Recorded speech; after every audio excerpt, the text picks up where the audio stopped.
Chapter 21 of History of the World War by Francis March and Richard Beamish. The Greatest Naval Battle in History. Germany's ambition for conquest at sea had been nursed and carefully fostered for 20 years. During the decade immediately preceding the declaration of war, it had embarked upon a policy of naval upbuilding that brought it into direct conflict with England's sea policy. Thereafter it became a race in naval construction, England piling up a huge debt in its determination to construct 2 tons of naval shipping to every 1 ton built by Germany. Notwithstanding Great Britain's efforts in this direction, Germany's naval experts, with the ruthless von Tirpitz at their head, maintained that, given a fair seaway with ideal weather conditions favoring the low visibility tactics of the German Sea Command, a victory for the Teutonic ships would follow. It was this belief that drew the ships of the German cruiser squadron and high seas fleet off the coast of Jutland and Horn Reef into the great battle that decided the supremacy of the sea. The 31st of May, 1916, will go down in history as the date of this titanic conflict. The British light cruiser Galatea, on patrol duty near Horn Reef, reported at 2:20 o'clock in the afternoon of that day that it had sighted smoke plumes denoting the advance of enemy vessels from the direction of Helgoland Bight. 15 minutes later the smoke plumes were in such number and volume that the advance of a considerable force to the northward and eastward was indicated. It was reasoned by Vice Admiral Beatty, to whom the Galatea had sent the news by radio, that the enemy in rounding Horn Reef would invariably be brought into action. The first ships of the enemy were sighted at 3:31 o'clock. These were the battle screen of fast light cruisers.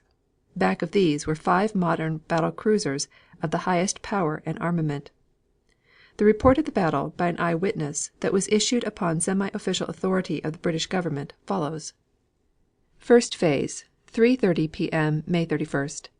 Beatty's battle cruisers, consisting of the Lion, Princess Royal, Queen Mary, Tiger, Inflexible, Indomitable, Invincible, Indefatigable, and New Zealand, were on a southeasterly course, followed at about 2 miles distance by the 4 battleships of the class known as Queen Elizabeths. Enemy light cruisers were sighted and shortly afterwards the head of the German battle cruiser squadron, consisting of the new cruiser Hindenburg, the Seydlitz, Derfflinger, Lutzow, Moltke, and possibly the Salamis. Beatty at once began firing at a range of about 20,000 yards, 12 miles, which shortened to 16,000 yards, 9 miles, as the fleets closed. The Germans could see the British distinctly outlined against the light yellow sky. The Germans, covered by a haze, could be very indistinctly made out by the British gunners. The Queen Elizabeths opened fire on one after another as they came within range. The German battle cruisers turned to port and drew away to about 20,000 yards. Second phase, 4:40 P.M. A destroyer screen then appeared beyond the German battle cruisers. The whole German high seas fleet could be seen approaching on the northeastern horizon in 3 divisions, coming to the support of their battle cruisers. The German battle cruisers now turned right around 16 points and took station in front of the battleships of the High Fleet. Beatty, with his battle cruisers and supporting battleships, therefore, had before him the whole of the German battle fleet, and Jellicoe was still some distance away. The opposing fleets were now moving parallel to one another in opposite directions, and, but for a master maneuver on the part of Beatty, the British advance ships would have been cut off from Jellicoe's grand fleet. In order to avoid this and at the same time prepare the way so that Jellicoe might envelop his adversary, Beatty immediately also turned right about 16 points, so as to bring his ships parallel to the German battle cruisers and facing the same direction. As soon as he was around he increased to full speed to get ahead of the Germans and to take up a tactical position in advance of their line. He was able to do this owing to the superior speed of the British battle cruisers. Just before the turning point was reached, the Indefatigable sank, and the Queen Mary and the Invincible also were lost at the turning point, where, of course, the high seas fleet concentrated their fire. A little earlier, as the German battle cruisers were turning, the Queen Elizabeths had in similar manner concentrated their fire on the turning point and destroyed a new German battle cruiser, believed to be the Hindenburg. Beatty had now got around and headed away with the loss of 3 ships, racing parallel to the German battle cruisers. The Queen Elizabeths followed behind, engaging the main high seas fleet. Third phase, 5 P.M. The Queen Elizabeth now turned short to port 16 points in order to follow Beatty. The Warspite jammed her steering gear, failed to get round, and drew the fire of 6 of the enemy, who closed in upon her. The Germans claimed her as a loss, since on paper she ought to have been lost, but as a matter of fact, though repeatedly straddled by shell fire with the water boiling up all around her, she was not seriously hit, and was able to sink one of her opponents. Her captain recovered control of the vessel, brought her around, and followed her consorts. In the meantime, the Barham, Valiant, and Malaya turned short so as to avoid the danger spot where the Queen Mary and the Invincible had been lost, and for an hour, until Jellicoe arrived, fought a delaying action against the High Seas Fleet. The Warspite joined them at about 5:15 o'clock, and all 4 ships were so successfully maneuvered in order to upset the spotting corrections of their opponents that no hits of seriously disabling character were suffered. They had the speed over their opponents by fully 4 knots, and were able to draw away from part of the long line of German battleships, which almost filled up the horizon. At this time the Queen Elizabeths were steadily firing on at the flashes of German guns at a range which varied between 12,000 and 15,000 yards, especially against those ships which were nearest them. The Germans were enveloped in a mist, and only smoke and flashes were visible. By 5:45 half of the High Seas Fleet had been left out of range, and the Queen Elizabeths were steaming fast to join hands with Jellicoe. To return to Beatty's battle cruisers, they had succeeded in outflanking the German battle cruisers, which were, therefore, obliged to turn a full right angle to starboard to avoid being headed. Heavy fighting was renewed between the opposing battle cruiser squadrons, during which the Derfflinger was sunk, but towards 6 o'clock the German fire slackened very considerably, showing that Beatty's battle cruisers and the Queen Elizabeth had inflicted serious damage on their immediate opponents. Fourth phase, 6 P.M. The Grand Fleet was now in sight, and, coming up fast in 3 directions, the Queen Elizabeths altered their course 4 points to the starboard and drew in toward the enemy to allow Jellicoe room to deploy into line. The Grand Fleet was perfectly maneuvered, and the very difficult operation of deploying between the battle cruisers and the Queen Elizabeths was perfectly timed. Jellicoe came up, fell in behind Beatty's cruisers, and followed by the damaged but still serviceable Queen Elizabeths, steamed right across the head of the German fleet. The first of the ships to come into action were the Revenue and the Royal Oak with their 15-inch guns, and the Agincourt, which fired from her 7 turrets with the speed almost of a Maxim gun. The whole British fleet had now become concentrated. They had been perfectly maneuvered so as to cross the T of the High Seas Fleet, and, indeed, only decent light was necessary to complete their work of destroying the Germans in detail. The light did improve for a few minutes, and the conditions were favorable to the British fleet, which was now in line approximately north and south across the head of the Germans. During the few minutes of good light, Jellicoe smashed up the first 3 German ships, but the mist came down, visibility suddenly failed, and the defeated High Seas Fleet was able to draw off in ragged divisions. Fifth phase, night. The Germans were followed by the British, who still had them enveloped between Jellicoe on the west, Beatty on the north, and Evan Thomas with his 3 Queen Elizabeths on the south. The Warspite had been sent back to her base. During the night the torpedo boat destroyers heavily attacked the German ships, and, although they lost seriously themselves, succeeded in sinking 2 of the enemy. Coordination of the units of the fleet was practically impossible to keep up, and the Germans discovered by the rays of their searchlights the 3 Queen Elizabeths not more than 4,000 yards away. Unfortunately they were then able to escape between the battleships and Jellicoe, since the British gunners were not able to fire, as the destroyers were in the way. So ended the Jutland battle, which was fought as had been planned and very nearly a great success. It was spoiled by the unfavorable weather conditions, especially at the critical moment, when the whole British fleet was concentrated and engaged in crushing the head of the German line. Commenting on the engagement, Admiral Jellicoe said: "The battle cruiser fleet, gallantly led by Vice Admiral Beatty, and admirably supported by the ships of the 5th Battle Squadron under Rear Admiral Evan Thomas, fought the action under, at times, disadvantageous conditions, especially in regard to light, in a manner that was in keeping with the best traditions of the service." His estimate of the German losses was 2 battleships of the dreadnought type, 1 of the Deutschland type, which was seen to sink, the battle cruiser Lutzow, admitted by the Germans, 1 battle cruiser of the dreadnought type, 1 battle cruiser seen to be so severely damaged that its return was extremely doubtful, 5 light cruisers, seen to sink, one of them possibly a battleship, 6 destroyers seen to sink, 3 destroyers so damaged that it was doubtful if they would be able to reach port, and a submarine sunk. The official German report admitted only 11 ships sunk. The first British report placed the total at 18, but Admiral Jellicoe enumerated 21 German vessels as probably lost. The admiral paid a fine tribute to the German naval men. The enemy, he said, fought with the gallantry that was expected of him.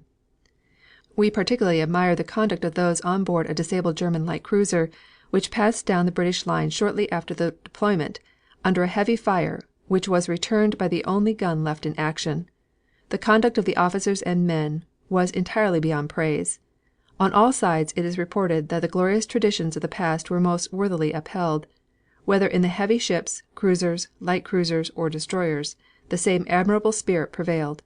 The officers and men were cool and determined, with a cheeriness that would have carried them through anything.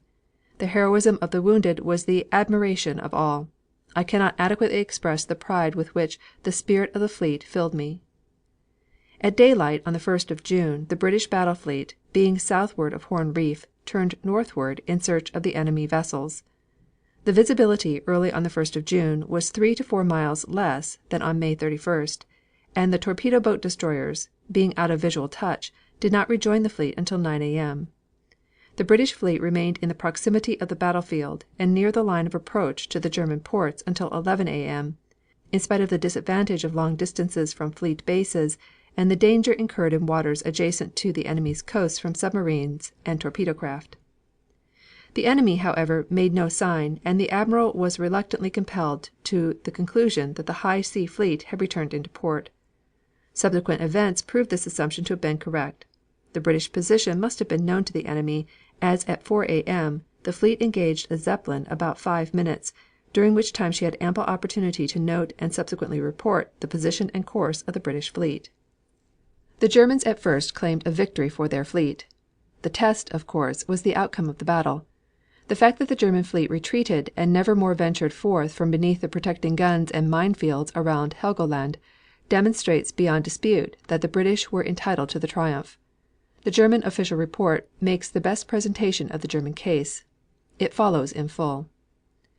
The high sea fleet, consisting of 3 battleship squadrons, 5 battle cruisers, and a large number of small cruisers, with several destroyer flotillas, was cruising in the Skagerrak on May 31st for the purpose, as on earlier occasions, of offering battle to the British fleet. The vanguard of the small cruisers at 4:30 o'clock in the afternoon, German time, suddenly encountered 90 miles west of Hanstholm, a cape on the northwest coast of Jutland, a group of 8 of the newest cruisers of the Calliope class and 15 or 20 of the most modern destroyers. While the German light forces and the first cruiser squadron under Vice Admiral Hipper were following the British, who were retiring northwest, the German battle cruisers sighted to the westward Vice Admiral Beatty's battle squadron of 6 ships, including 4 of the Lion type and 2 of the Indefatigable type. Beatty's squadron developed a battle line on a southeasterly course, and Vice Admiral Hipper formed his line ahead on the same general course and approached for a running fight. He opened fire at 5:49 o'clock in the afternoon with heavy artillery at a range of 13,000 meters against the superior enemy. The weather was clear and light, and the sea was light with a northwest wind. After about a quarter of an hour a violent explosion occurred in the last cruiser of the Indefatigable type. It was caused by a heavy shell, and destroyed the vessel. About 6:20 o'clock in the afternoon 5 warships of the Queen Elizabeth type came from the west and joined the British battle cruiser line, powerfully reinforcing with their 15-inch guns the 5 British battle cruisers remaining after 6:20 o'clock.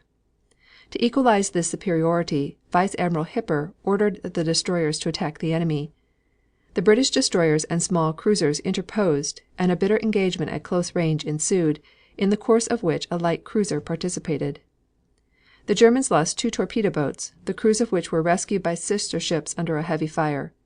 2 British destroyers were sunk by artillery, and 2 others, the Nestor and the Nomad, remained on the scene in a crippled condition. These latter were destroyed by the main fleet after German torpedo boats had rescued all the survivors. While this engagement was in process a mighty explosion, caused by a big shell, broke the Queen Mary, the third ship in line, asunder at 6:30 o'clock. Soon thereafter the German main battleship fleet was sighted to the southward, steering north. The hostile fast squadrons thereupon turned northward, closing the first part of the fight, which lasted about an hour. The British retired at high speed before the German fleet, which followed closely. The German battle cruisers continued the artillery combat with increasing intensity, particularly with the division of the vessels of the Queen Elizabeth type, and in this the leading German battleship division participated intermittently. The hostile ships showed a desire to run in a flat curve ahead of the point of our line and to cross it. At 7:45 o'clock in the evening British small cruisers and destroyers launched an attack against our battle cruisers, who avoided the torpedoes by maneuvering, while the British battle cruisers retired from the engagement, in which they did not participate further as far as can be established. Shortly thereafter a German reconnoitering group, which was parrying the destroyer attack, received an attack from the northeast. The cruiser Wiesbaden was soon put out of action in this attack. The German torpedo flotillas immediately attacked the heavy ships. Appearing shadow-like from the haze bank to the northeast was made out a long line of at least 25 battleships, which at first sought a junction with the British battle cruisers and those of the Queen Elizabeth type in a northwesterly to westerly course, and then turned on an easterly to southeasterly course. With the advent of the British main fleet, whose center consisted of 3 squadrons of 8 battleships each, with a fast division of 3 battle cruisers of the Invincible type on the northern end, and 3 of the newest vessels of the Royal Sovereign class, armed with 15-inch guns, at the southern end, there began about 8 o'clock in the evening the third section of the engagement, embracing the combat between the main fleets. Vice Admiral Scheer determined to attack the British main fleet, which he now recognized was completely assembled and about doubly superior. The German battleship squadron, headed by battle cruisers, steered first toward the extensive haze bank to the northeast, where the crippled cruiser Wiesbaden was still receiving a heavy fire. Around the Wiesbaden stubborn individual fights under quickly changing conditions now occurred. The light enemy forces, supported by an armored cruiser squadron of 5 ships of the Minotaur, Achilles, and Duke of Edinburgh classes, coming from the northeast, were encountered and apparently surprised on account of the decreasing visibility of our battle cruisers and leading battleship division. The squadron came under a violent and heavy fire, by which the small cruisers Defense and Black Prince were sunk. The cruiser Warrior regained its own line a wreck and later sank. Another small cruiser was damaged severely. 2 destroyers already had fallen victims to the attack of German torpedo boats against the leading British battleships, and a small cruiser and 2 destroyers were damaged. The German battle cruisers and leading battleship division had in these engagements come under increased fire of the enemy's battleship squadron, which, shortly after 8 o'clock, could be made out in the haze turning to the northeastward and finally to the east. Germans observed, amid the artillery combat and shelling of great intensity, signs of the effect of good shooting between 8:20 and 8:30 o'clock particularly. Several officers on German ships observed that a battleship of the Queen Elizabeth class blew up under conditions similar to that of the Queen Mary. The Invincible sank after being hit severely. A ship of the Iron Duke class had earlier received a torpedo hit, and one of the Queen Elizabeth class was running around in a circle, its steering apparatus apparently having been hit. The Lutzow was hit by at least 15 heavy shells and was unable to maintain its place in line. Vice Admiral Hipper, therefore, transshipped to the Moltke on a torpedo boat and under a heavy fire. The Derfflinger meantime took the lead temporarily. Parts of the German torpedo flotilla attacked the enemy's main fleet and heard detonations. In the action the Germans lost a torpedo boat. An enemy destroyer was seen in a sinking condition, having been hit by a torpedo. After the first violent onslaught into the mass of the superior enemy, the opponents lost sight of each other in the smoke by powder clouds. After a short cessation in the artillery combat, Vice Admiral Scheer ordered a new attack by all the available forces. German battle cruisers, which with several light cruisers and torpedo boats again headed the line, encountered the enemy soon again after 9 o'clock and renewed the heavy fire, which was answered by them from the mist and then by the leading division of the main fleet. Armored cruisers now flung themselves in a reckless onslaught at extreme speed against the enemy line in order to cover the attack of the torpedo boats. They approached the enemy line, although covered with shot from 6,000 meters distances. Several German torpedo flotillas dashed forward to attack, delivered torpedoes, and returned, despite the most severe counterfire, with the loss of only one boat. The bitter artillery fight was again interrupted, after this second violent onslaught, by the smoke from guns and funnels.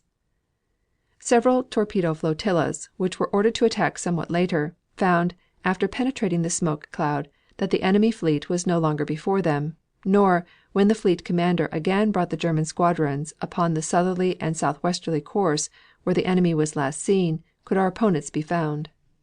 Only once more, shortly before 10:30 o'clock, did the battle flare up. For a short time in the late twilight German battle cruisers sighted 4 enemy capital ships to seaward and opened fire immediately.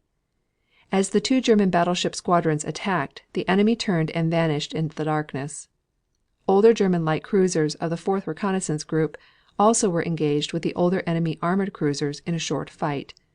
This ended the day battle. The German divisions which, after losing sight of the enemy, began a night cruise in a southerly direction, were attacked until dawn by enemy light force in rapid succession. The attacks were favored by the general strategic situation and the particularly dark night. The cruiser Frauenlob was injured severely during the engagement of the 4th Reconnaissance Group with a superior cruiser force and was lost from sight. One armored cruiser of the Cressy class suddenly appeared close to a German battleship and was shot into fire after 40 seconds and sank in 4 minutes. The Florent destroyer 60. The names were hard to decipher in the darkness and therefore were uncertainly established, and 4 destroyers, 3, 78, 6, and 27, were destroyed by our fire. One destroyer was cut in two by the ram of a German battleship. 7 destroyers, including the G-30, were hit and severely damaged. These, including the Tipperary and Turbulent, which after saving survivors, were left behind in a sinking condition, drifted past our line, some of them burning at the bow or stern. The tracks of countless torpedoes were sighted by the German ships, but only the Pommern, a battleship, fell an immediate victim to a torpedo. The cruiser Rostock was hit, but remained afloat. The cruiser Elbing was damaged by a German battleship during an unavoidable maneuver. After vain endeavors to keep the ship afloat, the Elberg was blown up, but only after her crew had embarked on torpedo boats. A post torpedo boat was struck by a mine laid by the enemy. Following are the statistics of the fight. Admitted losses, British. Queen Mary, battlecruiser, tonnage 27,000, personnel 1,000. Indefatigable, battlecruiser, tonnage 18,750, personnel 800. Invincible, battlecruiser, tonnage 17,250, personnel 750. Defense, armored cruiser, tonnage 14,600, personnel 755. Warrior, armored cruiser, tonnage 13,550, personnel 704. Black Prince, armored cruiser, tonnage 13,550, personnel 704. Tipperary, destroyer, tonnage 1,850, personnel 150. Turbulent, destroyer, tonnage 1,850, personnel 150. Shark, destroyer, tonnage 950, personnel 150. Sparrowhawk, destroyer, tonnage 950, personnel 100. Ardent, destroyer, tonnage 950, personnel 100. Fortune, destroyer, tonnage 950, personnel 100. Nomad, destroyer, tonnage 950, personnel 100. Nestor, destroyer, tonnage 950, personnel 100. British totals: battle cruisers, tonnage 63,000, personnel 2,550. Armored cruisers, tonnage 41,700, personnel 2,163. Destroyers, tonnage 9,400, personnel 900. 14 ships, tonnage 114,100, personnel 5,613. Admitted losses, German. Footnote. These figures are given for what they are worth, but no one outside of Germany doubted but that their losses were very much greater than admitted in the official report. End footnote. Lutzow battle cruiser, tonnage 26,600, personnel 1,200. Pommern battleship, tonnage 13,200, personnel 729. Wiesbaden cruiser, tonnage 5,600, personnel 450. Frauenlob cruiser, tonnage 2,715, personnel 264. Elbing cruiser, tonnage 5,000, personnel 450. Rostock cruiser, tonnage 4,900, personnel 373. 5 destroyers, tonnage 5,000, personnel 500.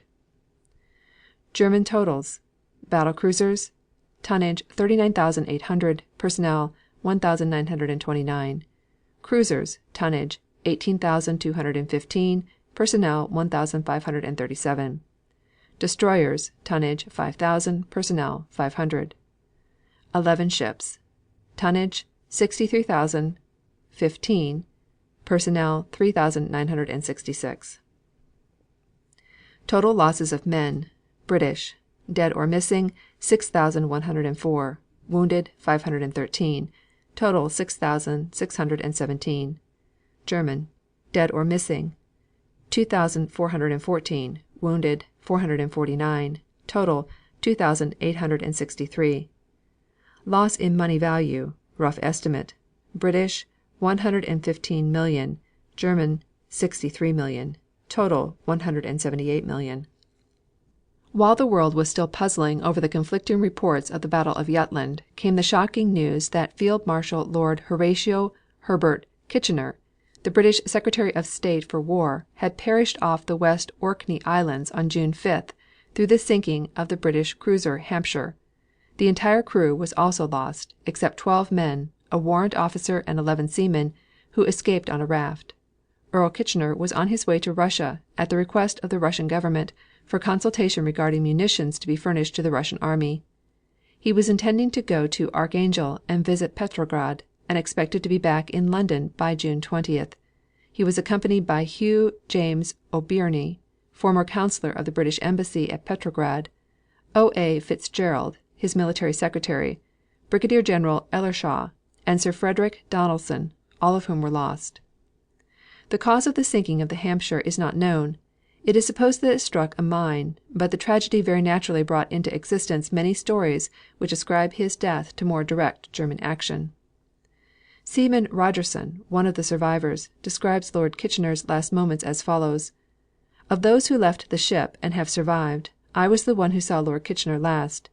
He went down with the ship, he did not leave her. I saw Captain Saville help his boat's crew to clear away his galley.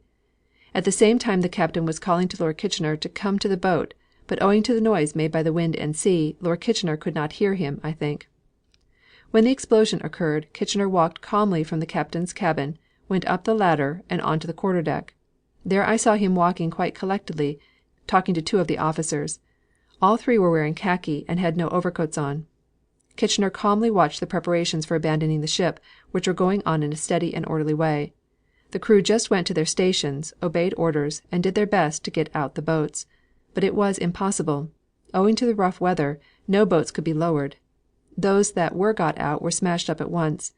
No boats left the ship. What people on the shore thought to be boats leaving were rafts. Men did get into the boats as they lay in their cradles, thinking that as the ship went under the boats would float, but the ship sank by the head, and when she went she turned a somersault forward, carrying down with her all the boats and those in them. I do not think Kitchener got into a boat. When I sprang to a raft he was still on the starboard side of the quarterdeck, talking with the officers. From the little time that elapsed between my leaving the ship and her sinking, I feel certain Kitchener went down with her, and was on deck at the time she sank." The British Admiralty, after investigation, gave out a statement declaring that the vessel struck a mine and sank about 15 minutes after. The news of Lord Kitchener's death shocked the whole Allied world. He was the most important personality in the British Empire. He had built up the British army, and his name was one to conjure by. His efficiency was a proverb, and he had an air of mystery about him that made him a sort of popular hero. He was great before the World War began. He was the conqueror of the Soudan, and the winner of the South African campaign, the organizer of Egypt. In his work as Secretary of War he had met with some criticism, but he possessed, more than any other man, the public confidence. At the beginning of the war he was appointed Secretary of War at the demand of an overwhelming public opinion. He realized more than anyone else what such a war would mean. When others thought of it as an adventure to be soon concluded, he recognized that there would be years of bitter conflict. He asked England to give up its cherished tradition of a volunteer army, to go through arduous military training. He saw the danger to the Empire, and he alone, perhaps, had the authority to inspire his countrymen with the will to sacrifice. But his work was done. The great British army was in the field. End of chapter 21. Chapter 22. The Russian Campaign. In the very beginning Russia had marked out one point for attack. This was the city of Cracow. No doubt the Grand Duke Nicholas had not hoped to be able to invest that city early. The slowness of the mobilization of the Russian army made a certain prudence advisable at the beginning of the campaign. But the great success of his armies in Lemberg encouraged more daring aims. He had invested Przemysl, and Galicia lay before him. Accordingly, he set his face toward Cracow. Cracow, from a military point of view, is the gate both of Vienna and Berlin. 100 miles west of it is the famous gap of Moravia, between the Carpathian and the Bohemian mountains, which leads down into Austria. Through this gap runs the great railway connecting Silesia with Vienna, and the Grand Duke knew that if he could capture Cracow he would have an easy road before him to the Austrian capital. Cracow also was the key of Germany. 70 miles from the city lies the Oder River. An army might enter Germany by this gate and turn the line of Germany's frontier fortresses. The Oder had been well fortified, but an invader coming from Cracow might move upon the western bank. The Russian plan no doubt was to threaten both enemy capitals. Moreover, an advance of Russia from Cracow would take its armies into Silesia, full of coal and iron mines, and one of the greatest manufacturing districts of the German Empire. This would be a real success, and all Germany would feel the blow. Another reason for the Russian advance in Galicia was her desire to control the Galician oil wells. To Germany petrol had become one of the foremost munitions of war. Since she could not obtain it from either America or Russia she must get it from Austria, and the Austrian oil fields were all in Galicia. This, in itself, would explain the Galician campaign. Moreover, through the Carpathian Mountains it was possible to make frequent raids into Hungary, and Russia understood well the feeling of Hungary toward her German allies. She hoped that when Hungary perceived her regiments sacrificed and her plains overrun by Russian troops, she would regret that she had allowed herself to be sacrificed to Prussian ambition. The Russians, therefore, suddenly moved toward Cracow. Then von Hindenburg came to the rescue. The supreme command of the Austrian forces was given to him. The defenses of Cracow were strengthened under the direction of the Germans, and a German army advanced from the Posen frontier toward the northern bank of the Vistula. The advance threatened the German right, and, accordingly, within 10 days' march of Cracow, the Russians stopped. The German offensive in Poland had begun. The news of the German advance came about the 5th of October. Von Hindenburg, who had been fighting in East Prussia, had at last perceived that nothing could be gained there. The vulnerable part of Russia was the city of Warsaw. This was the capital of Poland, with a population of about 750,000. If he could take Warsaw, he would not only have pleasant quarters for the winter, but Russia would be so badly injured that no further offensive from her need be anticipated for a long period. Von Hindenburg had with him a large army. In his center he probably had 750,000 men, and on his right the Austrian army in Cracow, which must have reached 1,000,000. Counting the troops operating in East Prussia along the Carpathians, and the garrison of Przemysl, the Teuton army must have had 2.5 million soldiers. Russia, on the other hand, though her mobilization was still continuing, at this time could not have had as many as 2,000,000 men in the whole 900 miles of her battle front. The fight for Warsaw began Friday, October 16th, and continued for 3 days, von Hindenburg being personally in command. On Monday the Germans found themselves in trouble. A Russian attack on their left wing had come with crushing force. Von Hindenburg found his left wing thrown back and the whole German movement thrown into disorder. Meanwhile an attempt to cross the Vistula at Josefov had also been a failure. The Russians allowed the Germans to pass with slight resistance, waited until they arrived at the village Kazimieriev, a district of low hills and swampy flats, and then suddenly overwhelmed them. Next day the Russians crossed the river themselves and advanced along the whole line, driving the enemy before them through great woods of spruce out into the plains on the west. This forest region was well known to the Russian guides, and the Germans suffered much as the Russians had suffered in East Prussia. Ruzsky, the Russian commander, pursued persistently, the Germans retreating first to Kielce, whence they were driven, on the 3rd of November, with great losses, and then being broken into pieces, with the north retiring westward and the south wing southward toward Cracow. Rennenkampf's attack on the German left wing was equally successful, and von Hindenburg was driven into full retreat. The only success won during this campaign was that in the far south, where Austrian troops were sweeping eastward toward the San. This army drove back the Russians under Ivanov, reoccupied Jaroslav, and relieved Przemysl. This was a welcome relief to Przemysl, for the garrison was nearly starved, and it was well for the garrison that the relief came, for in a few days the Russians returned, recaptured Jaroslav, and reinvested Przemysl. As von Hindenburg retreated he left complete destruction in his wake. Roads, bridges, railroad tracks, water towers, railway stations, all were destroyed, even telegraph posts broken or sawn through, and insulators broken to bits. It was now the turn of Russia to make a premature advance, and to pay for it. Doubtless the Grand Duke Nicholas, whose strategy up to this point had been so admirable, knew very well the danger of a new advance in Galicia, but he realized the immense political as well as military advantages which were to be obtained by the capture of Cracow. He therefore attempted to move an army through Poland as well as through Galicia, hoping that the army in Poland would keep von Hindenburg busy while the Galician army would deal with Cracow. The advance was slow on account of the damaged Polish roads. It was preceded by a cavalry screen, which moved with more speed. On November 10th the vanguard crossed the Posen frontier and cut the railway on the Cracow-Posen line. This reconnaissance convinced the Russian general that the German army did not propose to make a general stand, and it seemed to him that if he struck strongly with his center along the Warta, he might destroy the left flank of the German southern army, while his own left flank was assaulting Cracow. He believed that even if his attack upon the Warta failed, the Russian center could at any rate prevent the enemy from interfering with the attack further south upon Cracow. The movement therefore began, and by November 12th the Russian cavalry had taken Michow on the German frontier, about 20 miles north of Cracow. Its main forces were still 80 miles to the east.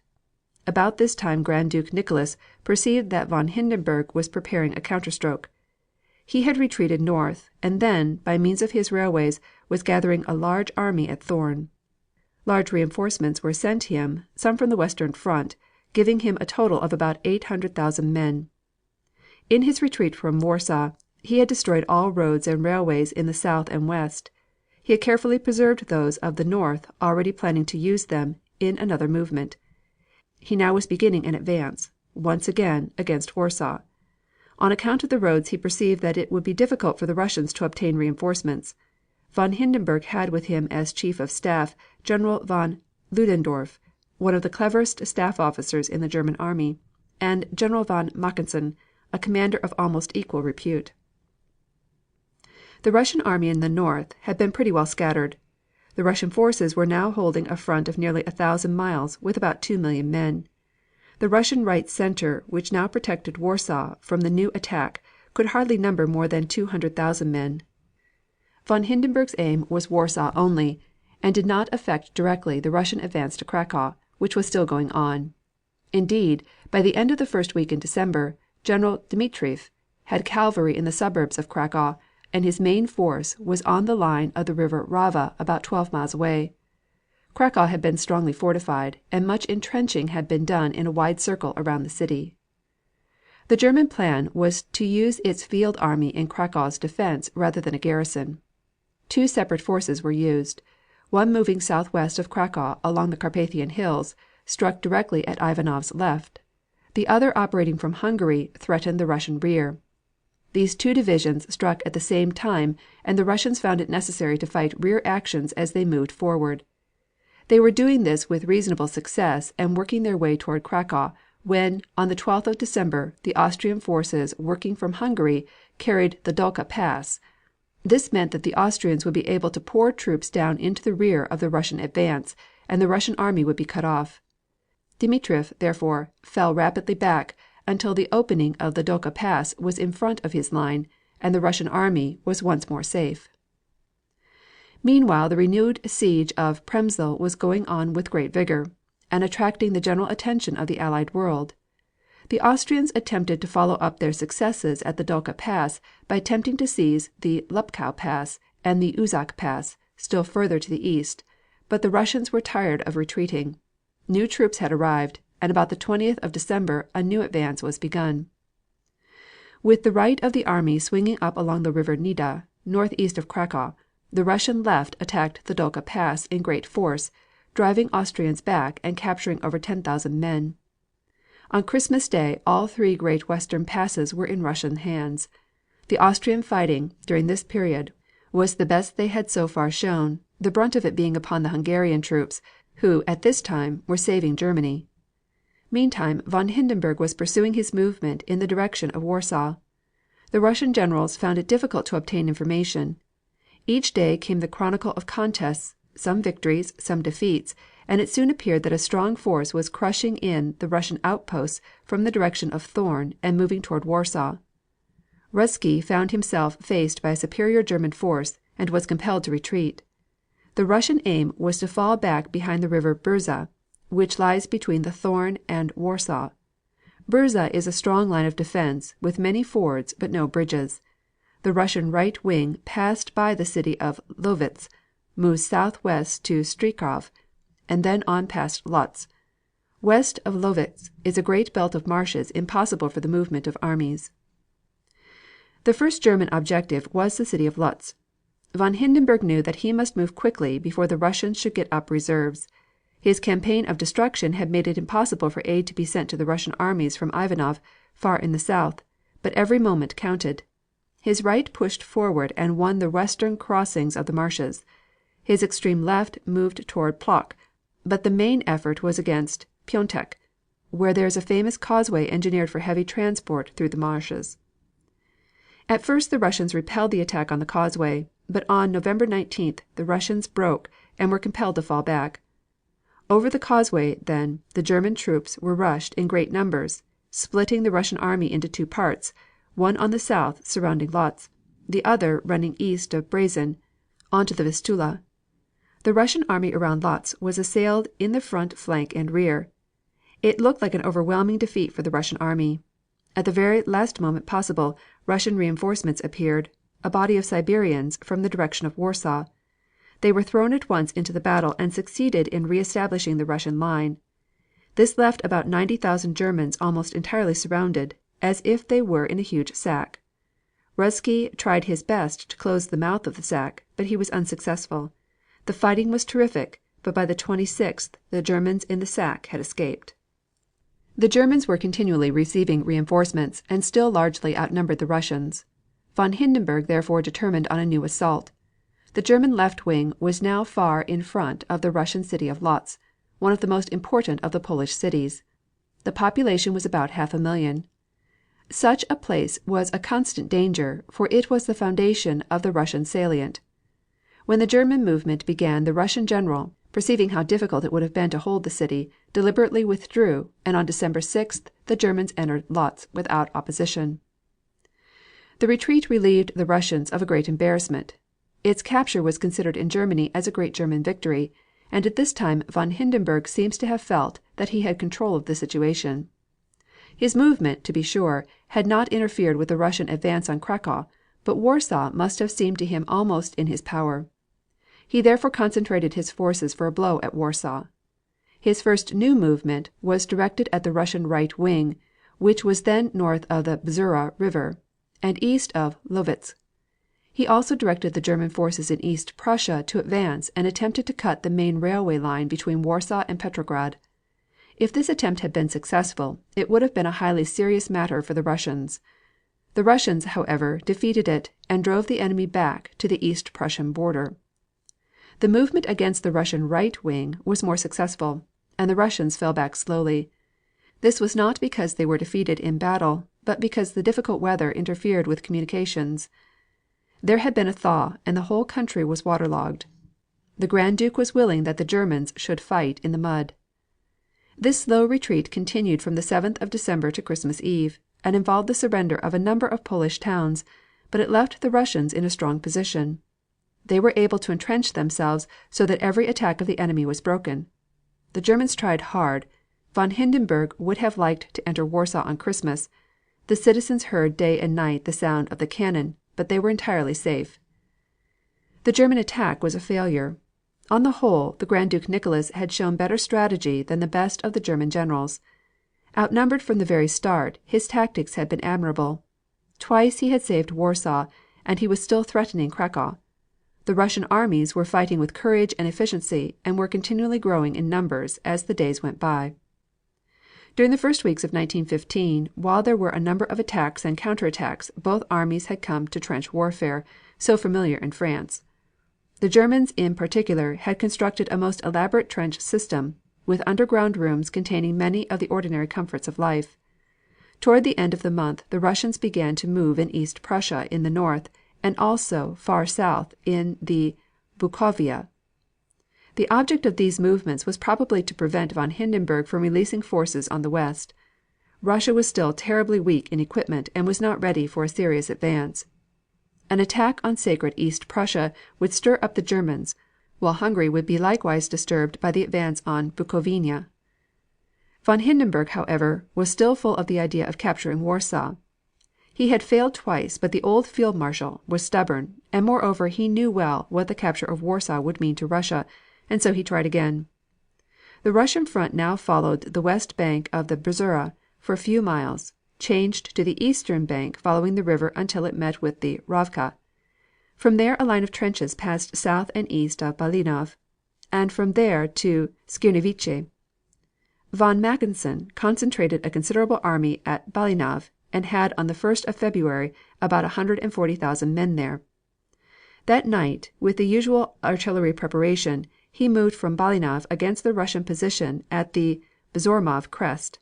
The Germans lost heavily but drove forward into the enemy's line, and by the 3rd of February had almost made a breach in it. This point, however, could be readily reinforced, and troops were hurried there from Warsaw in such force that on February 4th the German advance was checked.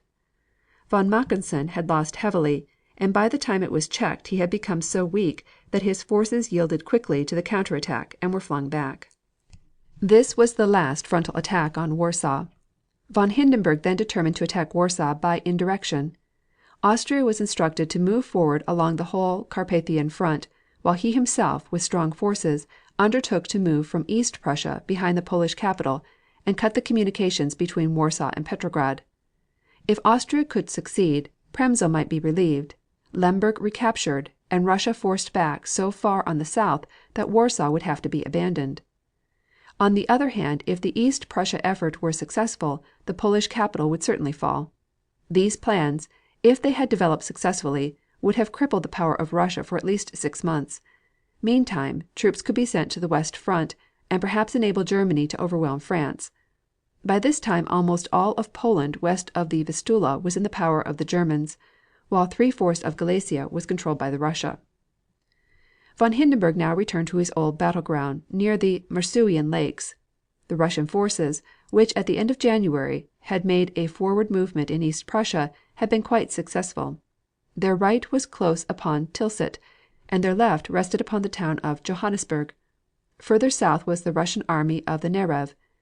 Von Hindenburg determined to surprise the invaders, and he gathered an army of about 300,000 men to face the Russian forces, which did not number more than 120,000, and which were under the command of General Baron Sievers.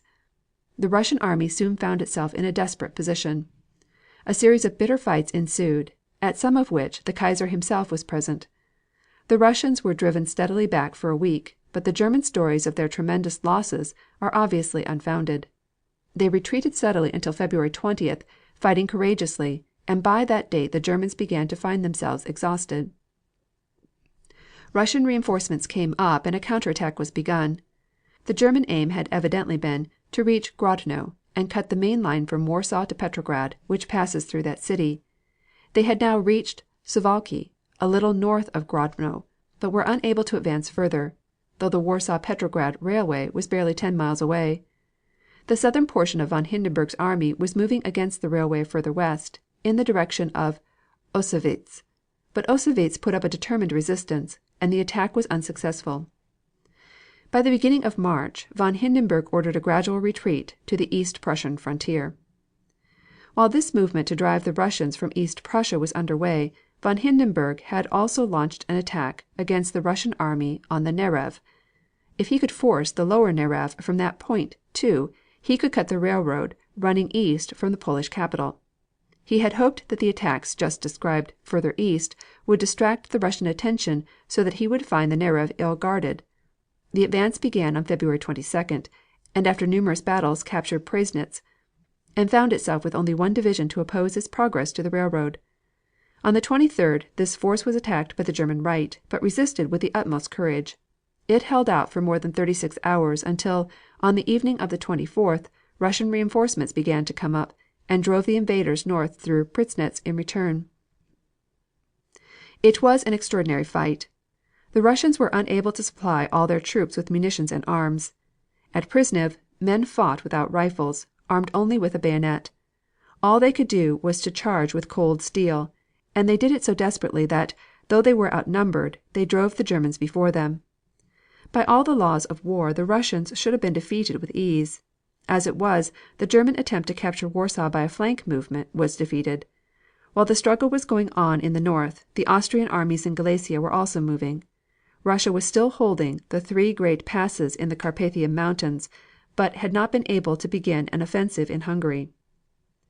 The Austrians had been largely reinforced by German troops, and were moving forward to the relief of Przemysl, and so to drive Burislav from the Galician mountains. Burislav's movements had been partly military and partly political. From the passes in those mountains Hungary could be attacked, and unless he could be driven away there was no security for the Hungarian cornfields, to which Germany looked for food supplies. Moreover, from the beginning of the Russian movement in Galicia, northern Bukovina had been in Russian hands. Bukovina was not only a great supply ground for petrol and grain, but she adjoined Roumania, which, while still neutral, had a strong sympathy with the Allies, especially Italy. The presence of a Russian army on her border might encourage her to join the Allies. Austria naturally desired to free Roumania from this pressure. The leading Austrian statesmen at this time were specially interested in Hungary. The Austrian Minister of Foreign Affairs was Baron Stephen Burian, the Hungarian diplomatist, belonging to the party of the Hungarian Premier, Count Tisza. It was his own country that was threatened. The prizes of the victorious campaign were therefore great. The campaign began in January amid the deepest snow and continued during February in the midst of blizzards. The Austrians were divided into three separate armies.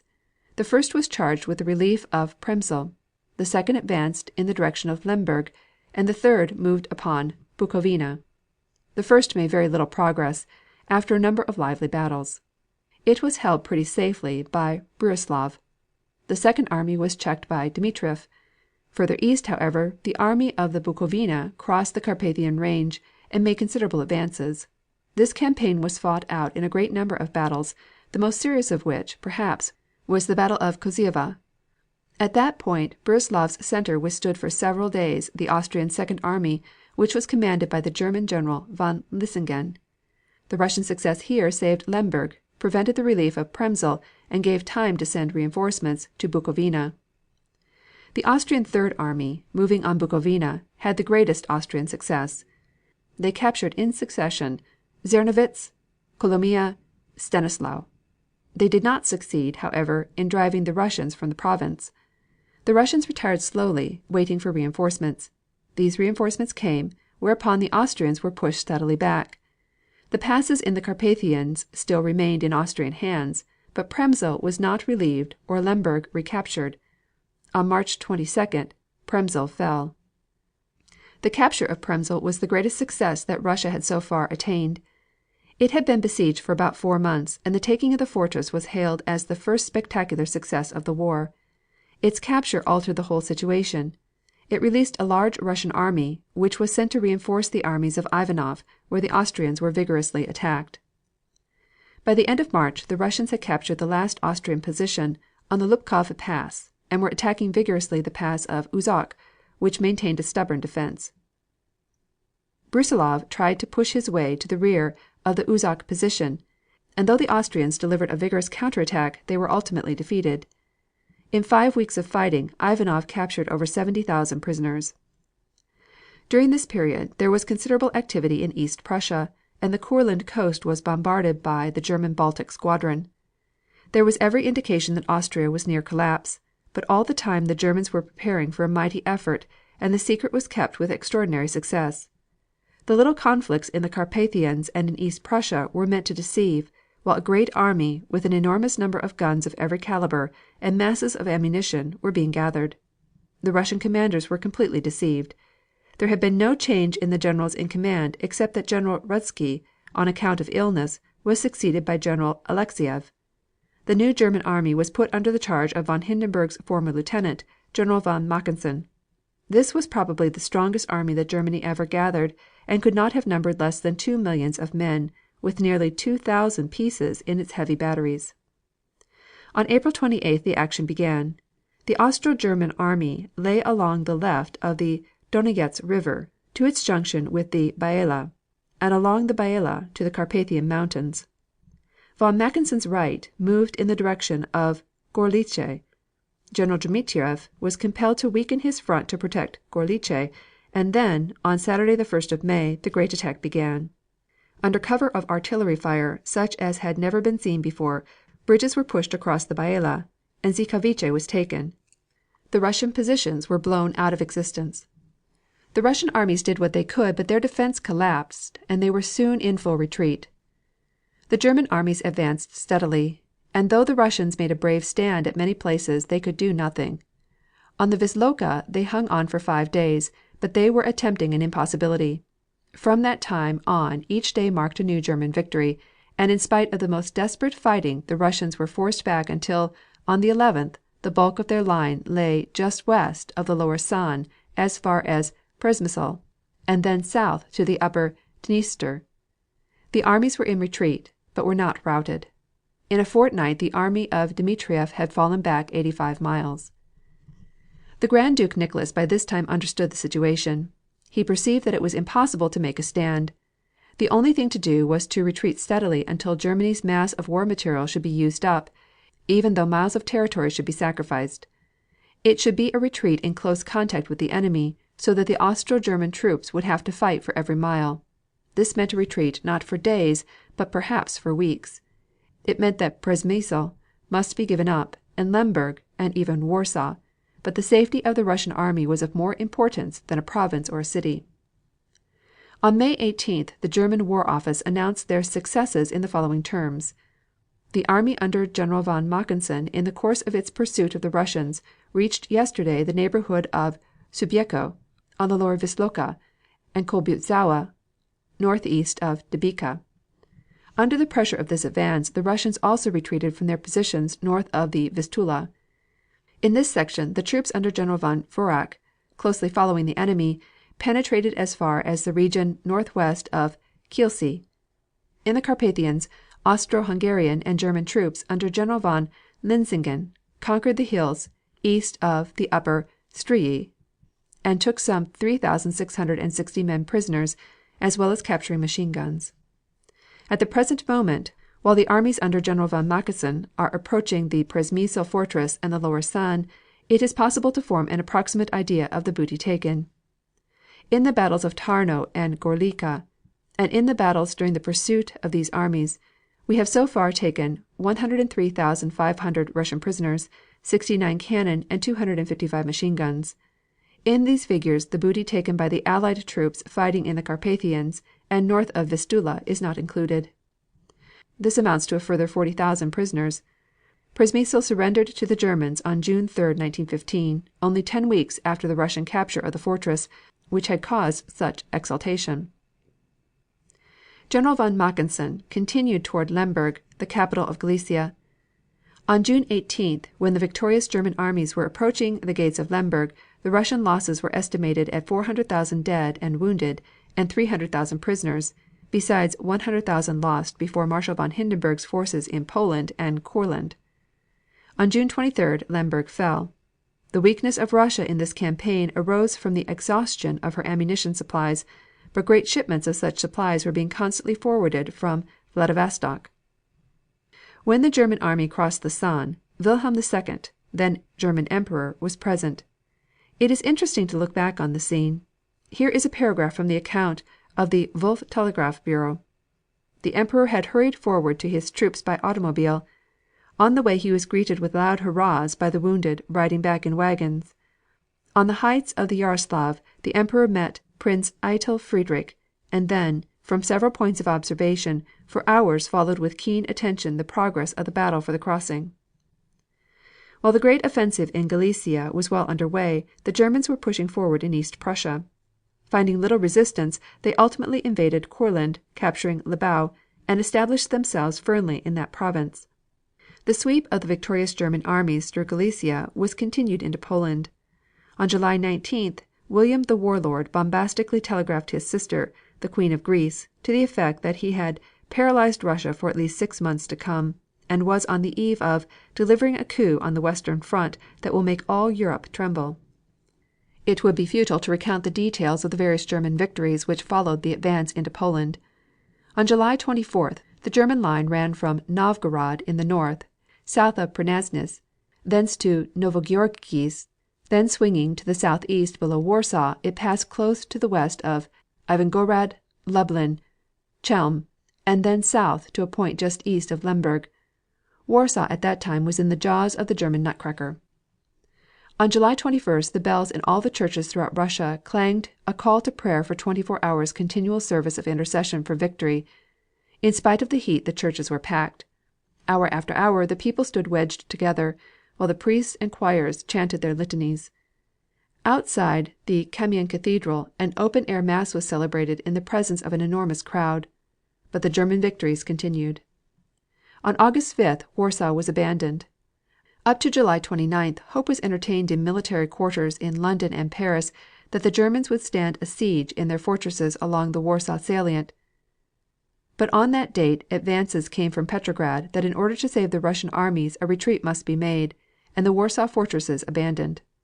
For some time before this the Russian resistance had perceptibly stiffened, and many vigorous counterattacks had been made against the German advance, but it was the same old story, a lack of ammunition. The armies were compelled to retire and await the munitions necessary for a new offensive. The last days of Russian rule in Warsaw were days of extraordinary interest. The inhabitants, to the number of nearly 500,000, sought refuge in Russia.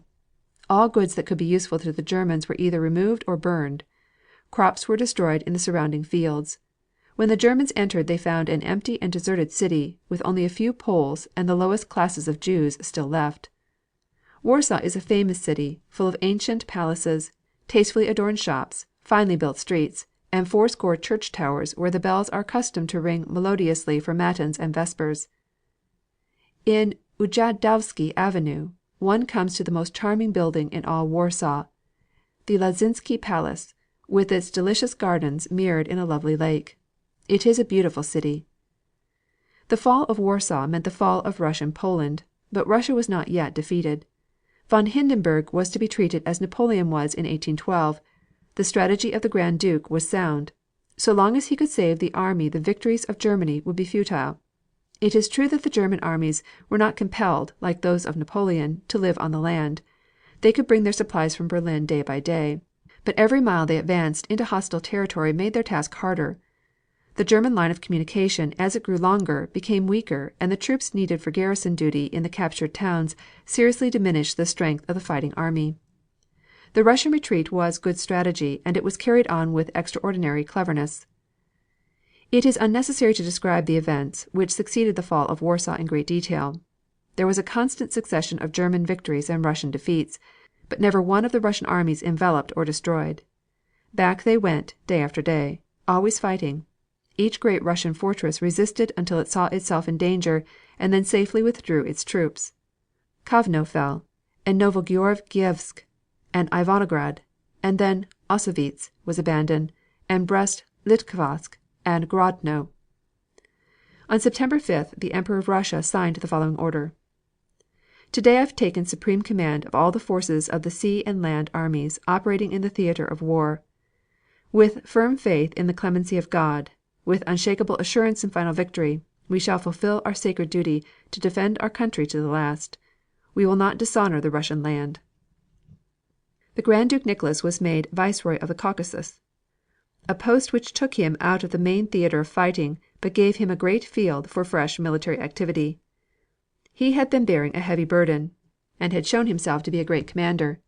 He had outmaneuvered von Hindenburg again and again, and though finally the Russian armies under his command had been driven back, the retreat itself was a proof of his military ability, not only in its conception but in the way in which it was done. The Emperor chose General Alexiev as his Chief of General Staff. He was the ablest of the great generals who had been leading the Russian army. With this change in command a new spirit seemed to come over Russia. The German advance, however, was not yet completely checked. It was approaching Vilna.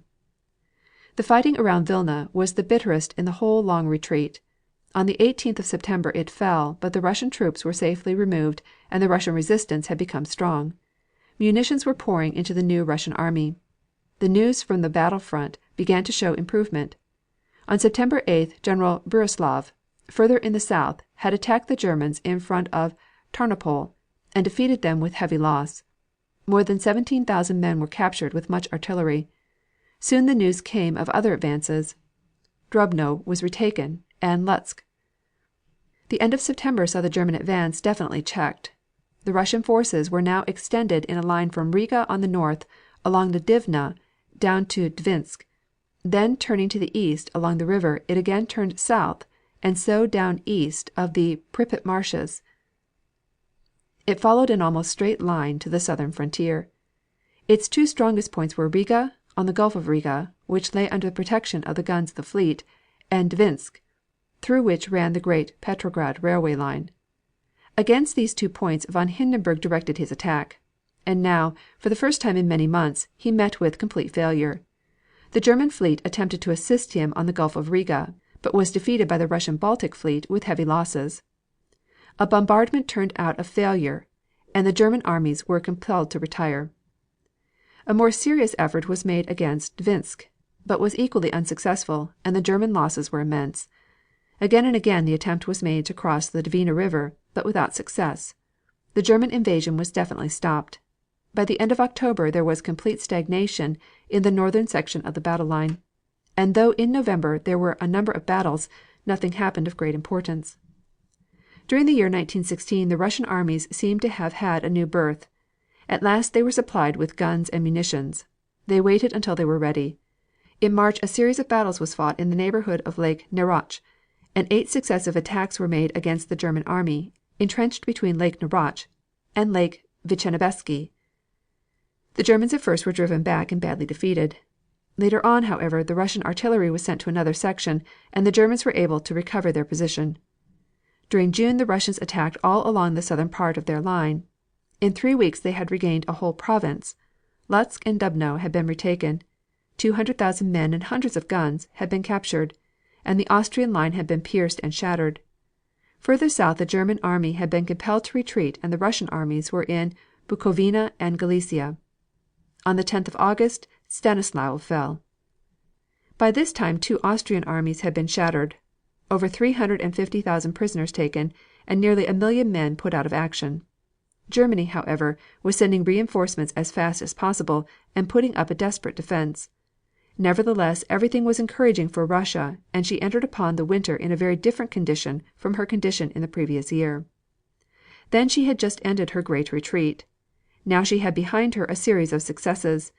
But a new difficulty had arisen in the loss of the political harmony at home which had marked the first years of the war. Dark days were ahead. End of chapter 22. Chapter 23. How the Balkans decided. For more than half a century the Balkans have presented a problem which disturbed the minds of the statesmen of Europe. Again and again, during that period, it seemed that in the Balkan mountains might be kindled a blaze which might set the world afire. Balkan politics is a labyrinth in which one might easily be lost. The inhabitants of the Balkans represent many races, each with its own ambition, and, for the most part, military. There were Serbs, and Bulgarians, and Turks, and Roumanians, and Greeks, and their territorial divisions did not correspond to their nationalities. The land was largely mountainous, with great gaps that make it, in a sense, the highway of the world. From 1466 to 1878 the Balkans was in the dominion of the Turks. In the early days, while the Turks were warring against Hungary, their armies marched through the Balkan hills. The natives kept apart, and preserved their language, religion, and customs. In the 19th century, as the Turks grew weaker, their subject people began to seek independence. Greece came first, and in 1829, aided by France, Russia, and Great Britain, she became an independent kingdom. Serbia revolted in 1804, and by 1820 was an autonomous state, though still tributary to Turkey. In 1859 Roumania became autonomous. The rising of Bulgaria in 1876, however, was really the beginning of the succession of events which ultimately led to the World War of 1914 18. The Bulgarian insurrection was crushed by the Turks in such a way as to stir the indignation of the whole world. What are known as the Bulgarian atrocities seem mild today, but they led to the Russo-Turkish War in 1877. The Treaty of Berlin, by which that war was settled in 1878, was one of those treaties which could only lead to trouble. It deprived Russia of much of the benefit of her victory, and left nearly every racial question unsettled. Roumania lost Bessarabia, which was mainly inhabited by Roumanians. Bosnia and Herzegovina were handed over to the administration of Austria. Turkey was allowed to retain Macedonia, Albania, and Thrace. Serbia was given Nish, but had no outlet to the sea. Greece obtained Thessaly, and a new province was made of the country south of the Balkans called Eastern Rumelia. From that time on, quarrel after quarrel made up the history of the Balkan peoples, each of whom sought the assistance and support of some one of the great powers. Russia and Austria were constantly intriguing with the new states in the hope of extending their own dominions in the direction of Constantinople. The history of Bulgaria shows that that nation has been continually the center of these intrigues. In 1879 they elected as their sovereign Prince Alexander of Battenberg, whose career might almost be called romantic. A splendid soldier and an accomplished gentleman, he stands out as an interesting figure in the sordid politics of the Balkans. He identified himself with his new country. In 1885 he brought about a union with Eastern Rumelia, which led to a disagreement with Russia. Serbia, doubtless at Russian instigation, suddenly declared war, but was overwhelmed by Prince Alexander in short order. Russia then abducted Prince Alexander, but later was forced to restore him. However, Russian intrigues and his failure to obtain support from one of the great powers forced his abdication in 1886. In 1887 Prince Ferdinand of Saxe-Coburg-Gotha became the Prince of Bulgaria. He, also, was a remarkable man, but not the romantic of his predecessor. He seems to have been a sort of parody of a king. He was fond of ostentation and full of ambition. He was a personal coward, but extremely cunning. During his long reign he built up Bulgaria into a powerful, independent kingdom, and even assumed the title of Czar of Bulgaria. During the first days of his reign he was kept safely on the throne by his mother, the Princess Clementine, a daughter of Louis Philippe, who, according to Gladstone, was the cleverest woman in Europe, and for a few years Bulgaria was at peace. In 1908 he declared Bulgaria independent, and its independence was recognized by Turkey on the payment of an indemnity. During this period Russia was the protector of Bulgaria, but the Bulgarian fox was looking also for the aid of Austria. Serbia more and more relied upon Russia. The Austrian treatment of the Slavs was a source of constant irritation to Serbia.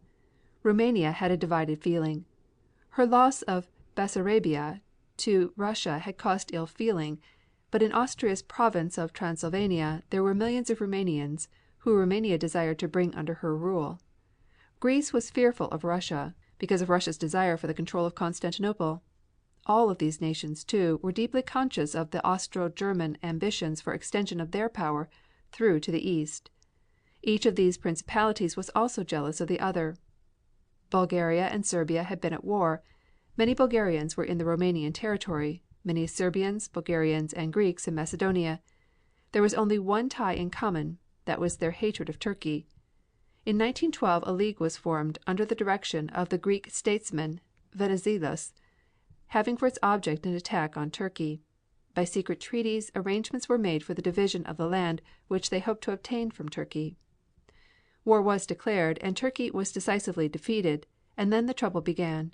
Serbia and Bulgaria had been particularly anxious for an outlet to the sea, and in the treaty between them it had been arranged that Serbia should have an outlet on the Adriatic, while Bulgaria was to obtain an outlet on the Aegean.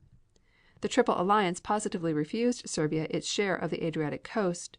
Serbia insisted, therefore, on a revision of the treaty which would enable her to have a seaport on the Aegean.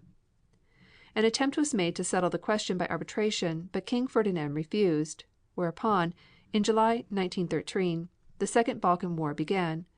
Bulgaria was attacked by Greece and Serbia, and Turkey took a chance and regained Adrianople, and even Roumania, which had been neutral in the First Baltic War, mobilized her armies and marched toward Sofia. Bulgaria surrendered, and on the 10th of August the Treaty of Bucharest was signed by the Balkan states. As a result of this, Bulgaria was left in a thoroughly dissatisfied state of mind. She had been the leader in the war against Turkey. She had suffered heavy losses, and she had gained almost nothing. Moreover, she had lost to Roumania, a territory containing 250,000 Bulgarians, and a splendid harbor on the Black Sea. Serbia and Greece were the big winners. Such a treaty could not be a final settlement. The Balkans were left seething with unrest. Serbia, though she had gained much, was still dissatisfied. Her ambitions, however, now turned in the direction of the Jugoslavs under the rule of Austria, and it was her agitation in this matter which directly brought on the Great War. But Bulgaria was sullen and ready for revenge. When the Great War began, therefore, Roumania, Serbia, Montenegro, and Greece were strongly in sympathy with Russia, who had been their backer and friend. Bulgaria, in spite of all she owed to Russia in the early days, was now ready to find protection from an alliance with the Central Powers. Her feeling was well known to the Allies, and every effort was made to obtain her friendship and, if possible, her aid. Viviani, then Premier of France, in an address before the French Chamber of Deputies said: "The Balkan question was raised at the outset of the war, even before it came to the attention of the world. The Bucharest Treaty had left in Bulgaria profound heartburnings. Neither king nor people were resigned to the loss of the fruits of their efforts and sacrifices, and to the consequences of the unjustifiable war they had waged upon their former allies. From the first day the Allied governments took into account the dangers of such a situation, and sought a means to remedy it. Their policy has proceeded in a spirit of justice and generosity which has characterized the attitude of Great Britain, Russia, and Italy, as well as France. We have attempted to reestablish the union of the Baltic peoples, and in accord with them seek the realization of their principal national aspirations. The equilibrium thus obtained by mutual sacrifices really made by each would have been the best guarantee of future peace. Despite constant efforts in which Roumania, Greece, and Serbia lent their assistance, we have been unable to obtain the sincere collaboration of the Bulgarian government. The difficulties respecting the negotiations were always at Sofia." At the beginning of the war it appears, therefore, that Bulgaria was entering into negotiations with the Allies, hoping to regain in this way some of the territory she had lost in the Second Baltic War. Many of her leading statesmen and most distinguished generals favored the cause of Russia, but in May came the great German advance on Galicia, and the Allies' stalemate at the Dardanelles, and the King and his supporters found the way clear for a movement in favor of Germany. Still protesting neutrality, they signed a secret treaty with Berlin, Vienna, and Constantinople on July 17th. The Central Powers had promised them not only what they had been asking in Macedonia, but also the Greek territory of Epirus. This treaty was concealed from those Bulgarian leaders who still held to Russia, and on the 5th of October Bulgaria formally entered into the war on the side of Germany and began an attack on Serbia. The full account of the intrigue which led to this action has never been told. It is not improbable that King Ferdinand himself never had any other idea than to act as he did, but he dissembled for a long time. He set forth his claims in detail to the Allies, who used every effort to induce Roumania, Greece and Serbia to make the concessions that would be necessary. Such concessions were made, but not until it was too late. In a telegram from Milan, dated September 24th, an account is given of an interview between Czar Ferdinand and a committee from those Bulgarians who were opposed to the King's policy.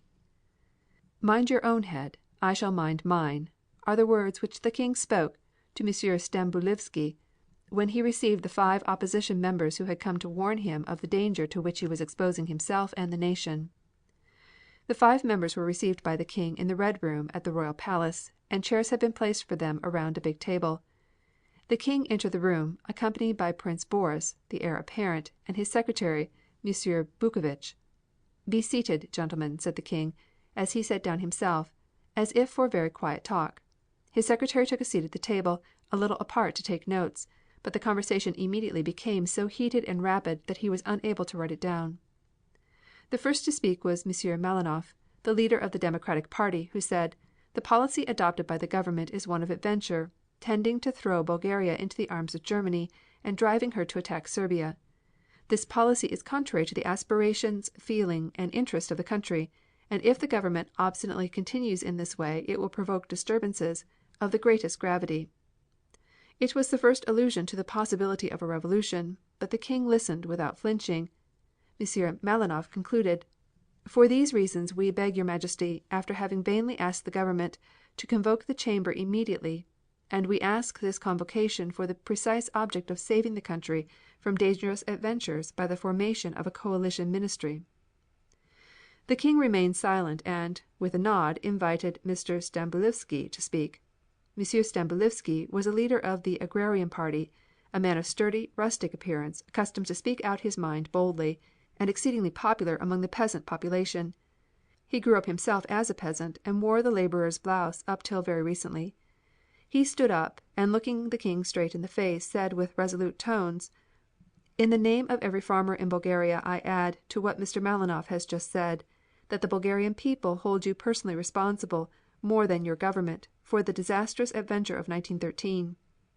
If a similar adventure were to be repeated now its gravity this time would be irreparable. The responsibility would once more fall on your policy, which is contrary to the welfare of our country, and the nation would not hesitate to call you personally to account.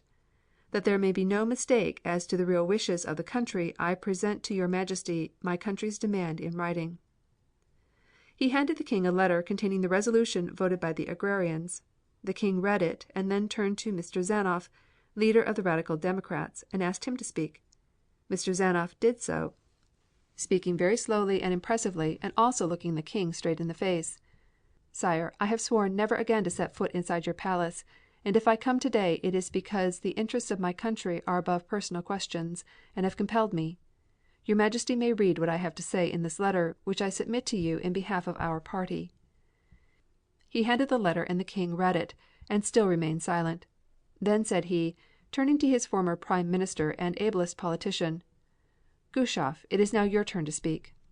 M. Gueshoff got up and said: "I am so fully in accord with what M. Stambulivski has just said. No matter how severe his words may have been in their simple unpolished frankness, which ignores the ordinary formalities of etiquette, they entirely express our unanimous opinion. We all, as representing the opposition, consider the present policy of the government contrary to the sentiments and interests of the country, because by driving it to make common cause with Germany it makes us the enemies of Russia, which was our deliverer, and the adventure into which we are thus thrown compromises our future. We disapprove most absolutely of such a policy, and we also ask that the Chamber be convoked and a ministry formed with the cooperation of all parties." After M. Gueshoff, the former Premier, M. Denef also spoke, and associated himself with what had already been said. The King remained still silent for a while, then he, also, stood up and said: "Gentlemen, I have listened to your threats, and I will refer them to the President of the Council of Ministers, that he may know and decide what to do." All present bowed, and a chilly silence followed. The King had evidently taken the frank warning given him as a threat to him personally, and he walked up and down nervously for a while. Prince Boris turned aside to talk with the secretary, who had resumed taking notes. The King continued pacing to and fro, evidently very nettled. Then, approaching M. Zanoff, and as if to change the conversation, he asked him for news about this season's harvest. Mr. Zanoff abruptly replied, "Your Majesty knows that we have not come here to talk about the harvest, but of something far more important at present, namely, the policy of your government, which is on the point of ruining our country. We can on no account approve the policy that is anti Russian. If the Crown and M. Radoslavoff persist in their policy, we shall not answer for the consequences. We have not desired to seek out those responsible for the disaster of 1913 because other grave events had been precipitated. But it was a disaster due to criminal folly. It must not be repeated by an attack on Serbia by Bulgaria, as seems contemplated by M. Radoslavoff, and which according to all appearances has the approval of your Majesty. It would be a premeditated crime, and deserve to be punished." The King hesitated a moment, and then held out his hand to M. Zanoff, saying, "All right. At all events I thank you for your frankness." Then, approaching M. Stambulivski, he repeated his question to him about the harvest. Mr. Stambulivski, as a simple peasant, at first allowed himself to be led into a discussion of this secondary matter, and had expressed the hope that the prohibition on the export of cereals would be removed, when he suddenly remembered and said, "But this is not the moment to speak of these things. I again repeat to your Majesty that the country does not want a policy of adventure which cost it so dear in 1913. It was your own policy, too. Before 1913 we thought you were a great diplomatist, but since then we have seen what fruits your diplomacy bears. You took advantage of all the loopholes in the Constitution to direct the country according to your own views. Your ministers are nothing. You alone are the author of this policy, and you will have to bear the responsibility." The King replied frigidly, "The policy which I have decided to follow is that which I consider the best for the welfare of the country." "It is a policy which will only bring misfortune," replied the sturdy agrarian. "It will lead to fresh catastrophes and compromise not only the future of our country but that of your dynasty, and may cost you your head."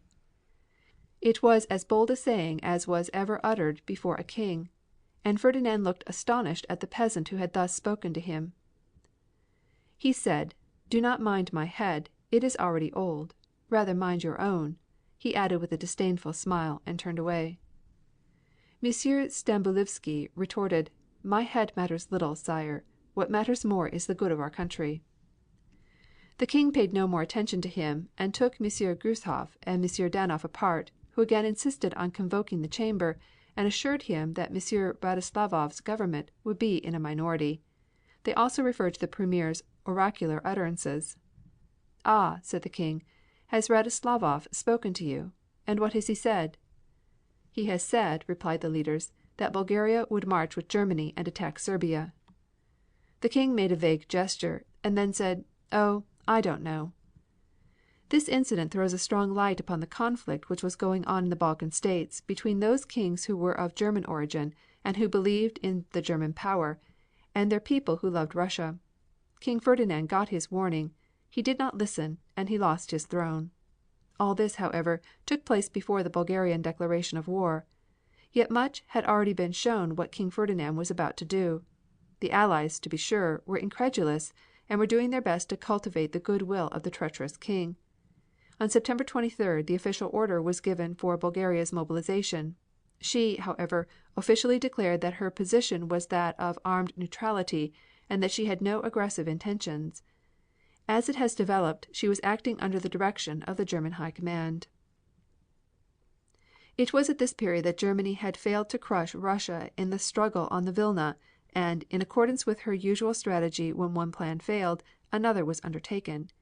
It seemed to her, therefore, that the punishment of Serbia would make up for other failures, and, moreover, would enable her to assist Turkey, which needed munitions, besides releasing for Germany supplies of food and other material which might come from Turkey. They therefore entrusted an exhibition against Serbia to Field Marshal von Mackensen, and had begun to gather an army for that purpose north of the Danube. This army, of course, was mainly composed of Austrian troops, but it was stiffened throughout by some of the best regiments from the German army. To assist this new army they counted upon Bulgaria, with whom they had already a secret treaty, and in spite of the falsehoods issued from Sofia, the Bulgarian mobilization was meant for an attack on Serbia. The condition of affairs was well understood in Russia. On October 2, 1915, M. Sazonov, Russian Minister of Foreign Affairs, issued the following statement: The situation in the Balkans is very grave. The whole Russian nation is aroused by the unthinkable treachery of Ferdinand and his government to the Slavic cause. Bulgaria owes her independence to Russia and yet seems willing now to become a vassal of Russia's enemies. In her attitude toward Serbia, when Serbia is fighting for her very existence, Bulgaria puts herself in the class with Turkey. We do not believe that the Bulgarian people sympathize with the action of their ruler, therefore, the armies are disposed to give them time for reflection. If they persist in their present treacherous course, they must answer to Russia. The next day the following ultimatum from Russia was handed to the Bulgarian Prime Minister: Events which are taking place in Bulgaria at this moment give evidence of the definite decision of King Ferdinand's government to place the fate of its country into the hands of Germany. The presence of German and Austrian officers at the Ministry of War and on the staffs of the army, the concentration of troops in the zone bordering Serbia, the extensive financial support accepted from her enemies by the Sofia cabinet, no longer leave any doubt as to the object of the present military preparations of Bulgaria. The powers of the Entente, who have at heart the realization of the aspirations of the Bulgarian people, have on many occasions warned Mr. Radoslavov that any hostile action against Serbia would be considered as directed against themselves. The assurances given by the head of the Bulgarian cabinet in reply to these warnings are contradicted by facts. The representative of Russia, bound to Bulgaria by the imperishable memory of her liberation from the Turkish yoke, cannot sanction by his presence preparations for fratricidal aggression against a Slav and allied people. The Russian minister has, therefore, received orders to leave Bulgaria with all the staffs of the legation and the consulates if the Bulgarian government does not within 24 hours openly break with the enemies of the Slav cause and of Russia, and does not at once proceed to send away the officers belonging to the armies of states who are at war with the powers of the Entente. Similar ultimatums were presented by representatives of France and Great Britain. Bulgaria's reply to these ultimatums was described as bold to the verge of insolence. In substance, she denied that German officers were on the staffs of Bulgarian armies, but she said that if they were present that fact concerned only Bulgaria, which reserved the right to invite whomsoever she liked. The Bulgarian government then issued a manifesto to the nation, announcing its decision to enter the war on the side of the Central Powers. The manifesto reads as follows: The Central Powers have promised us parts of Serbia, creating an Austro-Hungarian borderline, which is absolutely necessary for Bulgaria's independence of the Serbians. We do not believe in the promises of the Quadruple Entente. Italy, one of the Allies, treacherously broke her treaty of 33 years. We believe in Germany, who is fighting the whole world to fulfill her treaty with Austria. Bulgaria must fight at the victor's side. The Germans and Austro-Hungarians are victorious on all fronts. Russia soon will have collapsed entirely. Then will come the turn of France, Italy and Serbia. Bulgaria would commit suicide if she did not fight on the side of the Central Powers, which offer the only possibility of realizing her desire for a union of all Bulgarian peoples. The manifesto also stated that Russia was fighting for Constantinople and the Dardanelles, Great Britain to destroy Germany's competition, France for Alsace and Lorraine, and the other allies to rob foreign countries. The Central Powers were declared to be fighting to defend property and assure peaceful progress. The manifesto filled 7 columns in the newspapers and discussed at some length Bulgaria's trade interests. It attacked Serbia most bitterly, declaring that Serbia had oppressed the Bulgarian population of Macedonia in a most barbarous manner, that she had attacked Bulgarian territory, and that the Bulgarian troops had been forced to fight for the defense of their own soil. In fact, it was written in quite the usual German manner. Long before this, M. Venizelos, the Greek Prime Minister, had perceived what was coming. Greece was bound by treaty to assist Serbia if she were attacked by Bulgaria. On September 21st, Venizelos asked France and Britain for 150,000 troops. On the 24th, the Allies agreed to this and Greece at once began to mobilize. Her policy was received with great enthusiasm in the Greek chamber, and former Premier Gruneris, amid applause, expressed his support of the government. On October 6th, an announcement from Athens stated that President Venizelos had resigned, the king having informed him that he was unable to support the policy of his minister. King Constantine was a brother-in-law of the German Emperor, and although professing neutrality he had steadily opposed M. Venizelos's policy. He had once before forced M. Venizelos's resignation, but at the general elections which followed the Greek statesman was returned to power by a decisive majority. Intense indignation was caused by the King's action, though the King was able to procure the support of a considerable party. Venizelos's resignation was precipitated by the landing of the Allied troops at Saloniki. They had come at the invitation of Venizelos, but the opposition protested against the occupation of Greek territory by foreign troops. After a disorderly session in which Venizelos explained to the Chamber of Deputies the circumstances connected with the landing, the Chamber passed a vote of confidence in the government by 142 to 102. The substance of his argument may be found in his conclusion. We have a treaty with Serbia. If we are honest we will leave nothing undone to ensure its fulfillment in letter and spirit. Only if we are rogues may we find excuses to avoid our obligations. Upon his first resignation, M. Zamis was appointed Premier, and declared for a policy of armed neutrality. This position was sharply criticized by Venizelos, but for a time became the policy of the Greek government. Meanwhile the Allied troops were arriving at Saloniki. On October 3rd, 70,000 French troops arrived. A formal protest was made by the Greek commandant, who then directed the harbor officials to assist in arranging the landing. In a short time the Allied forces amounted to 150,000 men, but the German campaign was moving rapidly. The German Balkan army captured Belgrade on the 9th of October, and by that date two Bulgarian armies were on the Serbian frontier. Serbia found herself opposed by 200,000 Austro-Germans and 250,000 Bulgarians. Greece and Roumania fully mobilized and were watching the conflict, and the small Allied contingent at Salonika was preparing to march inland to the aid of Serbia. The conduct of Greece on this occasion has led to universal criticism. The King himself, no doubt, was mainly moved by his German wife and the influence of his imperial brother-in-law. Those that were associated with him were probably moved by fear. They had been much impressed by the strength of the German armies. They had seen the success of the great German offensive in Russia while the French and British were being held in the west. They knew too the strength of Bulgaria. The national characteristic of the Greeks is prudence, and it cannot be denied that there was great reason to suppose that the armies of Greece would not be able to resist the new attack. With these views, Venizelos, the greatest statesman that Greece has produced for many years, did not agree, and the election seemed to show that he was supported by a majority of the Greek people. This was another case where the Allies, faced by a dangerous situation, were acting with too great caution. In Gallipoli they had failed, because at the very beginning they had not used their full strength. Now again, knowing as they did all that depended upon it, bound as they were to the most loyal support of Serbia, the aid they sent was too small to be more than a drop in the bucket.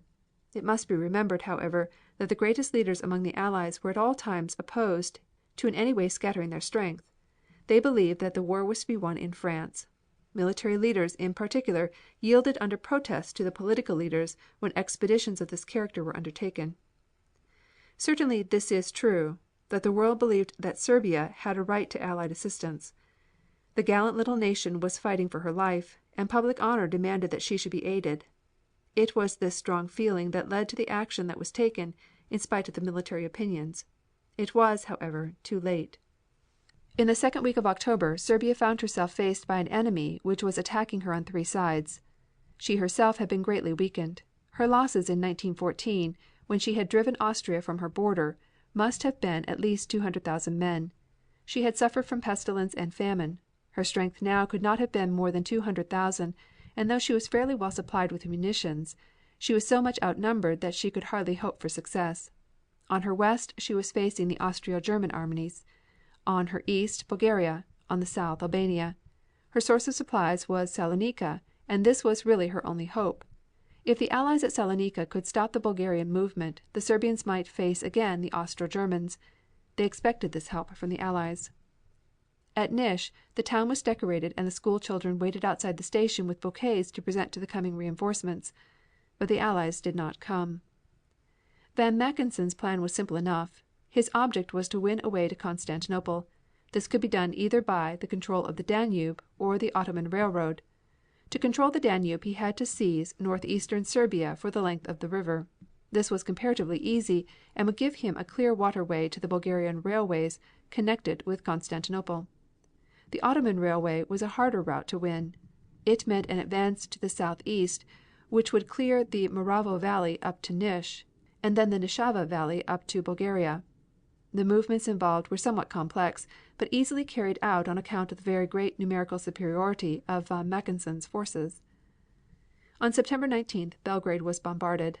The Serbian positions were gradually destroyed. On the 7th of October the German armies crossed the Danube, and on the 8th the Serbians began to retreat. There was great destruction in Belgrade, and the Bulgarian general, Misic, was forced slowly back to the foothills of the Sur range. For a time von Mackensen moved slowly. He did not wish to drive the Serbians too far south. On the 12th of October the Bulgarian army began to attack. At first it was held, but by October 17th was pushing forward all along the line. On the 20th they entered Uskub, a central point of all the routes of southern Serbia. This practically separated the Allied forces at Salonika from the Serbian armies further north. Disaster followed disaster. On Tuesday, October 26th, a junction of Bulgarian and Austro-German patrols was completed in the Dobravodo Mountains. General von Gallwitz announced that a moment of world significance had come, that the Orient and the Occident had been united, and on the basis of this firm and indissoluble union a new and mighty Verbund comes into being, created by the victory of our arms. The road from Germany, through Austria-Hungary and Bulgaria to Turkey lay open. On October 31st, Milanovac was lost, and on November 2nd, Kragujevac surrendered, the decisive battle of the war. On November 7th, Nish was captured. General Yakov announced, "After fierce and sanguinary fighting the fortress of Nish has been conquered by our brave victorious troops, and the Bulgarian flag has been hoisted to remain forever." The Serbian army continued steadily to retreat until November 8th, advancing Franco-British troops almost joined with them, presenting a line from Prilep to Dorolovo on the Bulgarian frontier. At this time the Bulgarian army suffered a defeat at Izvor and also at Strumitsa. The Allied armies were now reported to number 300,000 men. The Austro-Germans by this time had reached the mountainous region of Serbia and were meeting with strong resistance. On November 13th, German dispatches from the front claimed the capture of 54,000 Serbian prisoners. The aged King Peter of Serbia was in full flight, followed by the Crown Prince. The Serbians, however, were still fighting, and on November 15th made a stand on the western bank of the Morava River and recaptured the town of Tatova.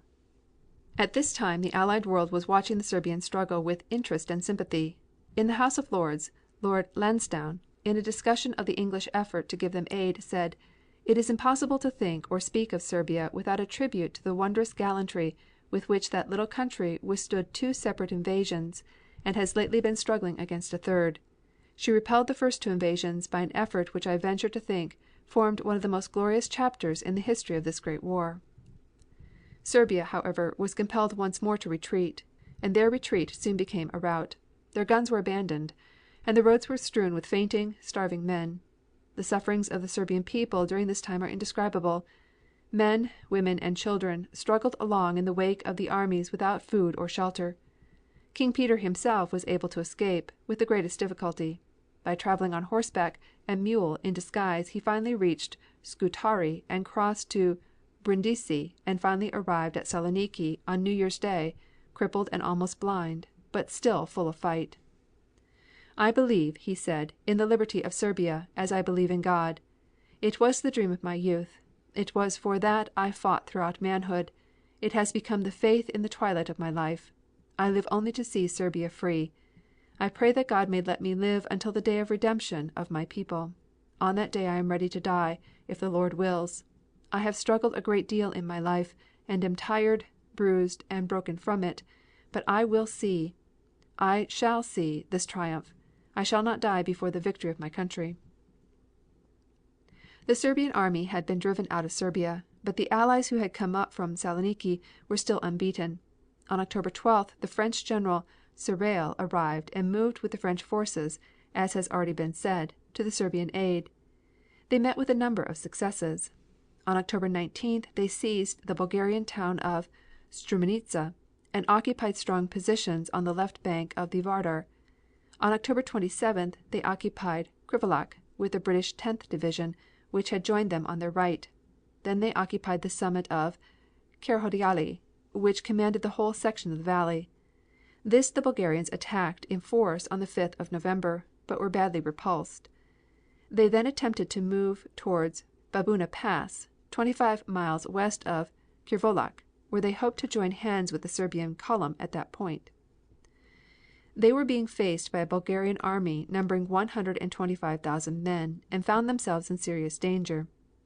They were compelled to fall back into what is called the entrenched camp of Kavadar, without bringing the aid to the Serbian army that they had hoped. The Allied expedition to aid Serbia had failed. It was hopeless from the start, and, if anything, had injured Serbia by raising false expectations which had interfered with their plans. During the whole of this disastrous campaign a desperate political struggle was going on in Greece. On November 3rd, the Zaimis cabinet tendered its resignation to King Constantine.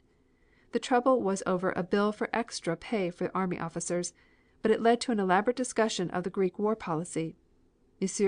Venizelos made 2 long speeches defending his party and condemning the policy of his opponents in regard to the Balkan situation. He said that he deplored the fact that Serbia was being left to be crushed by Bulgaria, Greece's hereditary enemy, who would not scruple later to fall on Greece herself. He spoke of the king in a friendly way, criticizing, however, his position. He had been twice removed from the premiership, although he had a majority behind him in the Greek chamber. Our state, he said, is a democracy presided over by the king, and the whole responsibility rests with the cabinet. I admit that the crown has a right to disagree with the responsible government if he thinks the latter is not in agreement with the national will. But after the recent election, non-agreement is out of the question, and now the crown has not the right to disagree again on the same question. It is not a question of patriotism, but of constitutional liberty. When the vote was taken the government was defeated by 147 to 114. Instead of appointing Venizelos premier, King Constantine gave the position to M. Skouloudis, and then dissolved the Greek chamber by royal decree. Premier Skouloudis declared his policy to be neutrality with the character of sincerest benevolence toward the Entente powers. The general conditions at Athens during this whole time were causing great anxiety in the Allied capitals, and the Allied expedition were in continual fear of an attack in the rear in case of reverse. They endeavored to obtain satisfactory assurances on this point, and while assurances were given, during the whole period of King Constantine's reign aggressive action was prevented because of the doubt as to what course King Constantine would take. It was not until August 27, 1916, that Roumania cast aside her role of neutral and entered the war with a declaration of hostilities on Austria-Hungary. Great expectations were founded upon the supposedly well-trained Roumanian army and upon the nation which, because of its alertness and discipline, was known as the policeman of Europe. The belief was general in Paris and London that the weight of men and material thrown into the scale by Roumania would bring them to a speedy, victorious end. Germany, however, was confident. A spy system excelling in its detailed reports anything that had heretofore been attempted, made smooth the path of the German army. Scarcely had the Roumanian army launched a drive in force into Transylvania on August 30th, when the message spread from Bucharest, Von Mackensen is coming, recall the army, draft all males of military age, prepare for the worst. And the worst fell upon hapless Roumania. A vast force of military engineers moved like a human screen in front of Von Mackensen's army, followed routes carefully mapped out by German spies during the period of Roumania's neutrality. Military bridges, measured to the inch, had been prepared to carry cannon, material and men over streams and ravines. Every Roumanian oil well, mine and storehouse had been located and mapped. German scientists had studied Roumanian weather conditions, and Von Mackensen attacked while the roads were at their best and the weather most favorable. As the Germans swept forward, spies met them, giving them military information of the utmost value. A swarm of airplanes spied out the movements of the Roumanians, and no Roumanian airplanes rose to meet them. General von Falkenhayn, cooperating with Von Mackensen, smashed his way through Volcan Pass and cut the main line running to Bucharest at Craiovna. The Dobrudia region was overrun and the central Roumanian plain was swept clear of all Roumanian opposition to the German advance. the seat of government transferred from Bucharest to Iași on November 28, 1916, and on December 6th Bucharest was entered by von Mackensen, definitely putting an end to Roumania as a factor in the war. The result of the fall of Roumania was to release immense stores of petroleum for German use. British and Roumanian engineers had done their utmost to make useless the great Roumanian oil wells, but German engineers soon had the precious fluid in full flow. This furnished the fuel which Germany had long and ardently desired. The oil burning submarine now came into its own. It was possible to plan a great fleet of submersibles to attempt execution of von Tirpitz's plan for unrestricted submarine warfare.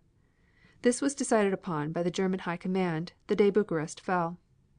It was realized that such a policy would bring the United States into the war, but the Kaiser and his advisers hoped the submarine on sea and a great Western Front offensive on land would force a decision in favor of Germany before America could get ready. How that hope failed was revealed at Chateau Thierry and in the humiliation of Germany. End of chapter 23. Chapter 24. The Campaign in Mesopotamia. In our previous discussion of the British campaign in Mesopotamia, we left the British forces entrenched at Kurna and also occupying Basra, the port of Baghdad. The object of the Mesopotamia expedition was primarily to keep the enemy from the shores of the Gulf of Persia. If the English had been satisfied with that, the misfortune which was to come to them might never have occurred, but the whole expedition was essentially political rather than military in its nature. The British were defending India. The Germans, unable to attack the British Empire by sea, were hoping to attack her by land. They had already attempted to stir up a holy war with the full expectation that it would lead to an Indian revolution. In this they had failed, for the millions of Mohammedans in India cared little for the Turkish Sultan or his proclamations. Through Baghdad, however, they hoped to strike a blow at the English influence on the Persian Gulf. The English, therefore, felt strongly that it was not enough to sit safely astride the Tigris, but that a blow at Baghdad would produce a tremendous political effect. It would practically prevent German communication with Persia and the Indian frontier. As a matter of fact, the Persian Gulf and the oil fields were safe so long as the English held Kurna and Basra, and the Arabs were of no special consequence. The real reason for the expedition was probably that about this time matters were moving badly for the Allies. Serbia was in trouble in the Balkans. Gallipoli was a failure. Something it seemed ought to be done to restore the British prestige. Up to this time the Mesopotamia expedition had been a great success, but it had made no great impression on the world. The little villages in the hands of the British had unknown names. But if Baghdad should be captured, Great Britain would have something to boast of. Something would keep up its prestige among its Mohammedan subjects. But before the expedition to Baghdad was determined on, there had been several lively fights between the English forces and the Turks. On March 3rd, a Turkish force numbering about 12,000 appeared at Ahwaz, where the British had placed a small garrison to protect the pipe line of the Anglo-Persian Oil Company. The British retirement led to heavy fighting, with severe losses. A number of lively skirmishes followed, and then the serious attack against Shiaba. The Turkish army numbered about 18,000 men, of whom 11,000 were regulars.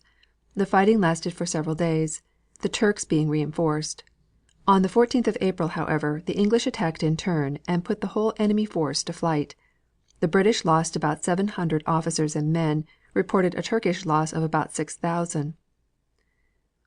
In their retreat the Turks were attacked by their Arab allies and suffered additional losses. From that time till the summer there were no serious contests, although there were occasional skirmishes which turned out favorably to the British. By this time the Turks had collected a considerable army north of Kurna, and on May 31st an expedition was made to disperse it. On June 3rd the British captured Amara, 75 miles above Kurna, scattering the Turkish army.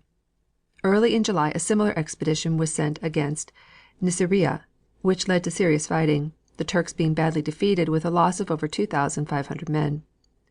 Kut el Amara still remained, and early in August an expedition was directed against that point. The Turks were found in great force, well entrenched, and directed by German officers.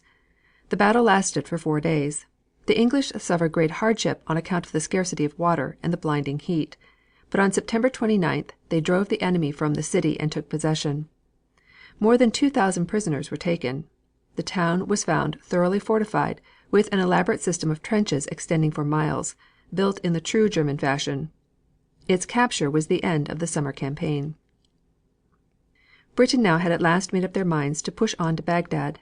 General Townshend, whose work so far had been admirable, protested, but Sir John Nixon and the Indian military authorities were strongly in favor of the expedition.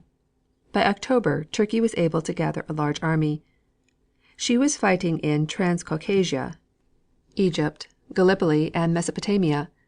Little was going on in the first of these fronts, and she was able therefore to send to Mesopotamia almost 250,000 men.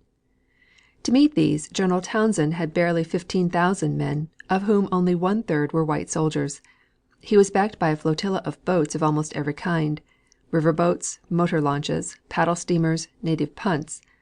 The British army was almost worn out by the fighting during the intense heat of the previous summer, but their success had given them confidence. In the early days of October the advance began. For some days it proceeded with no serious fighting. On the 23rd of October it reached Azizi, and was halted by a Turkish force numbering about 4,000. These were soon routed, and the advance continued until General Townshend arrived at Laj, about 7 miles from Ctesiphon, where the Turks were found heavily entrenched and in great numbers. Ctesiphon was a famous old city which had been the battleground of Romans and Parthians, but was now mainly ruins. In these ruins, however, the Turks found admirable shelter for nests of machine guns. On the 21st of November General Townshend made his attack. The Turks occupied 2 lines of entrenchments and had about 20,000 men, the English about 12,000. General Townshend's plan was to divide his army into 3 columns. The first was to attack the center of the first Turkish position. A second was directed at the left of that position, and a third was to swing widely round and come in on the rear of the Turkish force. This plan was entirely successful, but the Turkish army was not routed, and retreated fighting desperately to its second line. There it was reinforced and counterattacked with such vigor that it drove the British back to its old first trenches. The next day the Turks were further reinforced and attacked again. The British drove them back over and over, but found themselves unable to advance. The Turks had lost enormously, but the British had lost about one third of their strength and were compelled to fall back. They therefore returned on the 26th to Laj, and ultimately, after continual rearguard attacks, to Kut. There they found themselves surrounded, and there was nothing to do but wait for help. By this time the eyes of the world were upon the beleaguered British army. Help was being hurried to them from India, but Germany was also awake, and Marshal von der Goltz, who had been military instructor in the Turkish army, was sent down to take command of the Turkish forces. The town of Kut lies in the loop of the Tigris, making it almost an island. There was an intrenched line across the neck of land on the north, and the place could resist any ordinary assault. The great difficulty was one of supplies. However, as the relieving force was on the way, no great anxiety was felt. For some days there was a constant bombardment, which did no great damage. On the 23rd an attempt was made to carry the place by assault, but this too failed. The relieving force, however, was having its troubles. These were the days of floods, and progress was slow and at times almost impossible. Moreover, the Turks were constantly resisting. The relief expedition was composed of 30,000 Indian troops, 2 Anglo-Indian divisions, and the remnants of Townshend's expedition, a total of about 90,000 men. General Sir Percy Lake was in command of the entire force. The march began on January 6th. By January 8th the British had reached Sheikh Saad, where the Turks were defeated in 2 pitched battles. On January 22nd he arrived at el Henna, where the Turks had entrenched themselves. After artillery bombardment the Turkish positions were attacked, but heavy rains had converted the ground into a sea of mud, rendering rapid movement impossible. The enemy's fire was heavy and effective, inflicting severe losses, and though every effort was made, the assault failed. For weeks the British troops bivouacked in driving rain on soaked and sodden ground. 3 times they were called upon to advance over a perfectly flat country, deep in mud and absolutely devoid of cover against well constructed and well planned trenches, manned by a brave and stubborn enemy, approximately their equal in numbers. They showed a spirit of endurance and self sacrifice of which their country may be proud. But the repulse at Henna did not discourage the British army. It was decided to move up the left bank of the Tigris and attack the Turkish position at the Djoujiala redoubt. This meant a night march across the desert with great danger that there would be no water supply and that, unless the enemy was routed, the army would be in great danger.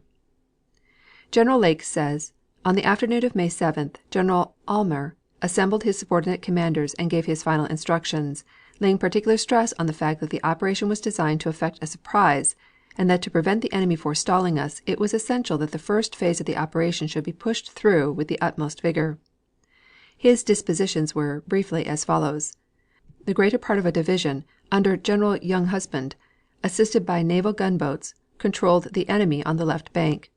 The remaining troops were formed into two columns, under General Kemball and General Keary respectively, a reserve of infantry and the cavalry brigade being held at the corps commander's own disposal. Kemball's column, covered on the outer flank by the cavalry brigade, was to make a turning movement to attack the Dujailah redoubt from the south, supported by the remainder of the force, operating from a position to the east of the redoubt. The night march by this large force, which led across the enemy's front to a position on his right flank, was a difficult operation, entailing movement over unknown ground and requiring most careful arrangement to attain success. Thanks to excellent staff work and a good march discipline, the troops reached their allotted positions apparently undiscovered by the enemy. But while Keary's column was in position at daybreak, ready to support Kemball's attack, the latter's column did not reach the point selected for its deployment in the Dujailah depression until more than an hour later. This delay was highly prejudicial to the success of the operation. When, nearly 3 hours later, Kemball's troops advanced to the attack, they were strongly opposed by the enemy from trenches cleverly concealed in the brushwood, and were unable to make further ground for some time, though assisted by Keary's attack upon the redoubt from the east. The southern attack was now reinforced and by 1 P.M. had pushed forward to within 500 yards of the redoubt, but concealed trenches again stopped further progress, and the Turks made several counter attacks with reinforcements which had by now arrived from the direction of Magassis.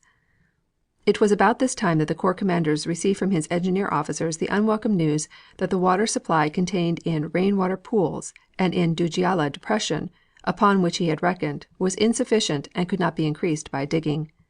It was clear, therefore, that unless the Dujailah redoubt could be carried that day the scarcity of water would, of itself, compel the troops to fall back.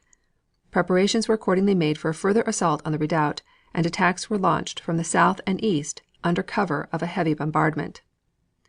The attacking forces succeeded in gaining a foothold in the redoubt, but they were heavily counterattacked by large enemy reinforcements, and being subjected to an extremely rapid and accurate shrapnel fire from concealed guns in the vicinity of Sin after, they were forced to fall back to the positions from which they started.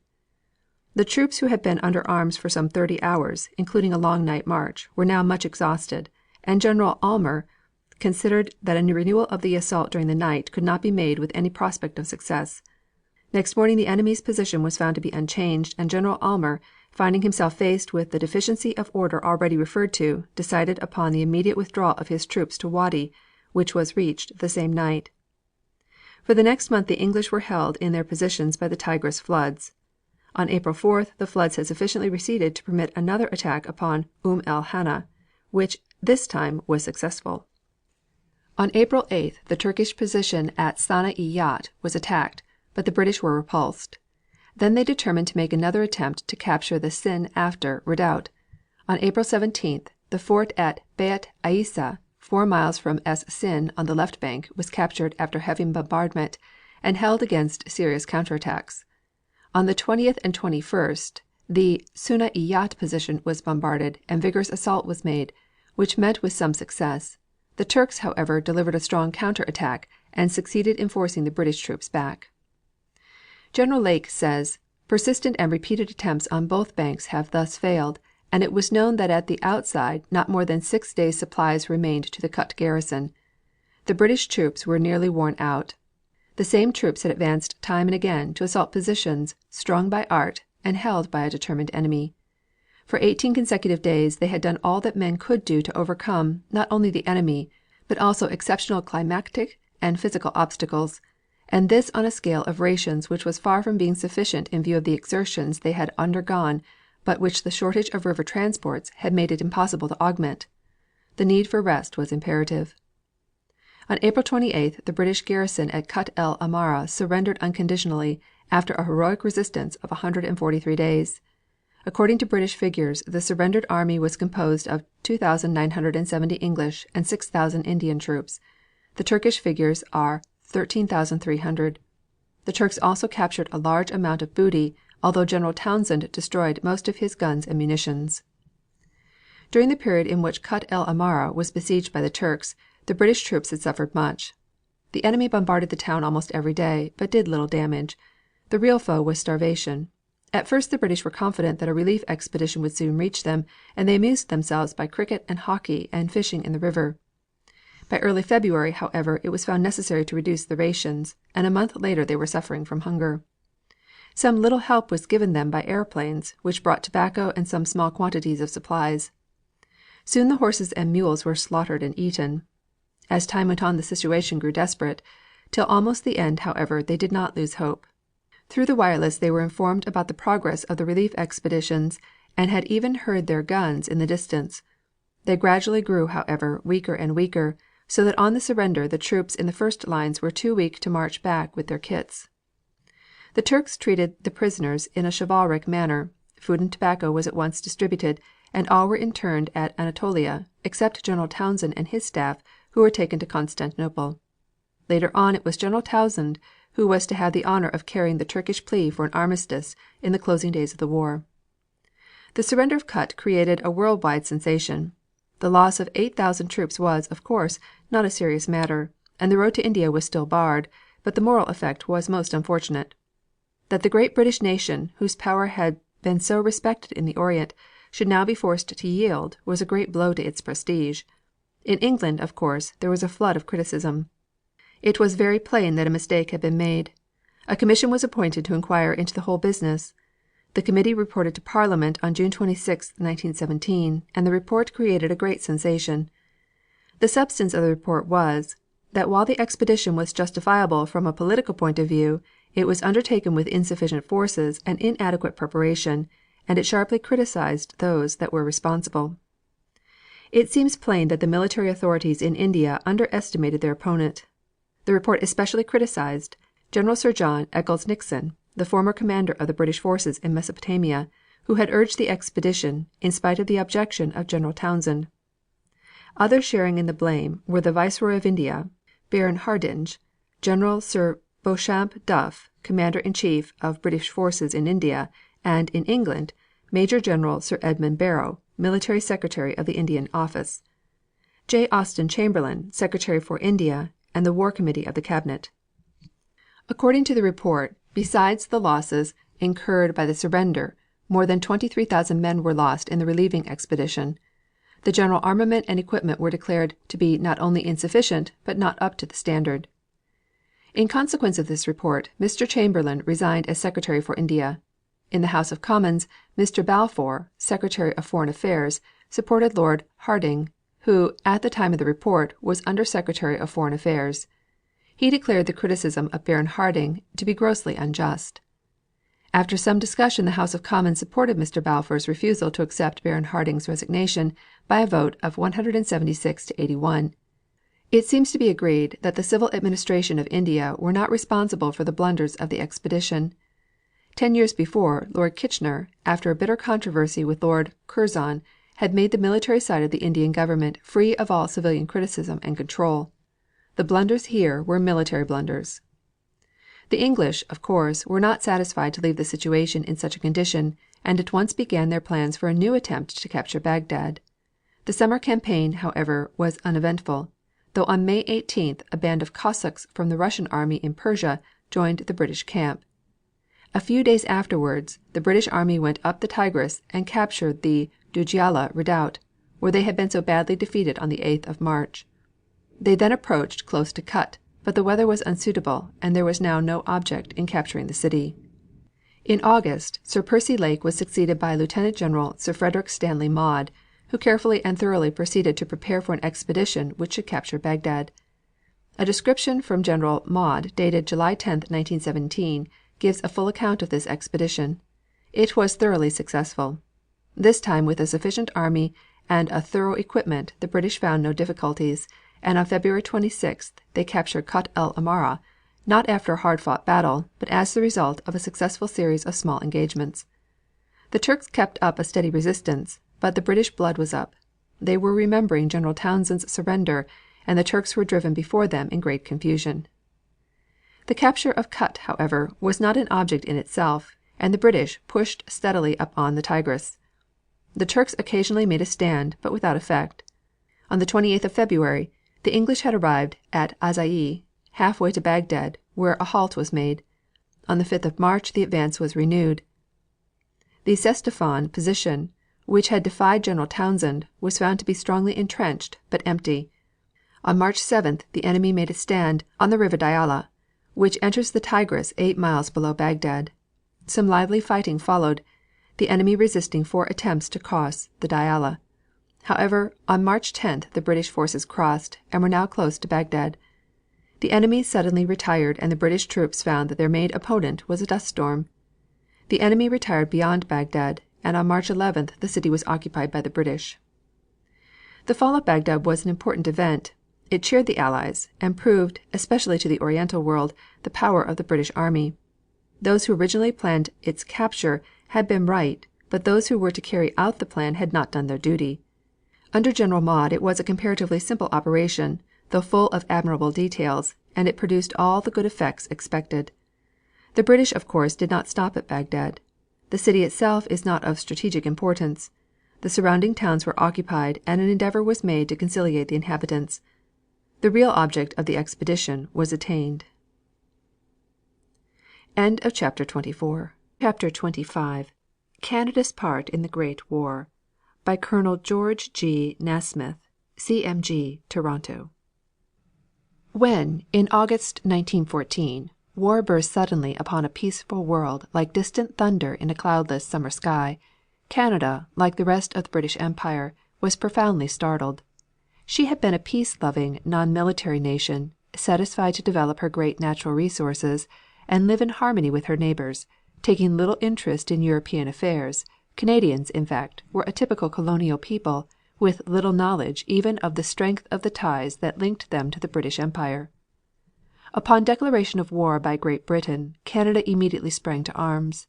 The love of country and empire, which had been no obvious thing, burst forth in a patriotic fervor as deep as it was spontaneous and genuine. The call to action was answered with an enthusiasm the like of which had rarely, if ever, been seen in any British colony. The Canadian government called for 20,000 volunteers, enough for a single division, as Canada's contribution to the British army. In less than a month 40,000 men had volunteered, and the Minister of Militia was compelled to stop the further enrollment of recruits. From the gold fields of the Yukon, from the slopes of the Rockies on the west to the surf-beaten shores of the Atlantic on the east, from workshop and mine, from farm, office, and forest, Canada's sons trooped to the colors. It will be the everlasting glory of the men of the 1st Canadian Contingent that they needed no spur, either of victory or defeat. They volunteered because they were quick to perceive that the existence of their empire was threatened by the action of the most formidable nation in arms that the world had ever seen. They had been stirred by the deepest emotion of a race, the love of country. A site for a concentration camp was chosen at Valcartier, nestling among the blue Laurentian hills, 16 miles from Quebec, and convenient to that point of embarkation. Within 4 days 60,000 men had arrived at Valcartier. In another week there were 25,000 men. From centers all over Canada troop trains, each carrying hundreds of embryo soldiers, sped towards Valcartier and deposited their burdens on the miles of sidings that had sprung up as though by magic. The rapid evolution of that wild and wooded river valley into a model military camp was a great tribute to the engineering skill and energy of civilians who had never done the like before. One day an army of woodmen were seen felling trees. The next day the stumps were torn out and the hollows filled. On the third day long rows of tents in regular camp formation covered the ground, and on the fourth day they were occupied by civilian soldiers concentrated upon learning the rudiments of the art and science of war. Streets were laid out, miles of water pipes, sunk in machine-made ditches, were connected to the hundreds of taps and shower baths.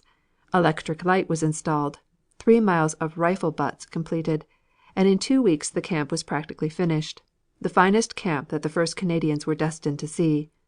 The building of Valcartier camp was characteristic of the driving power, vision and genius of the Minister of Militia, General Sir Sam Hughes. Of the 33,000 men assembled at Valcartier, the great majority were civilians without any previous training in warfare. About 7,000 Canadians had taken part in the South African War 15 years before, and some of these, together with a few ex-regulars who had seen active service, were formed into the Princess Patricia's Light Infantry. Otherwise, with the exception of the 3,000 regulars that formed the standing army of Canada, the men and most of the officers were amateurs. It was therefore a feat that the Canadian people could well afford to be proud of that in the great crisis they were able, through their aggressive Minister of Militia, not only to gather up these forces so quickly, but that they willingly and without delay converted their industries to the manufacture of all necessary army equipment. Factories all over the country immediately began turning out vast quantities of khaki cloth, uniforms, boots, ammunition, harness, wagons, and the 1,001 articles necessary for an army. Before the end of September, 1914, the Canadian Expeditionary Force had been roughly hewn into shape. Battalions had been regrouped and remodeled, officers transferred and retransferred, intensive training carried on, and all the necessary equipment assembled. On October 3, 1914, 33 Atlantic liners carrying the contingent of 33,000 men, comprising infantry, artillery, cavalry, engineers, signalers, medical corps, Army Service Supply and Ammunition columns, together with horses, guns, ammunition, wagons, motor lorries and other essentials, sailed from Gaspe Basin on the Quebec seaboard to the battlefront of Europe. It was probably the largest convoy that had ever been gathered together. The modern armada in 3 long lines, each line 1½ miles apart, led by cruisers and with battleships on the front, rear and either flank, presented a thrilling spectacle. The voyage proved uneventful, and on October 14th the convoy steamed into Plymouth, receiving an extraordinary ovation by the sober English people who seemed temporarily to have gone wild with enthusiasm. Back of that demonstration was the conviction that blood had proved thicker than water, and that the apparently flimsy ties that bound the colonies to the Empire were bonds that were unbreakable. The German conviction that the British colonies would fall away and the British Empire disintegrate upon the outbreak of a great war had proved fallacious. It was, moreover, a great demonstration of how the much vaunted German navy had already been swept from the seas and rendered impotent by the might of Britain's fleet. A few days later the Canadians had settled down on Salisbury Plain in southern England for the further course of training necessary before proceeding to France. There, for nearly 4 months in the cold and the wet, in the fog and mud, in crowded, dripping tents, and under constantly dripping skies, they carried on and early gave evidence of their powers of endurance and unquenchable spirit. Lord Roberts made his last public appearance before this division and addressing the men said in part, "3 months ago we found ourselves involved in this war, a war not of our own seeking, but one which those who have studied Germany's literature and Germany's aspirations knew was a war which we should inevitably have to deal with sooner or later. The prompt resolve of Canada to give us such valuable assistance has touched us deeply. We are fighting a nation which looks upon the British Empire as a barrier to her development, and has in consequence long contemplated our overthrow and humiliation. To attain that end she has manufactured a magnificent fighting machine and is straining every nerve to gain victory. It is only by the most determined efforts that we can defeat her." And this superb German military organization, created by years of tireless effort, was that which Canadian civilians had volunteered to fight. Was it any wonder that some of the most able leaders doubted whether men and officers, no matter how brave and intelligent, could ever equal the inspired barbarians who, even at that very moment, were battling with the finest British and French regulars and pressing them steadily towards Paris? In a short chapter of this kind, attempting to deal with Canada's effort in the Great War, it is obviously impossible to go into detail or give more than the briefest of historical pictures. Consequently, much that is fascinating can be given but a passing glance. For greater detail larger works must be consulted. Nevertheless, it is well to try and view in perspective events as they occurred, in order to obtain some idea of their relative importance. In February, 1915, the 1st Canadian Division crossed the Channel to France, and began to obtain front line experiences in a section of the line just north of Neuve Chapelle. While the First Division had been going through its course of training in England, a second division had been raised in Canada and arrived in England shortly after the first left it.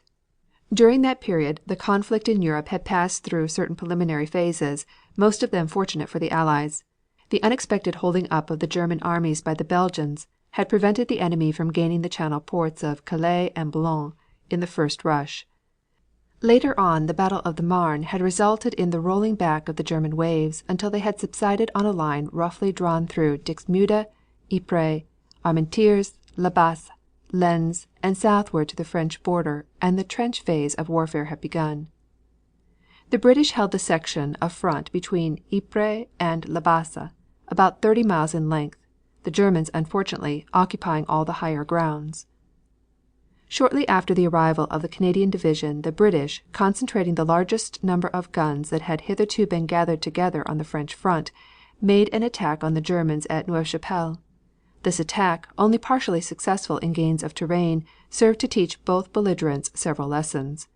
It showed the British the need for huge quantities of high explosives with which to blast away wire and trenches, and that in an attack rifle fire, no matter how accurate, was no match for unlimited numbers of machine guns. It showed the enemy what could be done with concentrated artillery fire, a lesson that he availed himself of with deadly effect a few weeks later. Though Canadian artillery took part in that bombardment, the infantry was not engaged in the Battle of Neuve Chapelle. It received its baptism of fire, however, under excellent conditions, and after a month's experience in trench warfare was taken out of the line for rest. The division was at the time under the command of a British general, and the staff included several highly trained British staff officers. Nevertheless, the commands were practically all in the hands of Canadians, lawyers, businessmen, real estate agents, newspaper men, and other amateur soldiers, who, in civilian life as militiamen, had spent more or less time in the study of the theory of warfare. This should always be kept in mind in view of subsequent events, as well as the fact that these amateur soldiers were faced by armies whose officers and men, professionals in the art and science of warfare, regarded themselves as invincible. In mid-April the Canadians took over a sector some 5,000 yards long in the Ypres salient. On the left they joined up with French colonial troops, and on the right with the British. Thus there were Canadian and French colonial troops side by side. Toward the end of April the Germans reverted to supreme barbarism and used poison gas. Undismayed, though suffering terrible losses, the heroic Canadians fought the Second Battle of Ypres and held the line in the face of the most terrific assaults. When the news of the Second Battle of Ypres reached Canada, her people were profoundly stirred. The blight of war had at last fallen heavily, destroying her firstborn, but sorrow was mixed with pride and exultation that Canadian men had proved a match for the most scientifically trained troops in Europe. As fighters Canadians had at once leaped into front rank. British, Scotch, and Irish blood, with British traditions, had proved greater forces than the scientific training and philosophic principles of the Huns. It was a glorious illustration of the axiom, right is greater than might, which the German had in his pride reversed to read, might is right. It was prophetic of what the final issue of a contest based on such divergent principles was to be.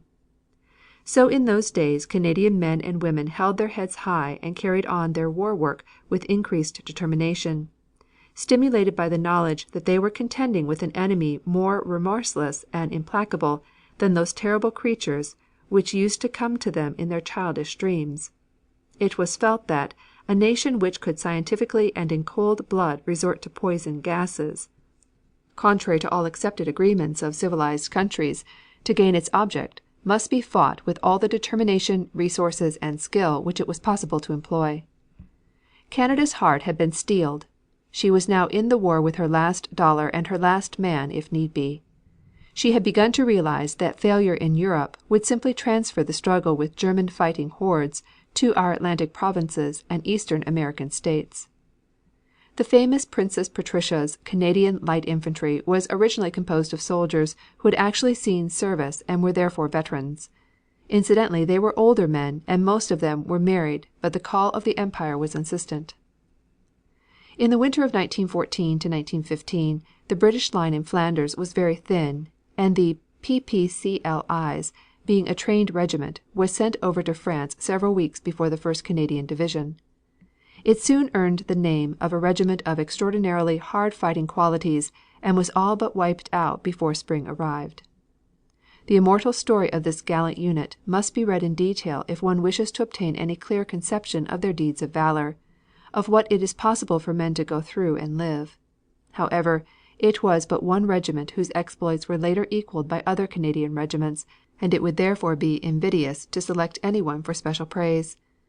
After operating as a separate regiment for nearly 2 years and having been recruited from the regular Canadian depots in England, it became a composition like other Canadian regiments and was finally incorporated into the 3rd Canadian Division. In the spring of 1915 a Canadian cavalry brigade was formed in France made up of Strathcona's Horse, King Edward's Horse, the Royal Canadian Dragoons, and Canadian Mounted Rifles. After the second battle of Ypres, the Canadians, after resting and reorganizing, were moved to a section of the line near La Basse. Here they fought the battle of Festubert, a series of infantry attacks and artillery bombardments which gained little ground. Shortly afterwards they fought the battle of Givenchy, equally futile, as far as material results were concerned. Both of these battles had the double object of feeling out the strength of the German line and of obtaining the Aubers Ridge, should the attacks prove successful. In both battles the Canadians showed great aptitude for attack and tenacity in their hold of captured trenches. They also learned the difficult lesson that if an objective is passed by the infantry, the latter enter the zone of their own artillery fire and suffer accordingly. In September, 1915, the 2nd Canadian Division arrived in Flanders and took its place at the side of the 1st Canadian Division, then occupying the Ploegsteert section in front of the Messines Wytschaete Ridge.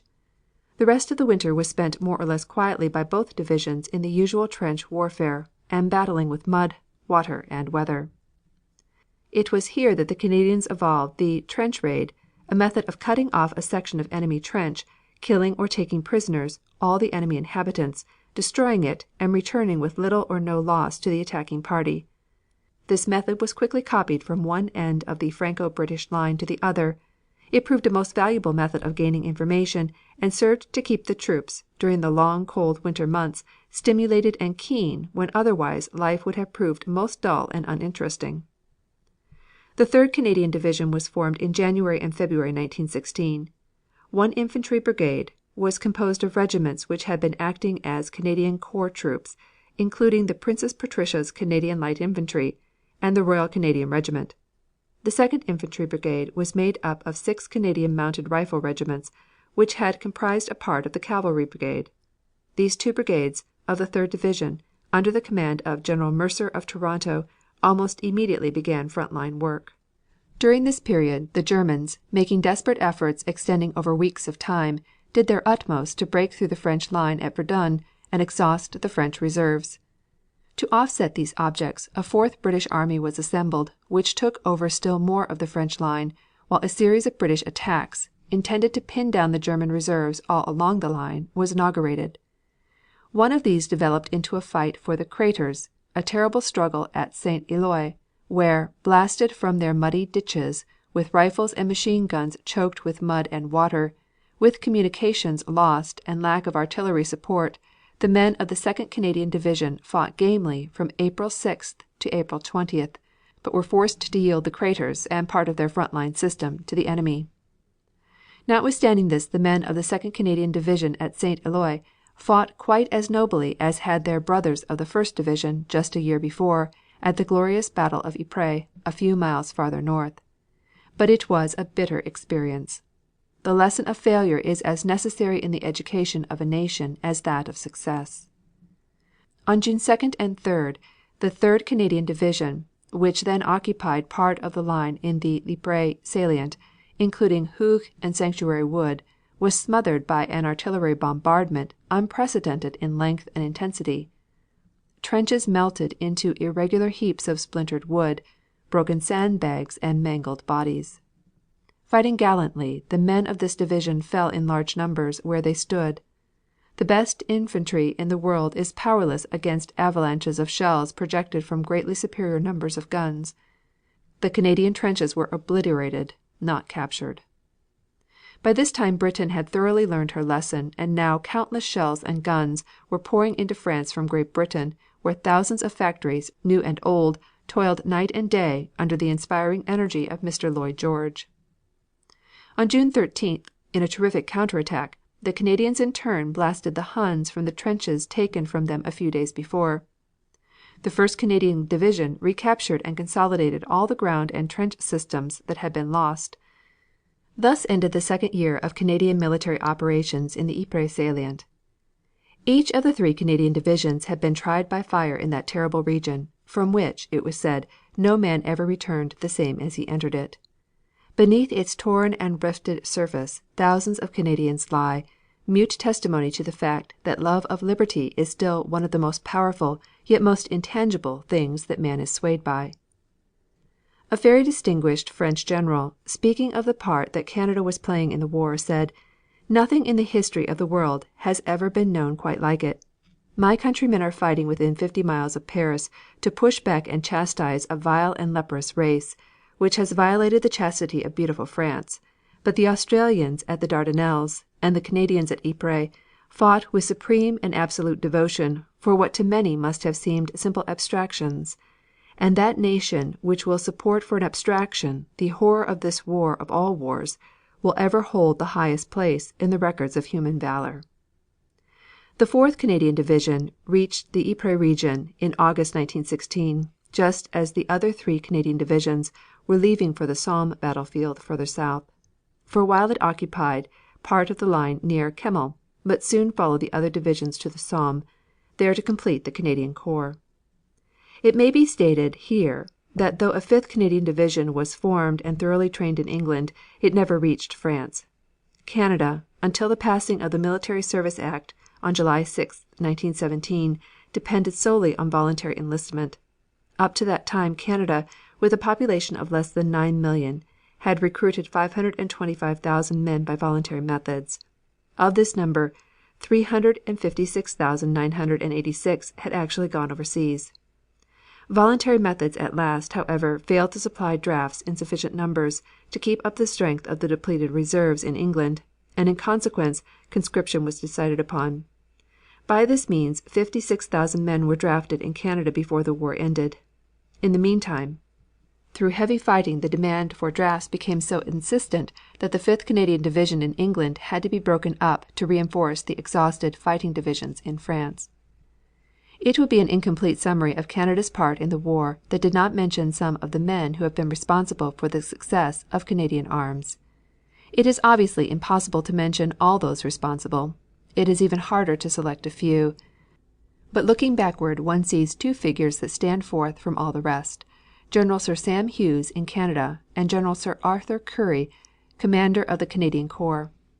To General Sir Sam Hughes must be given the credit of having foreseen war with Germany and making such preparations as were possible in a democracy like Canada. He it was of all others who galvanized Canada into action. He it was whose enthusiasm and driving power were so contagious that they affected not only his subordinates but the country at large.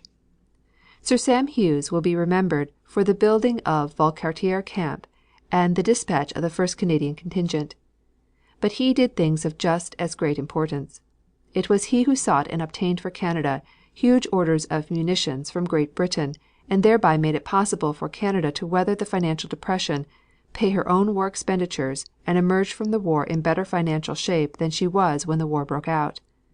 It was easy to build up a business once established, but the chief credit must go to the man who established it. Sir Sam Hughes was also responsible for the selection of the officers who went overseas with the 1st Canadian Contingent. Among those officers who subsequently became divisional commanders were General Sir Arthur Currie, General Sir Richard Turner, General Sir David Watson, Generals Lipsett, Mercer, and Hughes. Of these generals, Sir Arthur Currie through sheer ability ultimately became commander of the Canadian Corps. This big, quiet man, whose consideration, prudence, and brilliancy had won the absolute confidence of Canadian officers and men alike, welded the Canadian Corps into a fighting force of incomparable effectiveness, a force which was set the most difficult tasks and, as events proved, not in vain. When Canada entered the war she had a permanent force of 3,000 men.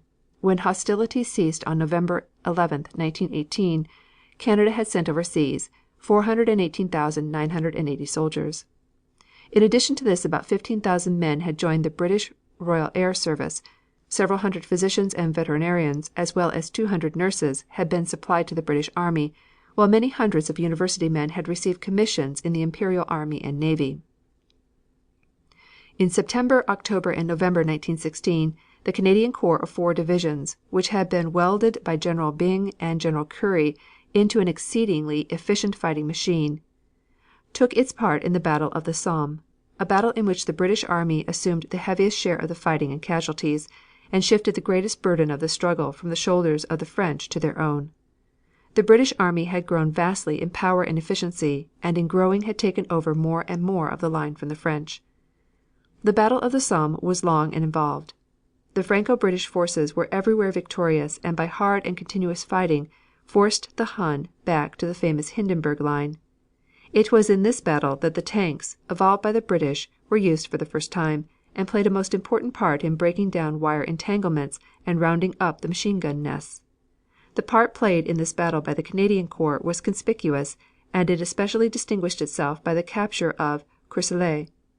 Although the battles which the Canadian Corps took part in subsequently were almost invariably both successful and important, they can be merely mentioned here.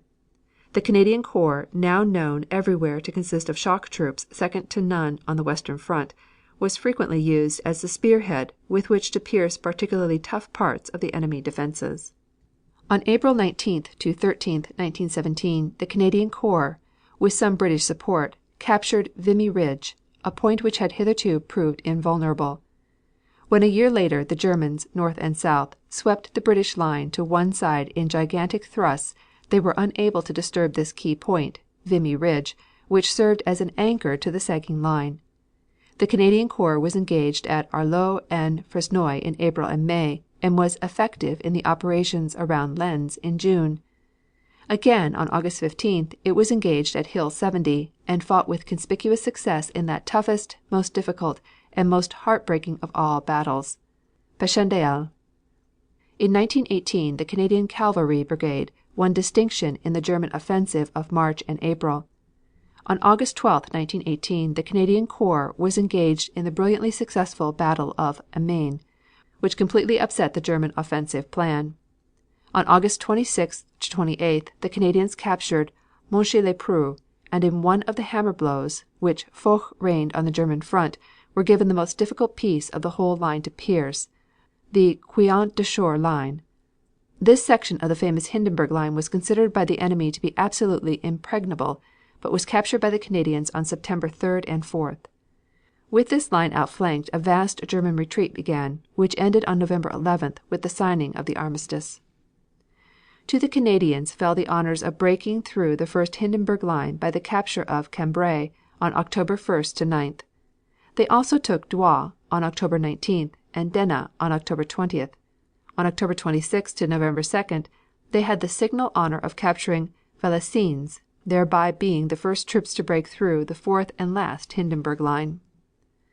It was surely a curious coincidence that Mons, from which the original British army, the best trained, it is said, that has taken the field since the time of Caesar, began its retreat in 1914, should have been the town which Canadian civilians were destined to recapture.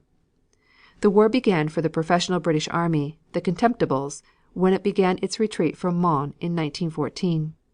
The war ended for the British army at the very same town 4 years and 3 months later, when on the day the armistice was signed the men from Canada re-entered it. Was it coincidence or was it fate? During the war the Canadian troops had sustained 211,000 casualties. 152,000 had been wounded and more than 50,000 had made the supreme sacrifice. Put into different language, this means that the total number of Canadians killed was just a little greater than the total number of infantrymen in their corps of 4 divisions. The extent of the work involved in the care of the wounded and sick of the Canadians overseas may be gathered from the fact that Canada equipped and sent across the Atlantic 7 general hospitals, 10 stationary hospitals, 16 field ambulances, 3 sanitary sections, 4 casualty clearing stations, and advanced and base depots of medical stores. The personnel of these medical units consisted of 1,612 officers, 1,994 nursing sisters, and 12,382 of other ranks, or a total of about 16,000. This will give some conception of the importance of the task involved in the caring for the sick and wounded of about 90,000 fighting troops, some 60,000 auxiliary troops behind the lines, and the reserve depots in England. The work of the Canadian Red Cross Society included the building and equipping of auxiliary hospitals to those of the Canadian Army Medical Corps, providing of extra and emergency stores of all kinds, recreation huts, ambulances and lorries, drugs, serums, and surgical equipment calculated to make hospitals more efficient. The looking after the comfort of patients in hospitals, providing recreation and entertainment to the wounded, and dispatching regularly to every Canadian prisoner parcels of food, as well as clothes, books, and other necessities. The Canadian Red Cross expended on goods for prisoners in 1917 nearly $600,000. In all, the Canadian Red Cross distributed since the beginning of the war to November 23, 1918, $7,631,100. The approximate total of voluntary contributions from Canada for war purposes was over $90 million.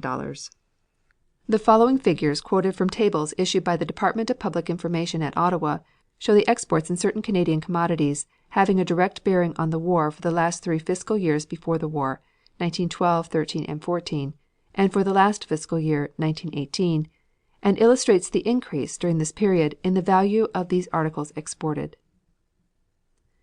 Values. Foodstuffs. Average for 1912, 13, and 14, $143,133,374. 1918, $617,515,690. Clothing, metals, leather, etc.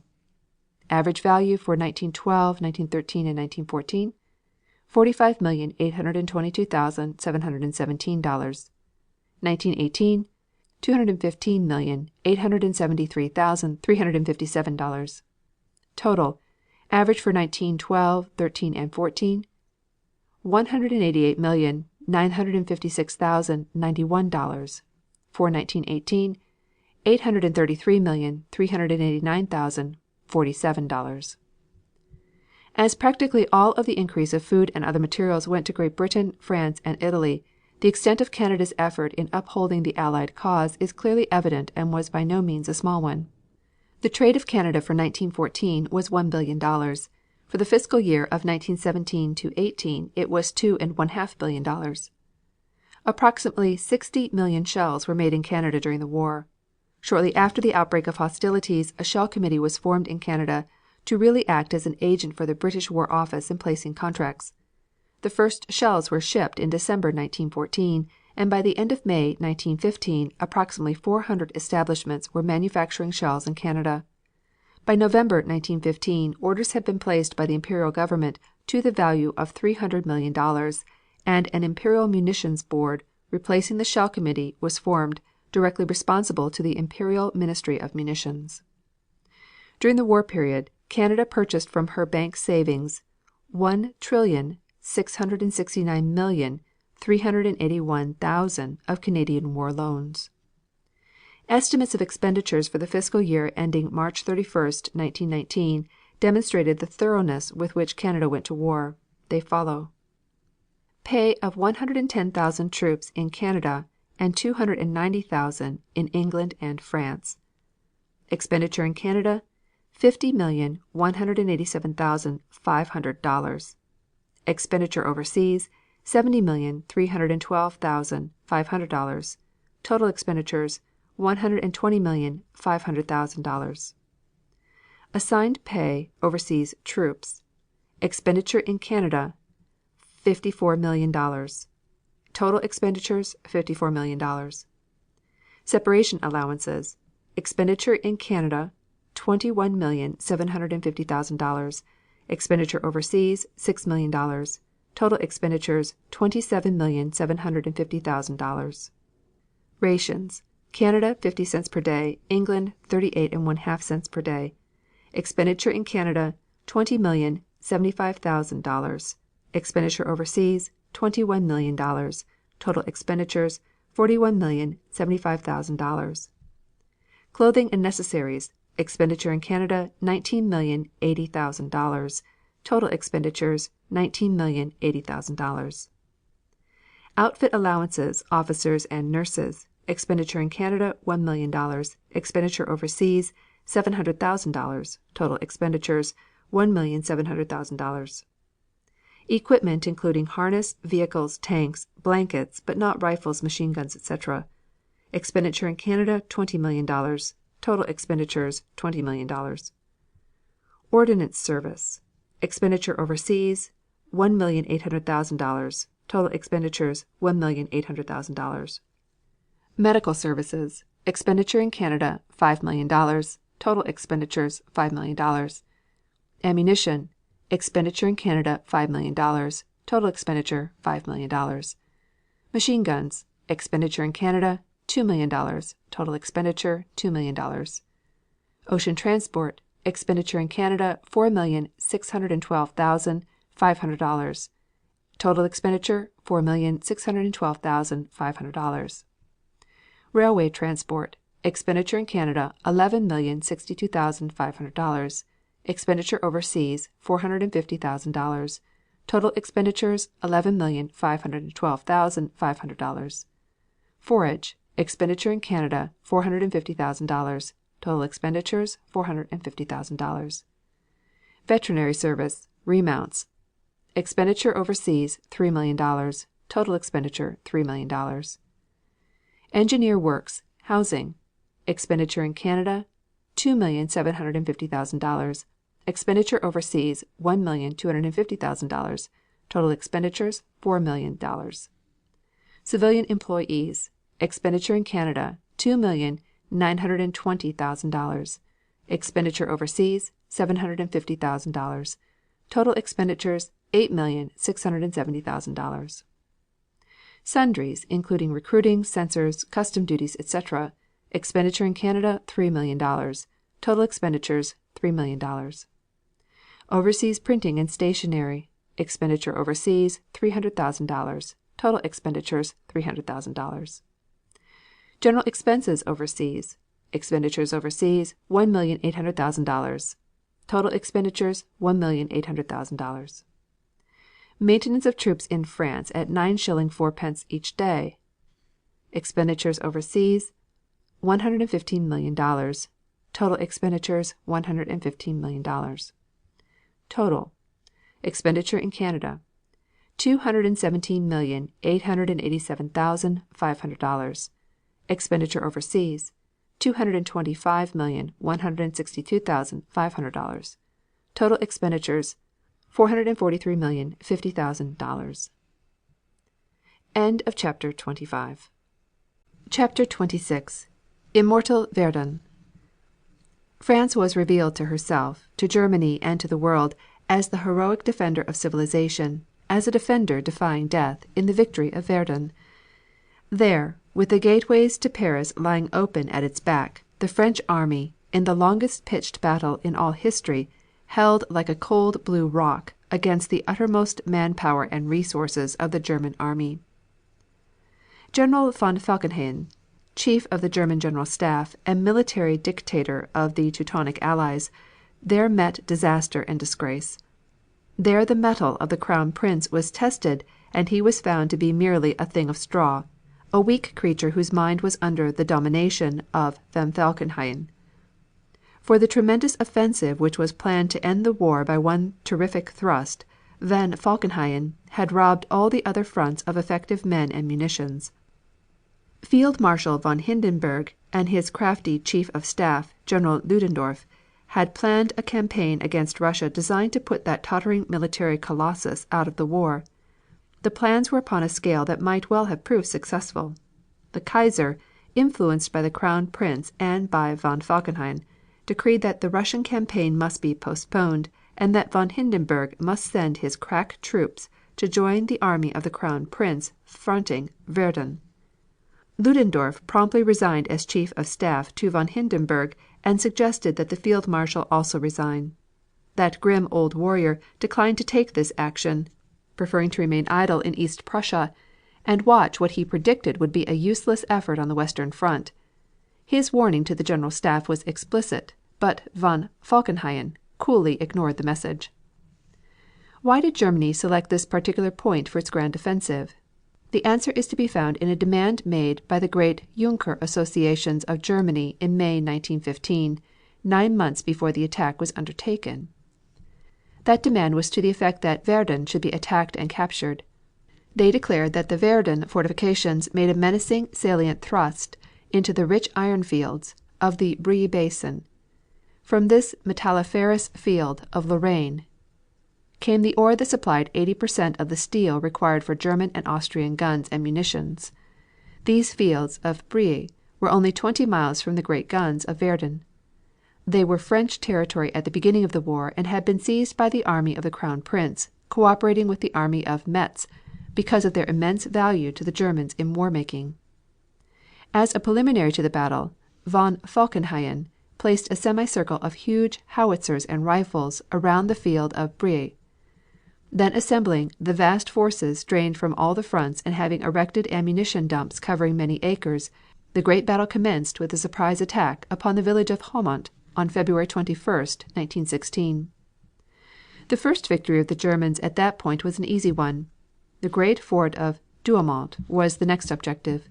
This was taken on February 25th after a concentrated bombardment that for intensity surpassed anything that hitherto had been shown in the war.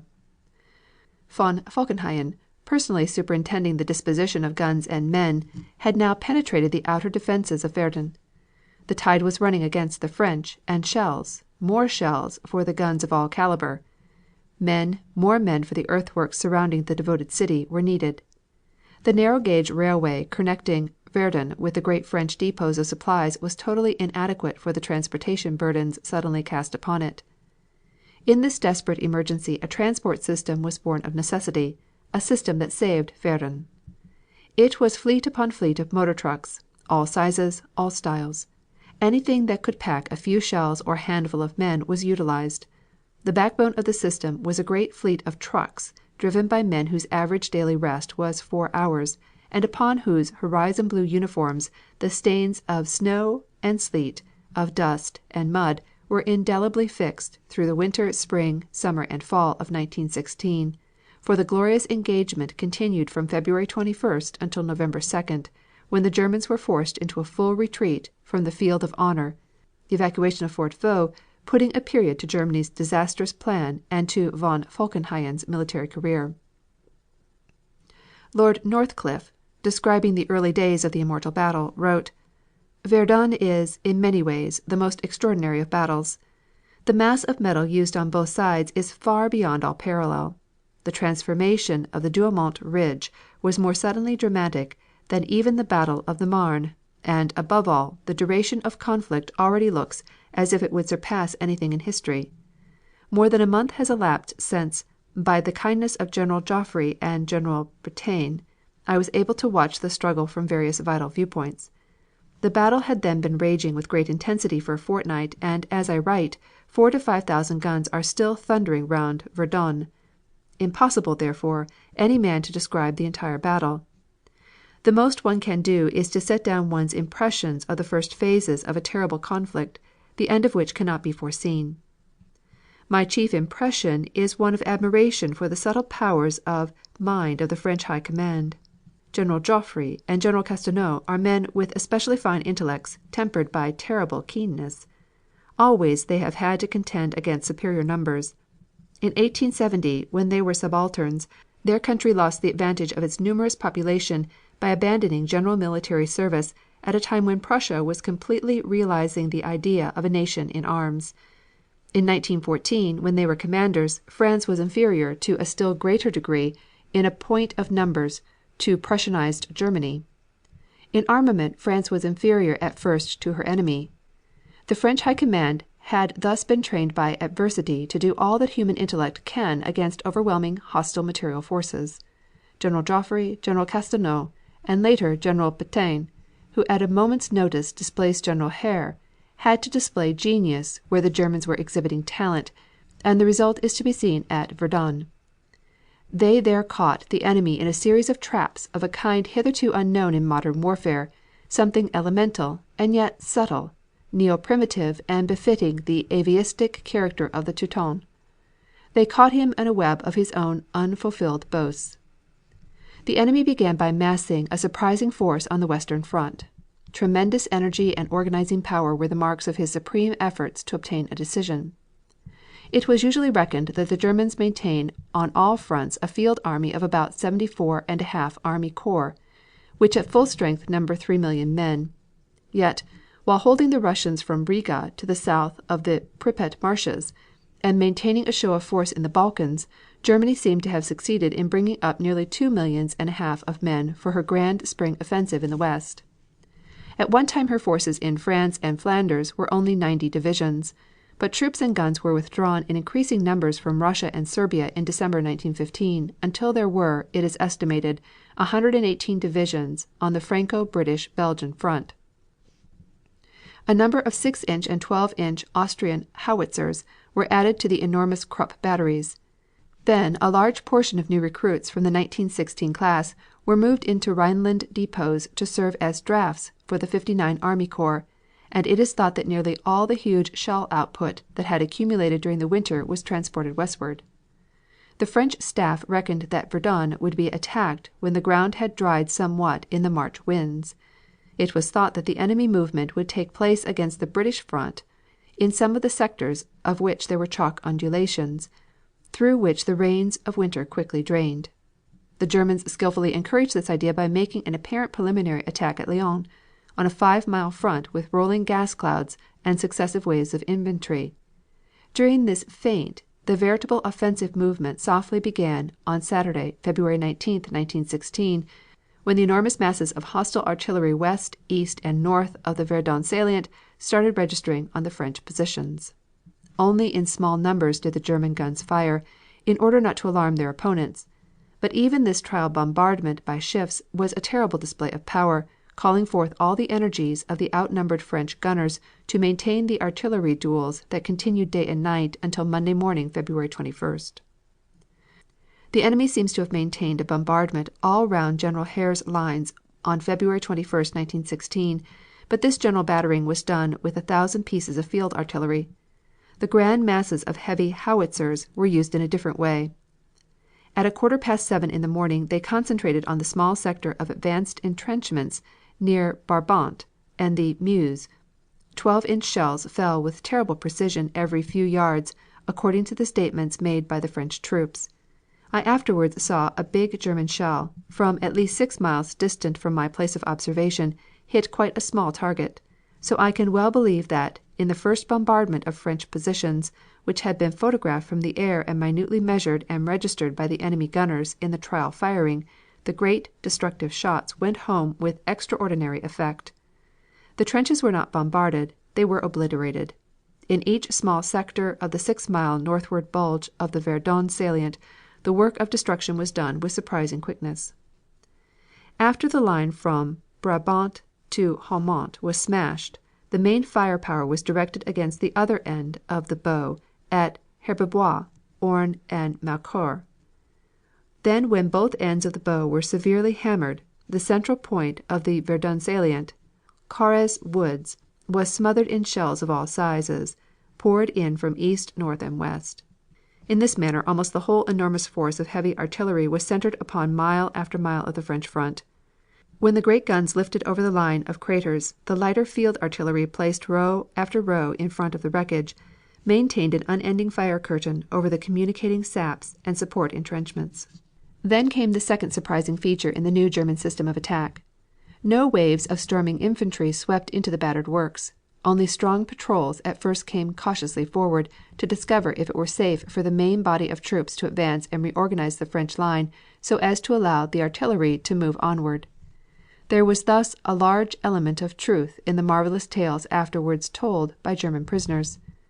Their commanders thought it would be possible to do all the fighting with long-range artillery, leaving the infantry to act as squatters to the great guns and occupy and rebuild line after line of the French defenses without any serious hand-to-hand struggles. All they had to do was to protect the gunners from surprise attack, while the guns made an easy path for them. But, ingenious as was this scheme for saving the manpower of Germany by an unparalleled expenditure of shell, it required for success the cooperation of the French troops. But the French did not cooperate. Their High Command had continually improved their system of trench defense in accordance with the experiences of their own hurricane bombardments in Champagne and the Carency sector. General Castelnau, acting as commander in chief on the French front, was indeed the inventor of hurricane fire tactics, which he had used for the first time in February 1915 in Champagne.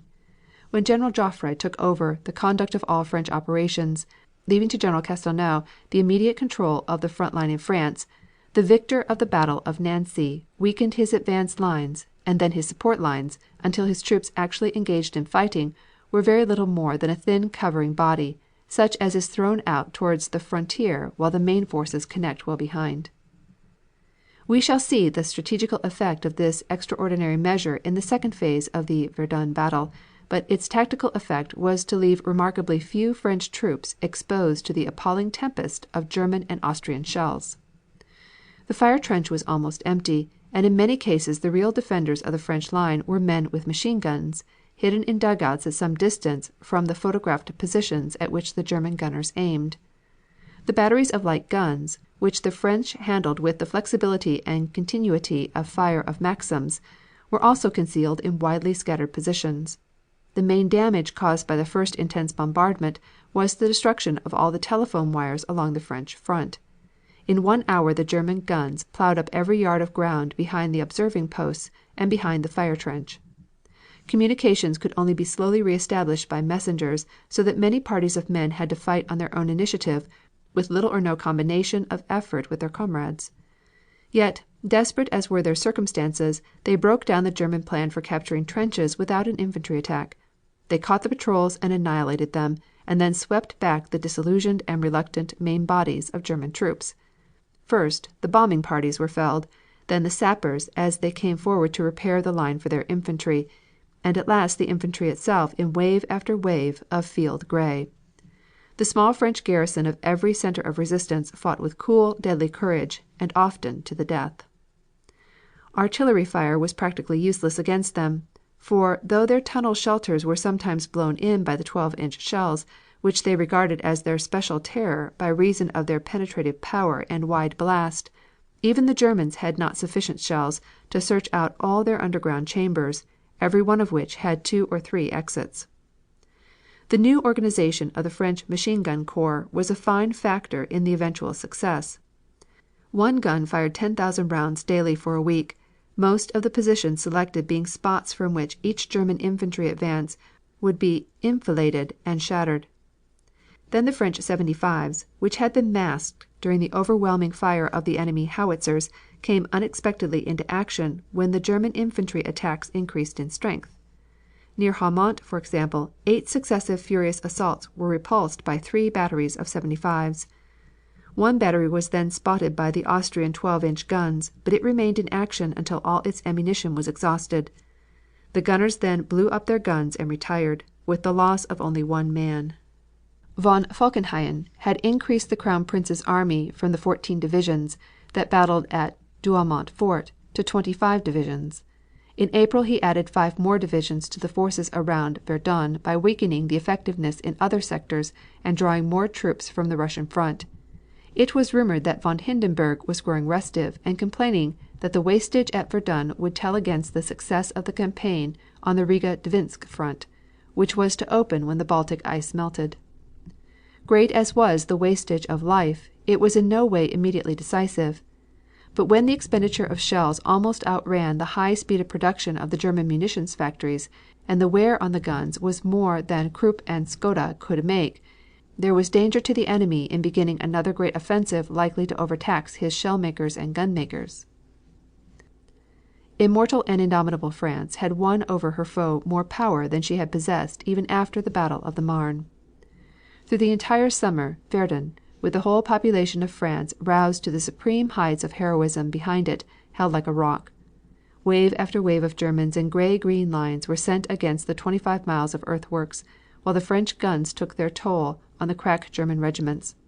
German dead lay upon the field until exposed flesh became the same ghastly hue of their uniforms. No Man's Land around Verdun was a waste and a stench. General Joffre's plan was very simple. It was to hold out. As was afterwards revealed, much to the satisfaction of the French people, Sir Douglas Haig had placed himself completely at the service of the French commander in chief, and had suggested that he should use the British army to weaken the thrust at Verdun. But General Joffre had refused the proffered help. No man knew better than he what his country, with its exceedingly low birth rate, was suffering on the Meuse. He had but to send a telegram to British headquarters, and 1,000,000 Britons, with thousands of heavy guns, would fling themselves upon the German lines and compel Falkenhayn to divide his shell output, his heavy artillery, and his millions of men between Verdun and Somme. But General Joffre, instead of sending the telegram in question, merely dispatched officers to British headquarters to assure and calm the chafing Scotsmen commanding the military forces of the British Empire. Throughout that long summer the battle cry of Verdun, "Ne passeront pas," they shall not pass, was an inspiration to the French army and to the world. Then as autumn drifted its red foliage over the heights surrounding the bloody field, the French struck back. General Nivelle, who had taken command at Verdun under Joffre, commenced a series of attacks and a persistent pressure against the German forces on both sides of the Meuse. These thrusts culminated in a sudden sweeping attack which on October 24th resulted in the recapture by Nivelle's forces of Fort Douaumont, and on November 2nd in the recapture of Fort Vaux. Thus ended in glory the most inspiring battle in the long and honorable history of France. End of chapter 26. Chapter 27. Murders and Martyrs. Many examples might be cited to show that the Central Empires were dead to the humanities. There were apparently no limits to the brutality of the German war makers. Among the outstanding deeds of the Teutons that sickened the world was the killing of Miss Edith Cavell, an English nurse working in Belgian hospitals. A shudder of horror circled the world when announcement was formally made that this splendid woman was sentenced to death and murdered by a German firing squad at 2 o'clock on the morning of October 12, 1915. The killing of this gentle-natured, brave woman typified to the world Germany's essentially brutal militarism. It placed the German military command in a niche of dishonor unique in all history. The specific charge against Miss Cavell was that she helped English and French soldiers and Belgian young male civilians to cross the border into Holland. The direct evidence against her was in the form of letters intercepted by the Germans in which some of these soldiers and civilians writing from England thanked her for the aid she had given to them. Upon the farcical trial that resulted in the predetermined sentence of death, Miss Cavell courageously and freely admitted her assistance in the specific cases of escape. When she was asked why she did it, she declared her fear that if she had not done so the men would have been shot by the Germans. Her testimony was given in a clear conversational tone that betrayed no nervousness, and her entire bearing was such as to win the sympathy of everyone except her stony-hearted judges. The German officers in command at Brussels made it impossible for Miss Cavell to see counsel before the trial, and a number of able lawyers who were solicited to undertake her defense declined to do so because of their fear of the Germans. Sentence was imposed upon her at 5 o'clock on the afternoon of October 11th. In accordance with its terms, she was taken from her cell and placed against a blank wall at 2 o'clock the following morning, the darkness of the hour vying with the blackness of the deed. Mr. Gahan, the English clergyman connected with the prison, was permitted to see her a short time before her murder. He gave her Holy Communion at 10 o'clock on the night of October 11th. To him she declared she was happy in her contemplation of death, that she had no regret for what she had done, and that she was glad to die for her country. Brand Whitlock, American Minister to Belgium, and Hugh Gibson, Secretary of the Legation, did all that was humanly possible to avert the crime, but without avail. They were told that the Emperor himself could not intervene. Defending the murder, Dr. Alfred Zimmermann, German Under Secretary for Foreign Affairs, callously disposed of the matter thus: I see from the English and American press that the shooting of an Englishwoman and the condemnation of several other women in Brussels for treason has caused a sensation, and capital against us is being made out of the fact. Men and women are equal before the law, and only the degree of guilt makes the difference in the sentence for the crime and its consequences. Monuments to Edith Cavell were reared in widely scattered communities. A mountain was named in her honor. Her murder multiplied enlistments and fed the fires of patriotism throughout the Allied countries. In the end, Germany lost heavily. The Teutons aimed to strike terror into the hearts of men and women. They only succeeded in arousing a righteous anger that ultimately destroyed the imperial government. Another instance equally flagrant of the utter callousness of the men who at that time ruled Germany was the murder of Captain Fryatt, a gallant British seaman who had dared to attack the pirates of the underseas. Captain Charles Fryatt was the master of the steamship Brussels, a merchant vessel owned by the Great Eastern Railway. It was captured by the Germans on June 23, 1916. Captain Fryatt was taken to Zeebrugge.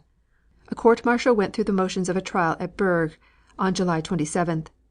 The charge against Captain Fryatt was that of attempting to ram the German submarine U-33. Mute testimony against Captain Fryatt was a gold watch found upon his person.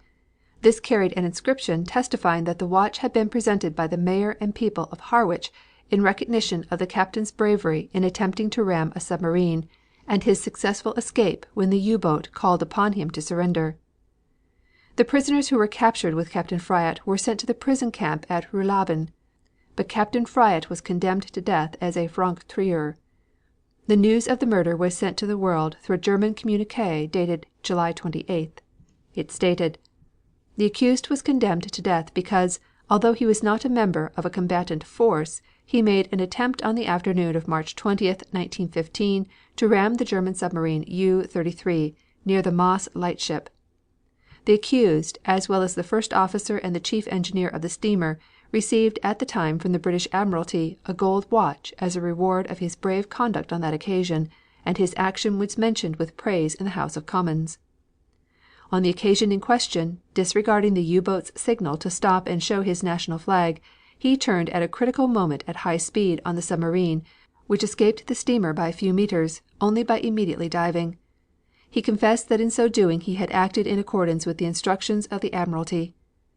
One of the many nefarious franc tireur proceedings of the British merchant marine against our war vessels had thus found a belated but merited expiation." The brutal action by Germany coming after the murder of Edith Cavell created intense indignation throughout the world. It ranked with the poison gas at Ypres, the Lusitania, the Belgian atrocities, the killing of Edith Cavell, and the unrestricted submarine sinkings as a factor in arousing the democratic peoples of the world to a fighting pitch. Germany sowed its seeds of destruction in the wind that bore the fumes of poison gas, and in the ruthless brutality that decreed the sinking of the Lusitania and the murders of Edith Cavell and Captain Fryatt. It reaped the whirlwind in the world-wide wrath that brought America into the war and that visited disgrace and defeat upon the German Empire. End of chapter 27. Chapter 28. The Second Battle of Ypres. First to feel the effects of German terrorism through poison gas were the gallant Canadian troops on the afternoon of April 22, 1915, at Ypres, Belgium.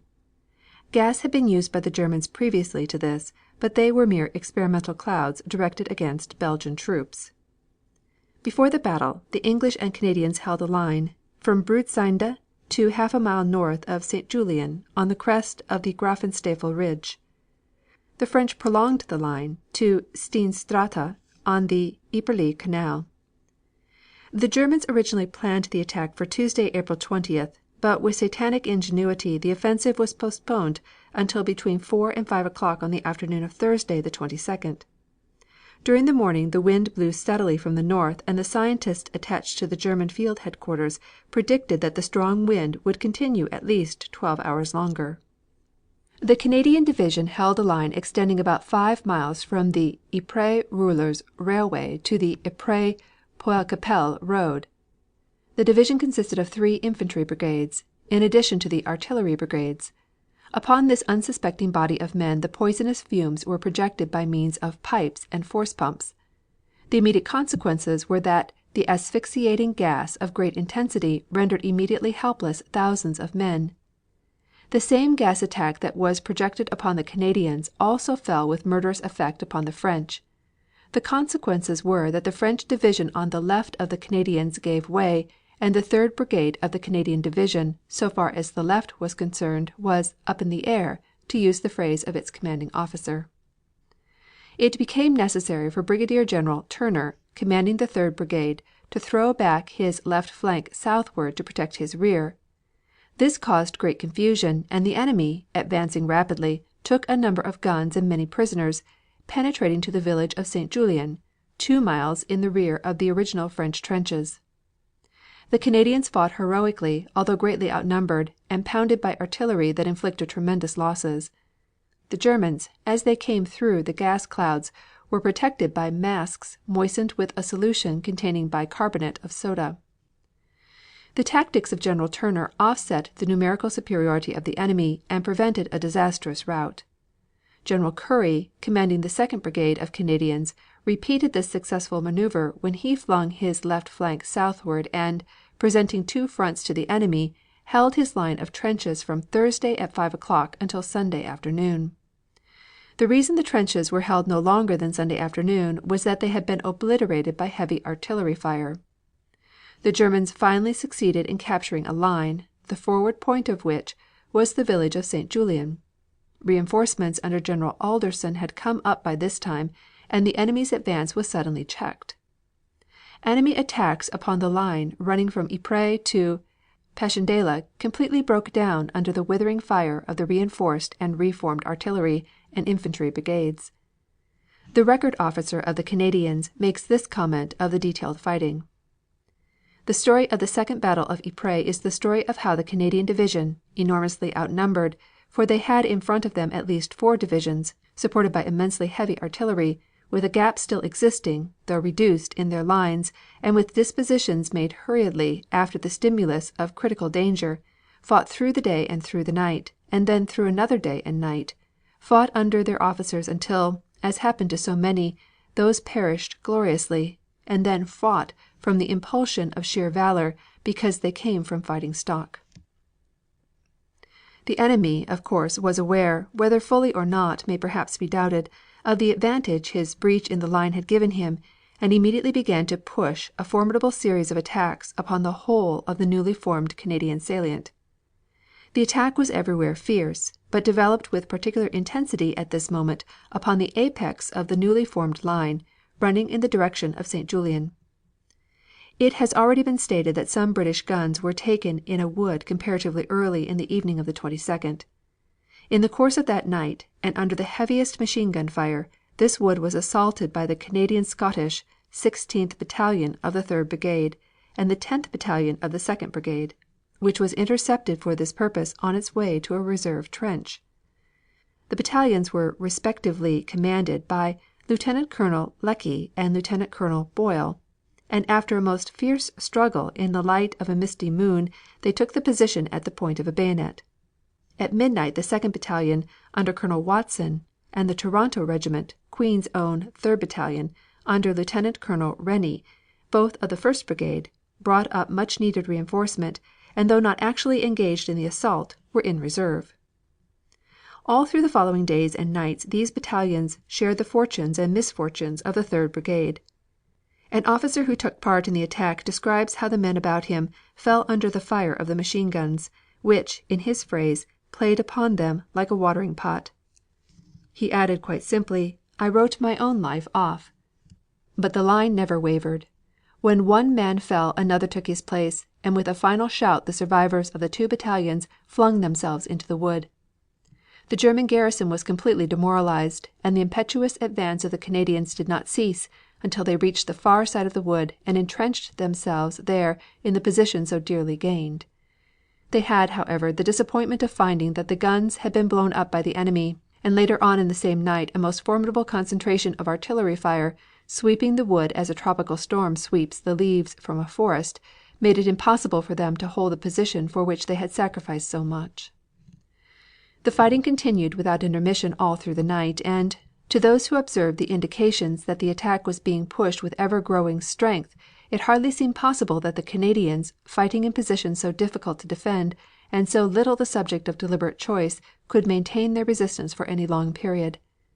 At 6 A.M. on Friday it became apparent that the left was becoming more and more involved, and a powerful German attempt to outflank it developed rapidly.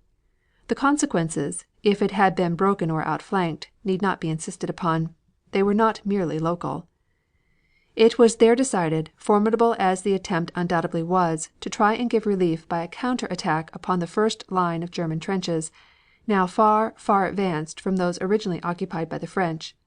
This was carried out by the Ontario 1st and 4th Battalions of the 1st Brigade, under Brigadier General Mercer, acting in combination with a British brigade. It is safe to say that the youngest private in the rank, as he set his teeth for the advance, knew the task in front of him, and the youngest subaltern knew that all rested upon its success. It did not seem that any human being could live in the shower of shot and shell which began to play upon the advancing troops. They suffered terrible casualties. For a short time every other man seemed to fall, but the attack was pressed ever closer and closer. The 4th Canadian Battalion at one moment came under a particularly withering fire. For a moment, not more, it wavered.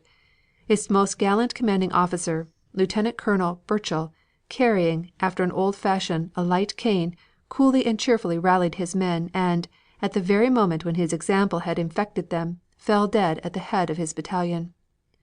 With a hoarse cry of anger they sprang forward, for indeed they loved him, as if to avenge his death. The astonishing attack which followed, pushed home in the face of direct frontal fire made in broad daylight by battalions whose names should live forever in the memories of soldiers, was carried to the front line of the German trenches. After a hand-to-hand struggle the last German who resisted was bayoneted, and the trench was won.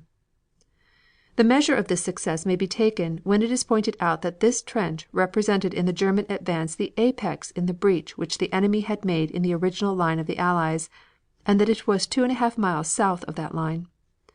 This charge, made by men who looked death indifferently in the face, for no man who took part in it could think that he was likely to live, saved, and that was much, the Canadian left.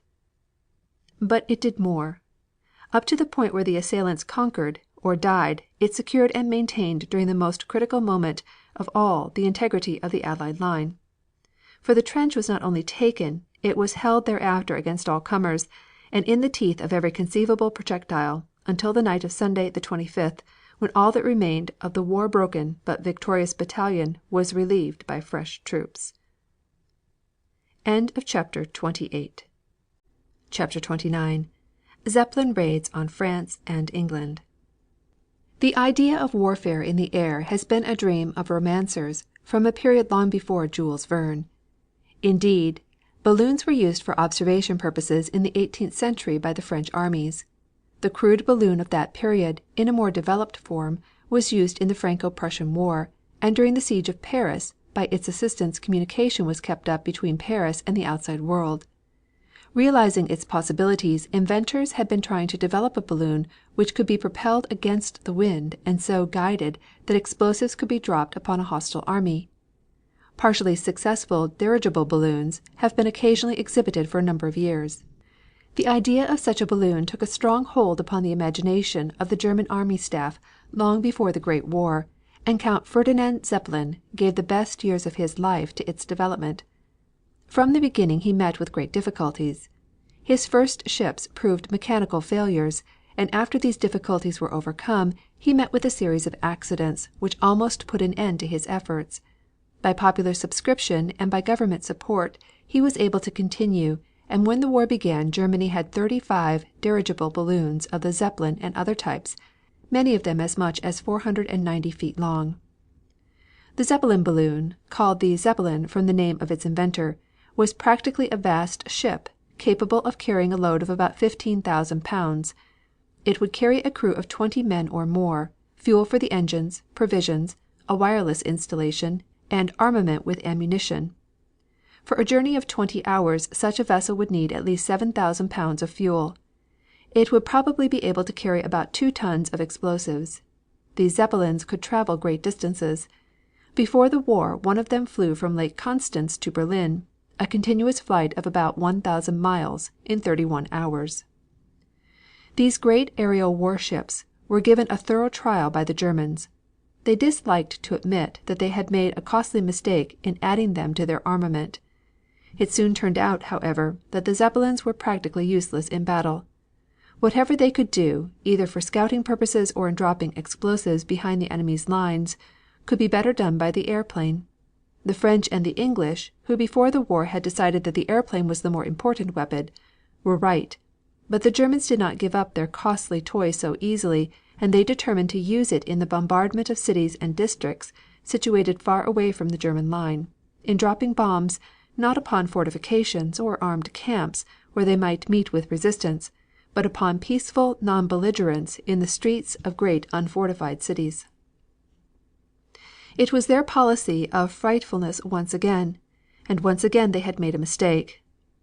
The varied expeditions of the Zeppelin airships sent from Germany to bombard Paris, or to cross the Channel and, after dropping bombs on seaside resorts, to wander over the city of London in the hope of spreading destruction there, did little real damage, and their net effects, from a military point of view, were practically nil. The first Zeppelin raid upon England took place on January 19, 1915. The Zeppelins passed over the cities of Yarmouth, Cromer, Sheringham, and King's Lynn. On this expedition there were two Zeppelins. They reached the coast of Norfolk about 8:30 in the evening, and then steered northwest across the country toward the King's Lynn, dropping bombs as they went. In these towns there were no military stations, and the damage suffered was very slight. 9 persons were killed, all civilians. This raid was followed by many others, which at first usually wasted their ammunition, dropping their bombs on small country towns or in empty fields. On the 31st of May an expedition reached London and killed 6 persons in the East End. The result of this raid was to stir the English to intense indignation. Mobs gathered in the London streets, and persons suspected of being Germans or with German sympathies were attacked. Other raids followed, none of them doing serious military damage, but usually killing or wounding innocent non-combatants. The stupid policy of secrecy which they maintained during the first year of the war unfortunately permitted great exaggeration of the real damages which they had suffered. During the first year, according to Mr. Balfour, in 18 Zeppelin raids there were only 71 civilian adults and 18 children killed, 189 civilian adults and 31 children wounded. No soldier or sailor was killed and only 7 wounded. In France similar attacks had been made on Paris and Calais. On the 20th of March 2 Zeppelins dropped bombs on Paris, but Paris, unlike London, was a fortified city, and the sky soldiers were driven off by the anti-aircraft guns. The French also devised an efficient method of defense. On the appearance of an airship great searchlights flashed into the air, and the enemy was made at once a target, not only for the guns of all the forts, but also for airplane attack. In order to attack successfully a Zeppelin it was necessary that an airplane should attain a position above the enemy. For an airplane to rise to such a height time was required, as the airplane rises slowly. The French therefore devised a scheme by which 2 or more airplanes were kept constantly circling at a very great height above the city. Relays were formed which relieved each other at regular intervals. When an airship approached, it would therefore be compelled in the first place to pass through the fire of the guns on the great forts, and then would find in the air above airplanes in waiting. The Germans, therefore, practically gave up attacks on Paris. They were dangerous. London, practically unarmed, seemed to them an easy mark. But the British lion was now awake. The English had been taken by surprise. They attempted at first, in an unorganized way, to protect their city, and, though occasionally successful in destroying an airship through the gallantry of some individual hero, they soon found that their defense must be organized, and Sir Admiral Percy Scott was entrusted with the task. Lights were extinguished on the streets and screened on the waterfront. Illumination for advertising purposes was forbidden. Windows were covered, so that London became at night a mass of gloom. The Zeppelins, compelled to fly at a very great height because of anti-aircraft guns, were blinded. As in Paris, airplanes were constantly kept on the alert and searchlights and anti-airship guns placed at every convenient point. The suggestion was made that the English should undertake reprisals, but the suggestion was strongly opposed on the ground that the British should not be a party to a line of conduct condemned by every right-thinking man of every civilized nation. The effect of the English improved defenses was soon obvious. when the German expeditions began to lose airship after airship. Under the new regime, when such an attack was signaled, the whole city immediately received warning and the sky was swept by dozens of searchlights. Safe retreats were ready for those who cared to use them, but ordinarily the whole population rushed out to watch the spectacle. Airplanes would dash at the incoming foe. The searchlights would be switched off and the guns be silent to avoid hindering the aviators. Then would come the attack, and Zeppelin after Zeppelin would be seen falling, a great mass of flames, while their companions would hurry back across the Channel. Even there they would not be safe, for many an airship was brought down on English fields or on the waters of the sea. The Germans, however, did not confine their policy of frightfulness in the air to the performances of their Zeppelins. Before the Zeppelins had crossed the Channel their airplanes had visited England. On Christmas Day, 1914, an airplane attacked Dover, doing, however, no damage. Other airplanes also visited the British Isles from time to time, dropping bombs, and as the Germans began to lose faith in the efficacy of their Zeppelin fleets, they began more and more to substitute airplanes for their airships. On some of these expeditions much more damage was done than had ever been done by the Zeppelins. The airplane expedition grew serious in the year 1917. Between May 23rd and June 6th of that year there were 5 such aerial attacks. The airplanes could not only move with greater speed, but with better direction. An attack on May 25th resulted in the killing of 76 persons and the injuring of 174, the principal victims being women and children. This was at the town of Folkestone, on the southeast coast. In this attack there were about 16 airplanes, and the time of the attack was not more than 3 minutes. Scarcely any part of Folkestone escaped injury. The attack was methodically organized. 4 separate squadrons passed over the city, following each other at short intervals. It was impossible to tell when the attack would end, and people in shelters or cellars were kept waiting for hours without being able to feel certain that the danger had passed. It was probable that one of the motives of these raids was to keep at home fleets of English airplanes which might be more useful on the front. Indeed, many Englishmen, alarmed by the damage, urged such a policy, but the good sense of the English leaders prevented such a mistake from being made. Pitiful as must have been the suffering in individual cases, the whole of the damage caused by the German frightfulness was but a trifle as compared with the usefulness of the English air fleets when directly sent against the German armies. Nevertheless, every squadron of German airplanes sent to England was attacked by British aviators, and in those attacks the Germans suffered many losses. The worst raid of all those made was one on June 13th, which was directed upon the city of London. On that occasion 97 persons were killed and 437 wounded. These airplane operations differed from the Zeppelin expeditions in being carried on in the daytime, and this raid took place while the schools were in session and large numbers of people were in the street. Only one of the attacking airplanes was brought down. The raiding machines were of a new type and about 3 times the size of the ordinary machine, and there were 22 such machines in the squadron. The battle in the air was a striking spectacle, and in spite of the danger was watched by millions of the population. The raiders were easily seen and their flight seemed like a flight of swallows as they dived and swerved through the air. The raids on England were not the only raids conducted by the Germans during the war. Paris suffered, but as soon as the warning sounded, the sky over the city was alive with defense airplanes. An attack on the French capital took place on the 27th of July and began about midnight. The German airmen, however, never got further than a suburban section of the city, and their bombardment caused but little damage. In one of the suburbs, however, a German flyer dropped 4 bombs on a Red Cross hospital, killing 2 doctors, a chemist and a male nurse, and injuring a number of patients. The raider was flying low and the distinguishing marks of the hospital were plainly apparent. Almost every day during the bitter fighting of 1918, reports came in that Allied hospitals had been bombed by German raiders. Attacks on hospitals were, of course, strictly forbidden by the Hague Convention, and they caused bitter indignation. Such attacks were of a piece with those upon hospital ships which were made from time to time. From the very beginning of the war the Germans could not understand the psychology of the people of the Allied countries. They were not fighting with slaves, ready to cower under the lash, but with free people, ready to fight for liberty and roused to fury by lawlessness. End of chapter 29. Chapter 30. Red Revolution in Russia. The The Russian Revolution was not a sudden movement of the people. Long before the war it had raised its head. The Duma itself came into existence as one of its fruits, but when the war began all parties joined in patriotic support of the Russian armies and laid aside for the time their cherished grievances. The war was immensely popular.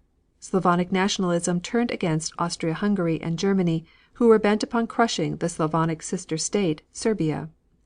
The liberal elements saw in Germany the stronghold of reaction and of militarism and trusted that its downfall would be followed by that of the Russian autocracy. But so glaring was the incapacity of the old regime that a union was formed during the war by all the liberal parties. This group united on the single aim of pushing on the war and silently preparing for the moment when the catastrophe to Czarism was to come. This was long before the Revolution, but a conviction of the necessity of immediate change gradually came to all. The Czar himself brought matters to an issue. His vacillation, his appointment of ministers who were not only reactionary but were suspected of being German tools, were too much for even honest supporters of the imperial regime. Some of these reactionaries, it is true, were easily driven from power. In 1915 Sukhomlinov and Maklakov were overthrown by the influence of the army and the Duma. But in 1916 the parasites came to life again. M. Boris Stumer became Prime Minister and appointed as Minister of the Interior the notorious Protopopov. On November 14, 1916, Miliukov, the leader of the Constitutional Democrats, or Cadet Party, attacked the Premier in one of the fiercest speeches ever made in the Russian Duma. Stumer was compelled to resign, but his successor, Mr. Trepov, though an honest man with high ambitions, was forced to retain Protopopov at the Interior. For a moment there was calm, but it was the calm before the storm. The Russian Revolution, now recognized as the most bloody revolution in history, began with the assassination of a single man. This man was Gregory Novik, known throughout the world under the name of Rasputin. A Siberian peasant by birth, immoral, filthy in person, untrained in mind, he had early received the nickname of Rasputin, which means ne'er-do-well, on account of his habits. A drunkard and a libertine always, he posed as a sort of saint and miracle worker, let his hair grow long, and tramped about the world barefoot. Rasputin had left his district of Tobolsk and at Moscow had started a new cult, where mystical searches were mingled with debauchery. Through Madame Verubova he had been introduced to the Empress herself. He became the friend of Count Witte of Stumer, and Protopopov was his tool. Rumor credited him with exercising an extraordinary influence upon the Czarina, and through her upon the Czar. This influence was thought to be responsible for many of the Czar's unpopular policies. In times of great public agitation the wildest rumors are easily taken for truth, and the absurd legends which were easily associated with his name were greedily accepted by people of every rank. The influence of Rasputin over the imperial family was denied again and again. It has been said from authoritative sources that the Czar did not know him by sight, and that the Czarina knew him only as a superstitious and neurotic woman might know some fortune teller or other charlatan. Nevertheless, the credulous public believed him to be the evil spirit of the imperial circle, and every false move, every unpopular act, was ascribed to his baneful influence. But such a career could not last long, and the end became a tragedy. Several times Rasputin had been attacked but had escaped. At last, on the 29th of December, 1916, Prince Yusupov, a young man of wealth and position, invited him to dine with him at his own home. The prince came for him in his own car. Entering the dining room, they found there the Grand Duke Dmitri Pavlovitch. M. Purishkevitch, a member of the Duma, had acted as chauffeur, and he followed him in.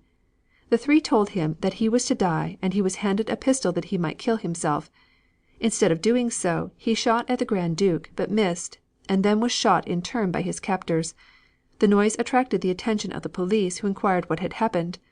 "I have just killed a dog," was the reply. His body was taken in an automobile to the Neva River, a hole cut in the ice, and weighted with stones, it was dropped into the waters. On the next day his executioners notified the police of what they had done, and the news was announced at the Imperial Theater, whose audience went wild with enthusiasm, and sang the national hymn. No legal action was ever taken against Rasputin's executioners. His body was recovered and given honorable burial, the Tsarina, according to report, following the coffin to the grave, and so disappeared from the Imperial Court one evil force. But his tool, Alexander Protopopov, still survived. Protopopov was an extraordinary man. In 1916 he had visited England and France and made a splendid impression. His speeches, full of fire and patriotism, were regarded as the best made by any deputation that had come from Russia.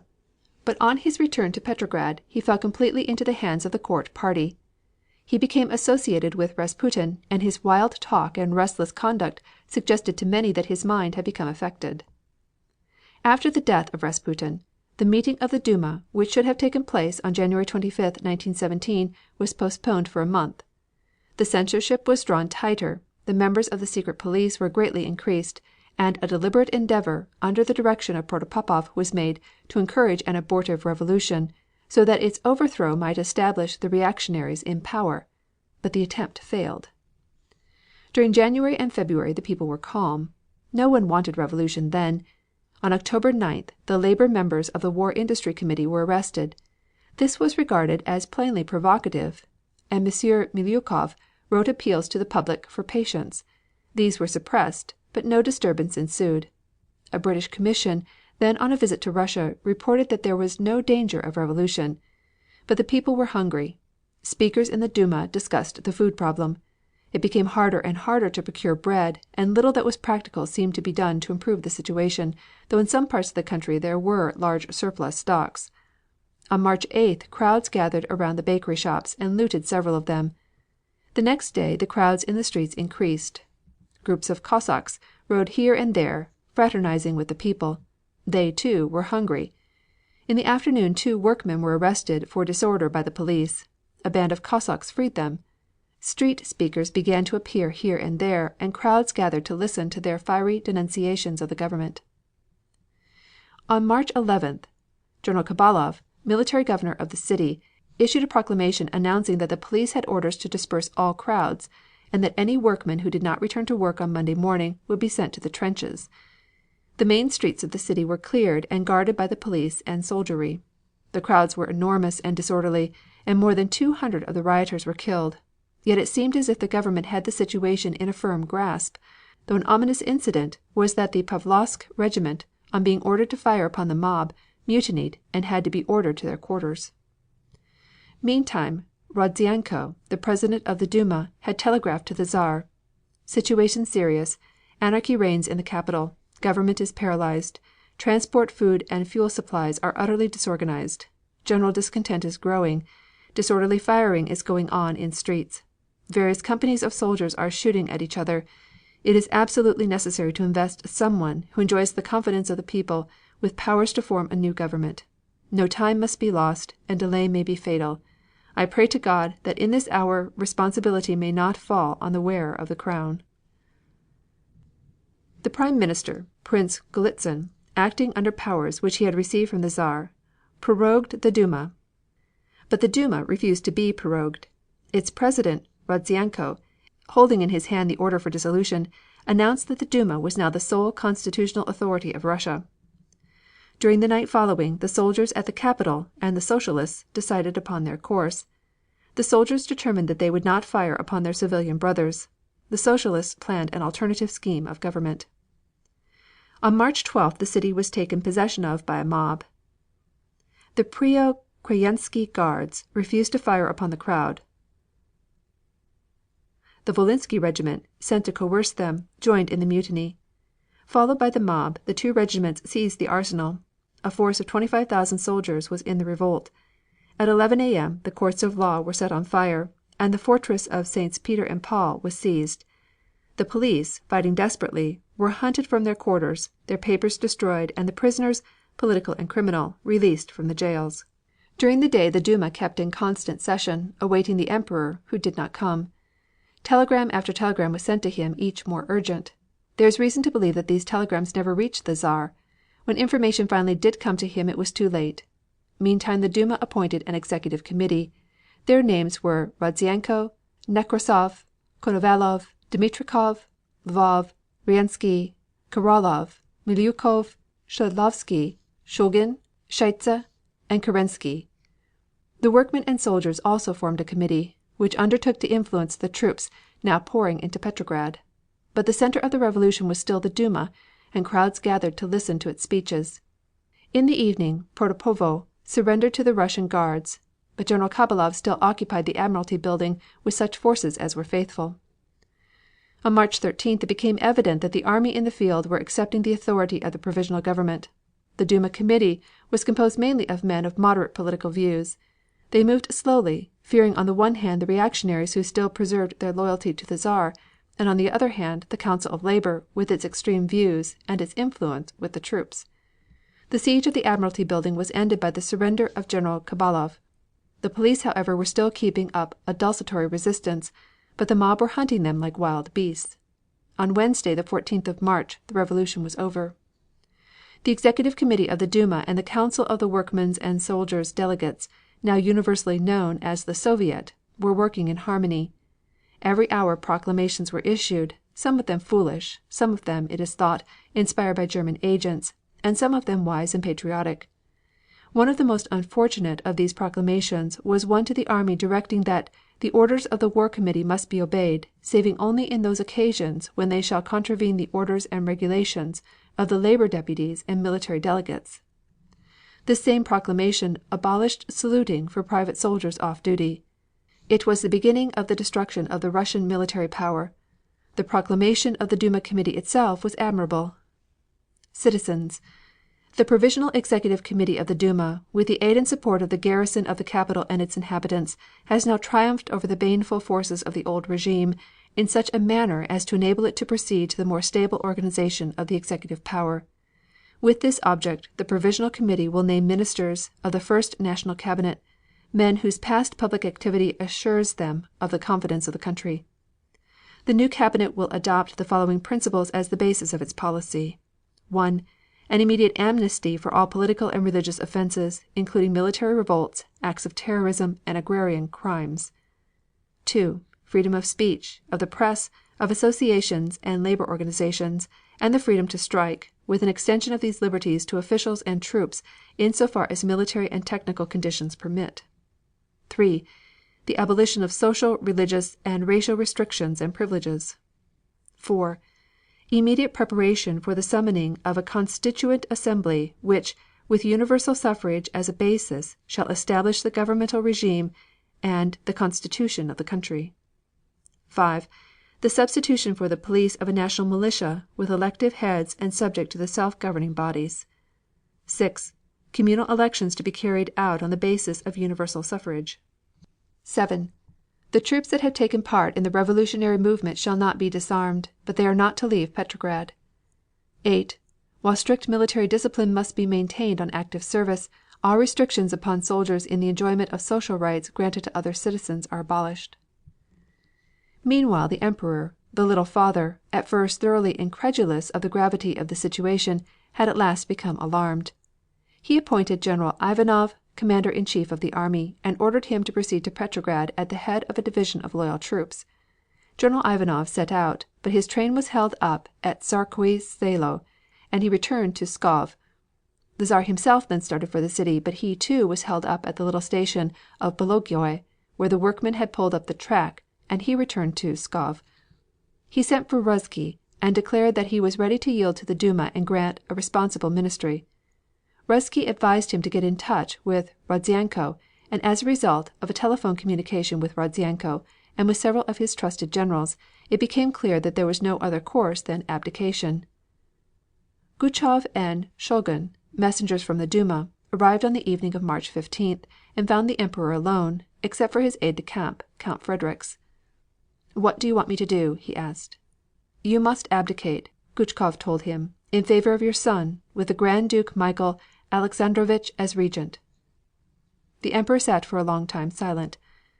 "I cannot be separated from my boy," he said. "I will hand the throne to my brother." Taking a sheet of paper he wrote as follows: "By the grace of God, we, Nicholas II, Emperor of all the Russians, to our faithful subjects. In the course of a great struggle against a foreign enemy, who has been endeavoring for 3 years to enslave our country, it has pleased God to send Russia a further bitter trial. Internal troubles have threatened to compromise the progress of the war. The destinies of Russia, the honor of her heroic army, the happiness of her people, and the whole future of our beloved country demand that at all costs victory shall be won. The enemy is making his last efforts, and the moment is near when our gallant troops, in concert with their glorious allies, will finally overthrow them. In these days of crisis we have considered that our nation needs the closest union of all its forces for the attainment of victory. In agreement with the Imperial Duma, we have recognized that for the good of our land we should abdicate the throne of the Russian state and lay down the supreme power. Not wishing to separate ourselves from our beloved son, we bequeath our heritage to our brother, the Grand Duke Michael Alexandrovitch, with our blessing upon the future of the Russian throne. We bequeath it to him with the charge to govern in full unison with the national representatives who may sit in the legislature, and to take his inviolable oath to them in the name of our well beloved country. We call upon all faithful sons of our land to fulfill this sacred and patriotic duty in obeying their Emperor at this painful moment of national trial, and to aid him, together with the representatives of the nation, to lead the Russian people in the way of prosperity and glory. May God help Russia.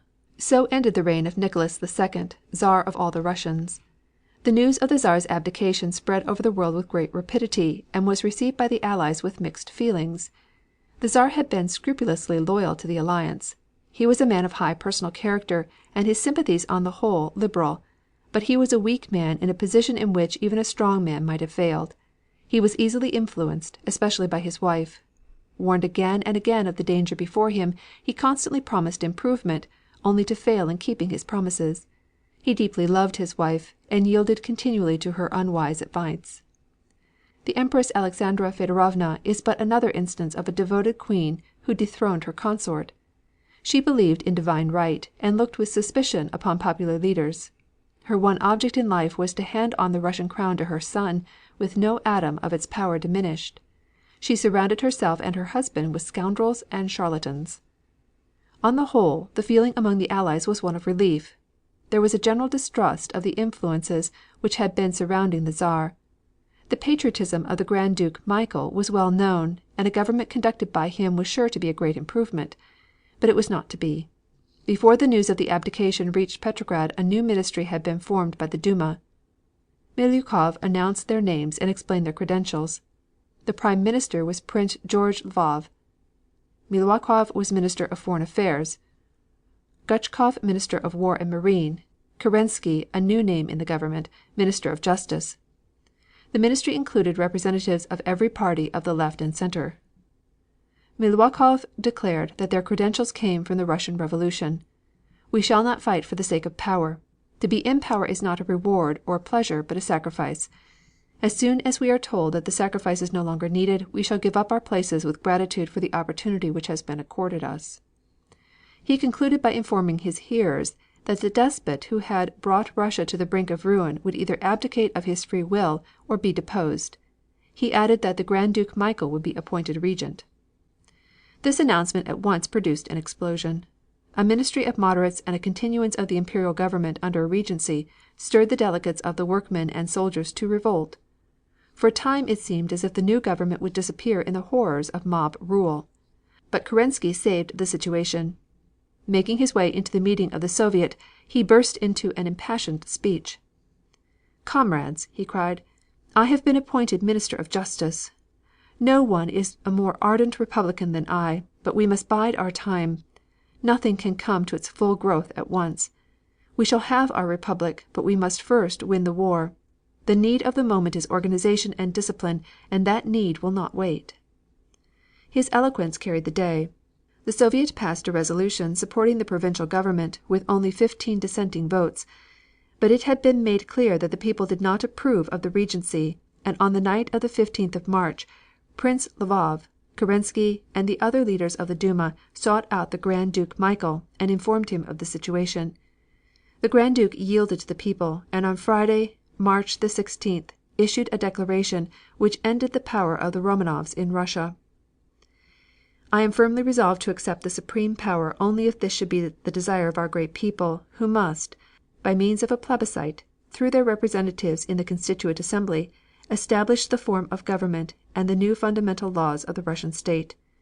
Invoking God's blessing, I, therefore, request all citizens of Russia to obey the provisional government, set up on the initiative of the Duma, and invested with plenary powers, until within as short a time as possible the Constituent Assembly elected on the basis of equal, universal, and secret suffrage shall enforce the will of the nation regarding the future form of the Constitution. With this declaration the sacred monarchy had disappeared.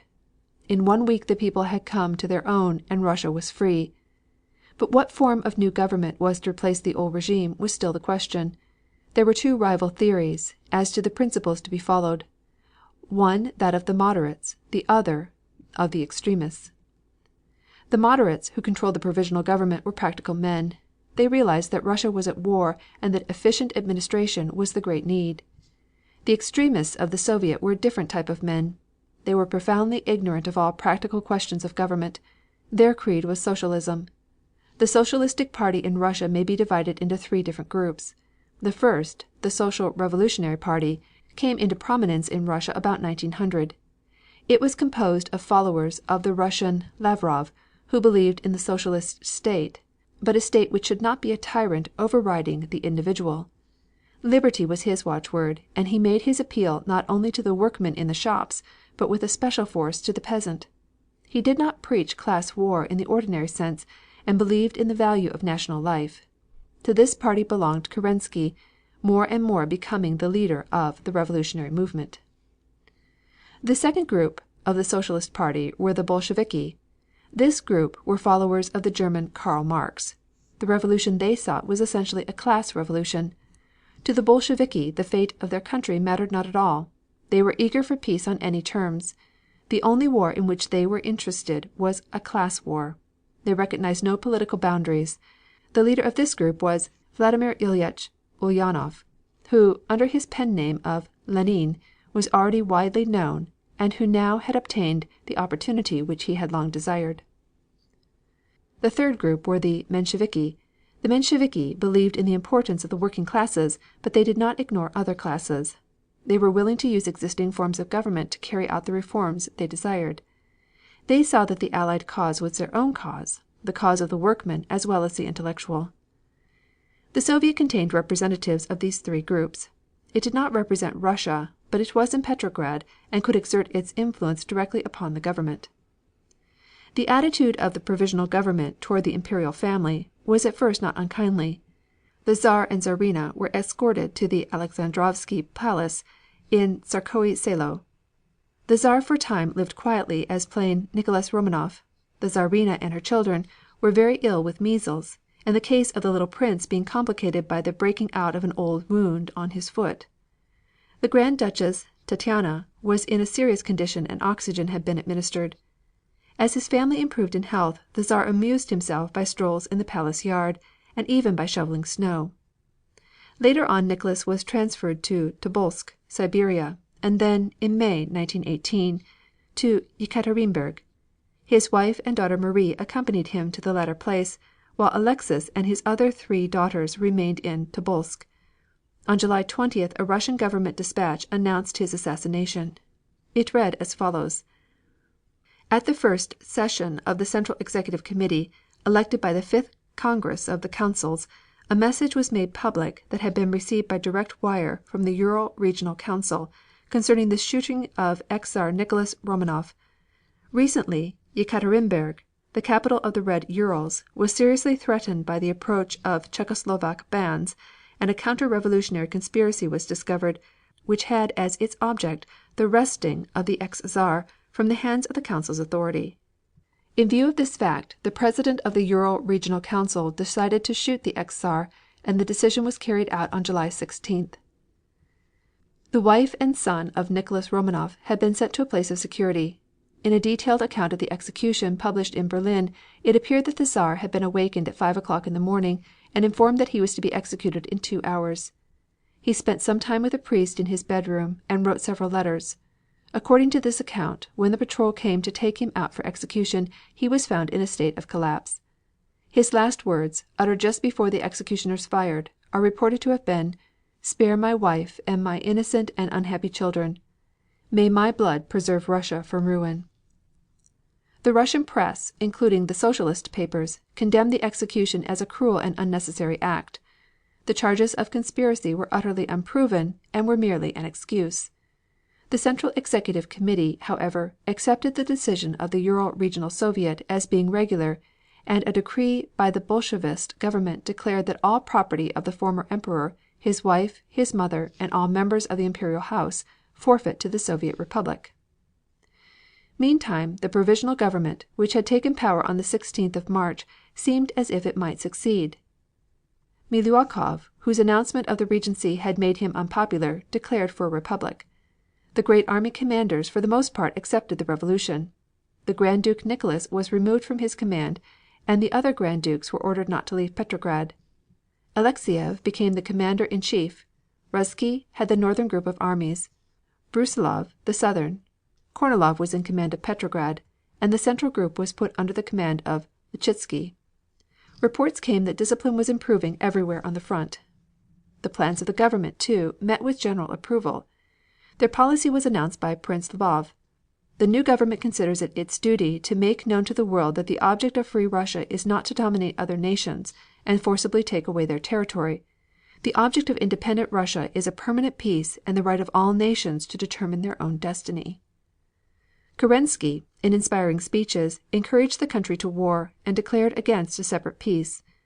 The new government announced that Poland was to receive complete independence, with a right to determine its own form of government, and its relation, if any, to Russia. In Finland the governor, Sein, was removed. A liberal was appointed governor, and the Finnish Diet was convened. A manifesto was issued on March 21st, completely restoring the Finnish constitution. To the Armenians, Kerensky expressed himself as in favor of an autonomous government for them under Russia's protection. And on March 25th, absolute equality of the Jews was proclaimed by the new government. A number of Jews were made officers in the army, and 2 Jewish advocates were appointed as members of the Russian Senate and of the Supreme Court. On April 4th, full religious liberty was proclaimed, and on the same date the Prime Minister promised a delegation of women that women would be given the right to vote. These acts caused a general subsidence of unrest, and public good feeling was increased by the return of the political exiles and prisoners from Siberia. A full 100,000 of such prisoners were released, and their progress across Siberia to Russia was one grand triumphal march. The most celebrated of these political prisoners were 2 women, Catherine Breshkovskaya and Marie Spiridonova. Catherine Breshkovskaya was known as the grandmother of the revolution. 44 years of her life were spent in exile. When she reached Petrograd, she was met at the railway depot by a military band and carried in procession through the streets. Equally popular was Marie Spiridonova, who, though still young, had suffered martyrdom. She had been tortured with cruelty that is unprintable. Her face had been disfigured for life. The agents who had inflicted the torture were assassinated by the revolutionists. It was a great day for Russia, and the outlook seemed full of promise. End of chapter 30. Chapter 31. The Descent into Bolshevism. The hopes entertained for the new Republic of Russia were doomed to disappointment. For a short time, under the leadership of Lvov, the Russians marched along the path of true democracy, but the pace became too rapid. The government prospered in Petrograd, and the economic organization of the country proceeded with great speed. An 8-hour day was introduced in the capital and in many other cities throughout the Republic. The fever of organization spread even to the peasants. They formed a Council of Peasants' Deputies, modeled after the Council of Workmen and Soldiers. On the 13th of April, 1917, came the first meeting of the All Russia Congress of Soviets, and with it a revival of the differences of opinion which ultimately were to destroy the government. The great majority were for war, but the minority, led by Lenine and the Bolsheviki element, demanded an immediate peace. They declared that the enemies of the revolution were not the Central Powers, but the capitalists in all countries, not least the Provisional Government of Russia. Some clue to the meaning of the Bolsheviki movement in Russia is to be found in the life of Lenine, its leading spirit. It has been charged that he was the tool of the German government. He undoubtedly received facilities from the German government to return to Russia from Switzerland immediately after the revolution in March. His whole career, however, suggests that he was not a tool, but a fanatic. He was born in Simbirsk, in Central Russia, in the year 1870. Lenine was only one of the several aliases that he found it necessary to adopt at various times. He was of good family and received his education at the Petrograd University. From the very beginning he took an active interest in the political and social problems of the day. In 1887 his brother, A. Ulanov, was arrested, and after a secret trial condemned to death and hanged, as a participant in a plot to wreck the imperial train carrying Alexander III. Lenine was also arrested, but was released on account of a lack of evidence. At this time the Russian socialistic movement was still in its infancy. Lenine spent his Sundays in a circle of uneducated workmen, explaining to them the elements of socialistic economics. Along with this propaganda work he studied deeply the economic phases of Russian life, being especially interested in its working and peasant classes. He wrote several books on the subject, which are still accepted as valuable representatives of Russian economic literature. Because of his socialistic activities, Lenine was compelled to leave Russia on several occasions, when he lived in Switzerland, France, and Austria. From these countries he directed the work of one of the groups of the Social Democratic Party and became an important leader. In the General Russian Socialistic Convention held in 1903, this group made a definite stand for its program and policies. This was the time when the word Bolsheviki was coined, meaning the majority, who had voted in accord with Lenine's proposals. Lenine believed in the seizure of political power by means of violent revolution and in establishing a proletarian government. After the revolution of 1905, the Lenine faction dwindled and it seemed as if Bolshevism was destined to die out. But in 1911, with the awakening of a new spirit in the political and social life of Russia, a new impetus was given to the activities of the Bolsheviki. The first socialist daily paper, Pravda, The Truth, was one of their efforts. In 1913 the Bolsheviki sent 6 representatives to the Duma. At the outbreak of the war Lenine was in Cracow. Like other revolutionary leaders he was compelled to live in exile. He went to Switzerland where he remained until the news of the successful revolution caused his return to Russia. On his arrival in Petrograd he gathered together his followers and began the agitation in favor of the Bolshevist program and of peace. The first sign of the conflict between the provisional government and the Soviet arose in connection with the joint note sent to the Allies by the provisional government on May 1st. This note was signed by Foreign Secretary Milyukov. It declared, among other things, that the provisional government would maintain a strict regard for its engagements with the Allies of Russia. The document aroused strong disapproval among many members of the Council of the Soviet, and serious anti-government demonstrations occurred in Petrograd on May 3rd and 4th. These demonstrations were directed distinctly against Milyukov. Detachments of soldiers and workmen gathered in front of the headquarters of the provisional government, carrying banners with inscriptions, "Down with Milyukov," "Down with the provisional government." Milyukov appealed to the crowds for confidence, and his words were greeted with hearty cheering. The Soviet Council ultimately voted confidence in the government by a narrow margin of 35, in a total of 2,500. But the agitation against the government persisted, and on May 16th Milyukov resigned.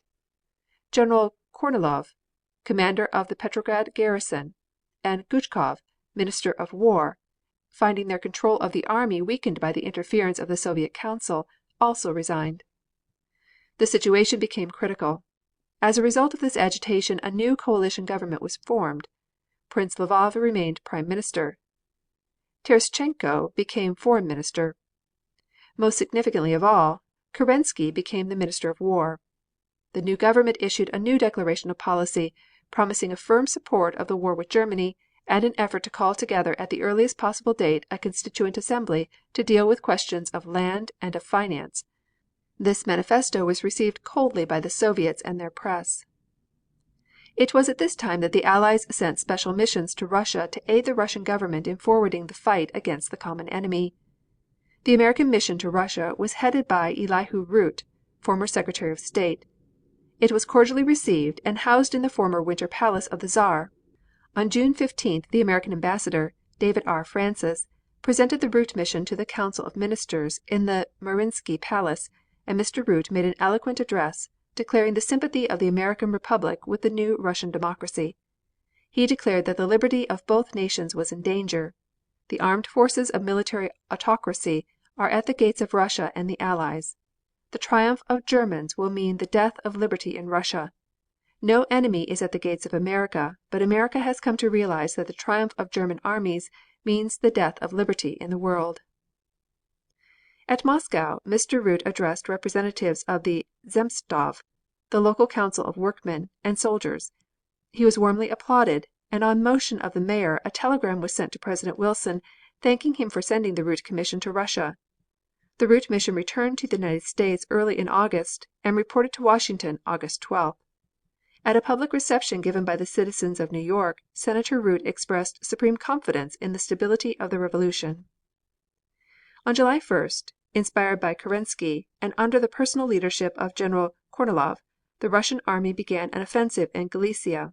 It first met with complete success, capturing Halitz and sweeping forward close to Dolina in the Carpathian foothills. Then under a very slight hostile German pressure, the Russian armies, immediately to the north and south of Kornilov's army, broke and ran. The action was directly traced to orders subversive of discipline, emanating from the Petrograd Soviet. Kornilov's army was compelled to retire, and by July 21st was in full retreat from Galicia. The Russian mutiny spread. Regiments refused to fight or to obey their officers. One of the most picturesque episodes of this phase of the war was the formation of a woman's regiment known as the Command of Death, which was reviewed at Petrograd, June 21st, by Minister of War Kerensky. In front of the barracks assigned to this regiment a visitor found posted at the gate a little blue-eyed sentry in a soldier's khaki blouse, short breeches, green forage cap, ordinary woman's black stockings and neat shoes.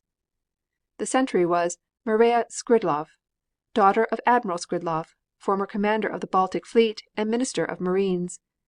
In the courtyard 300 girls were drilling, mostly between 18 and 25 years old, of good physique and many of them pretty. They wore their hair short or had their heads entirely shaved. They were drilling under the inspection of a male sergeant of the Volonsky regiment, and marched to an exaggerated goose step. The girl commander, Lieutenant Britchkarev, explained that most of the recruits were from the higher educational academies, with a few peasants, factory girls and servants. Some married women were accepted, but none who had children. The Battalion of Death distinguished itself on the field, setting an example of courage to the mutinous regiments during the retreat of Brusilov. With the army thus demoralized, the Russian Revolution encountered a perilous period toward the end of July, 1917, and civil war or anarchy seemed almost at hand, when out of the depths of the national spirit there arose a new revolution to save the situation and maintain order. The country was everywhere the scene of riotous disturbances. Anarchists, radicals, and monarchists seemed to be working hand in hand to precipitate a reign of terror, when once more Kerensky saved the situation. On July 20th it was announced that the premier, Prince Lvov, had resigned, and that Alexander Kerensky had been appointed premier, but would also retain his portfolio as Minister of War. A new government was quickly formed. Kerensky was made practical dictator, and his government received the complete endorsement of a joint congress of the Soviets and the Council of Peasant Delegates. Kerensky acted with the utmost vigor. Orders were given to fire on deserters and warrants issued for the arrest of revolutionary agitators, whoever they might be. Rear Admiral Verdovsky, commander of the Baltic fleet, was seized for communicating a secret government telegram to sailors' committees. Agitators from the Soviet were arrested, charged with inciting Peterhof troops against the federal government. On July 22nd, the following resolution was passed by the Joint Congress. Recognizing that the country is menaced by a military debacle on the front and by anarchy at home, it is resolved: 1. That the country and the revolution are in danger. 2. That the provisional government is proclaimed the government of national safety. 3. That unlimited powers are accorded the government for reestablishing the organization and discipline of the army to fight to a finish against the enemies of public order, and for the realization of the whole program embodied in the governmental program just announced. The reorganization of the councils of the All Russia and Workmen's and Peasants' organizations on the 23rd issued a ringing address to the army denouncing its mutinous spirit and warning it of the inevitable result. The Provisional Government also issued a proclamation on July 22d charging that the disorders were precipitated to bring about a counter revolution by the enemies of the country. But the army was demoralized. It disregarded discipline and refused to recognize military rule. A general retreat followed. The Germans and Austrians steadily advanced through Galicia and crossed the frontier before the Russian armies could be forced to make a stand. The death penalty for treason or mutiny was restored in the army on July 25th, when Kerensky threatened to resign unless this was done. On that same day the government authorized the Minister of the Interior to suspend the publication of periodicals that incite to insubordination or disobedience to orders given by the military authorities. By July 28th the situation had become more hopeful. On that day General Ruzsky, formerly Commander-in-Chief of the Northern Armies of Russia, and General Gurko, ex-commander on the Russian southwestern front, were summoned to Petrograd. Each had retired on account of the interference of the Council of Workmen and Soldiers delegates. Their return to the service was a hopeful sign. The Soviet also passed by an overwhelming majority a resolution censuring Lenine and demanding that he should be publicly tried. Charges have been made that Lenine and his associates were working under German direction and financed by Germans. On August 2nd, Kornilov became Commander-in-Chief of the Russian army. A disagreement in the cabinet led to its reorganization. In the new cabinet appeared again representatives of the Constitutional Democratic Party. Conditions began to show improvement from this time forth. An extraordinary National Council met at Moscow August 26, 1917.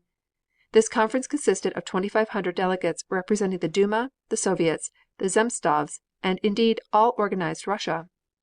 Kerensky opened the conference in a speech of great length in which he reviewed the general situation, declaring that the destructive period of the revolution had passed and that the time had come to consolidate its conquests. Perhaps the most important address before the council was that made by General Kornilov, Commander-in-Chief of the army. General Kornilov was received with prolonged cheers, which in light of his subsequent action were especially significant.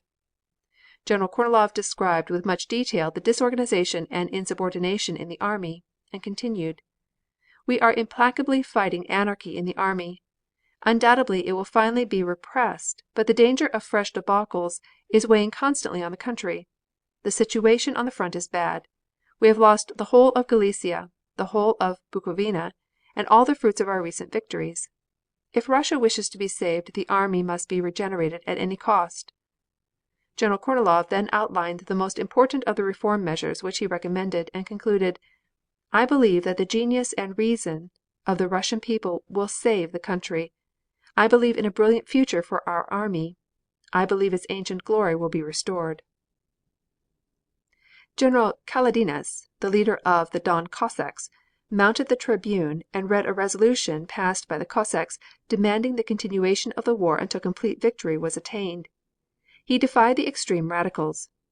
"Who saved you from the Bolsheviki on the 14th of July?" he asked contemptuously. "We Cossacks have been free men. We are not made drunk by our newfound liberties, and are unblinded by party or program.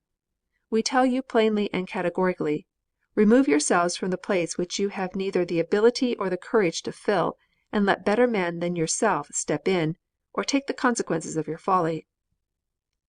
The conference took no deliberate action, being invested with no authority, but it served to bring out clearly the line of cleavage between the radical or socialistic element represented by Kerensky and the conservatives represented by the generals of the army. Immediately on the heels of the Moscow conference, an important German advance was made in the direction of Riga, the most important Russian Baltic port.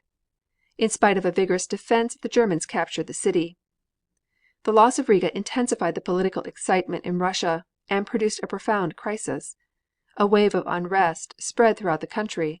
The Grand Duke Michael and the Grand Duke Paul with their families were arrested on a charge of conspiracy. The Provisional Government was charged with responsibility of the collapse of the army.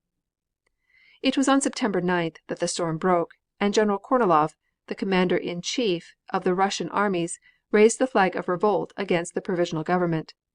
The details of the revolt are as follows: At 1 o'clock Saturday afternoon, Deputy Lvov of the Duma called upon Premier Kerensky and declared that he had come as the representative of General Kornilov to demand the surrender of all power into Kornilov's hands. M. Lvov said that this demand did not emanate from Kornilov only, but was supported by an organization of Duma members, Moscow industrial interests, and other conservatives. This group, said M. Lvov, did not object to Kerensky personally, but demanded that he transfer the portfolio of war to M. Savinkov, Assistant Minister of War, who all along had supported Kornilov.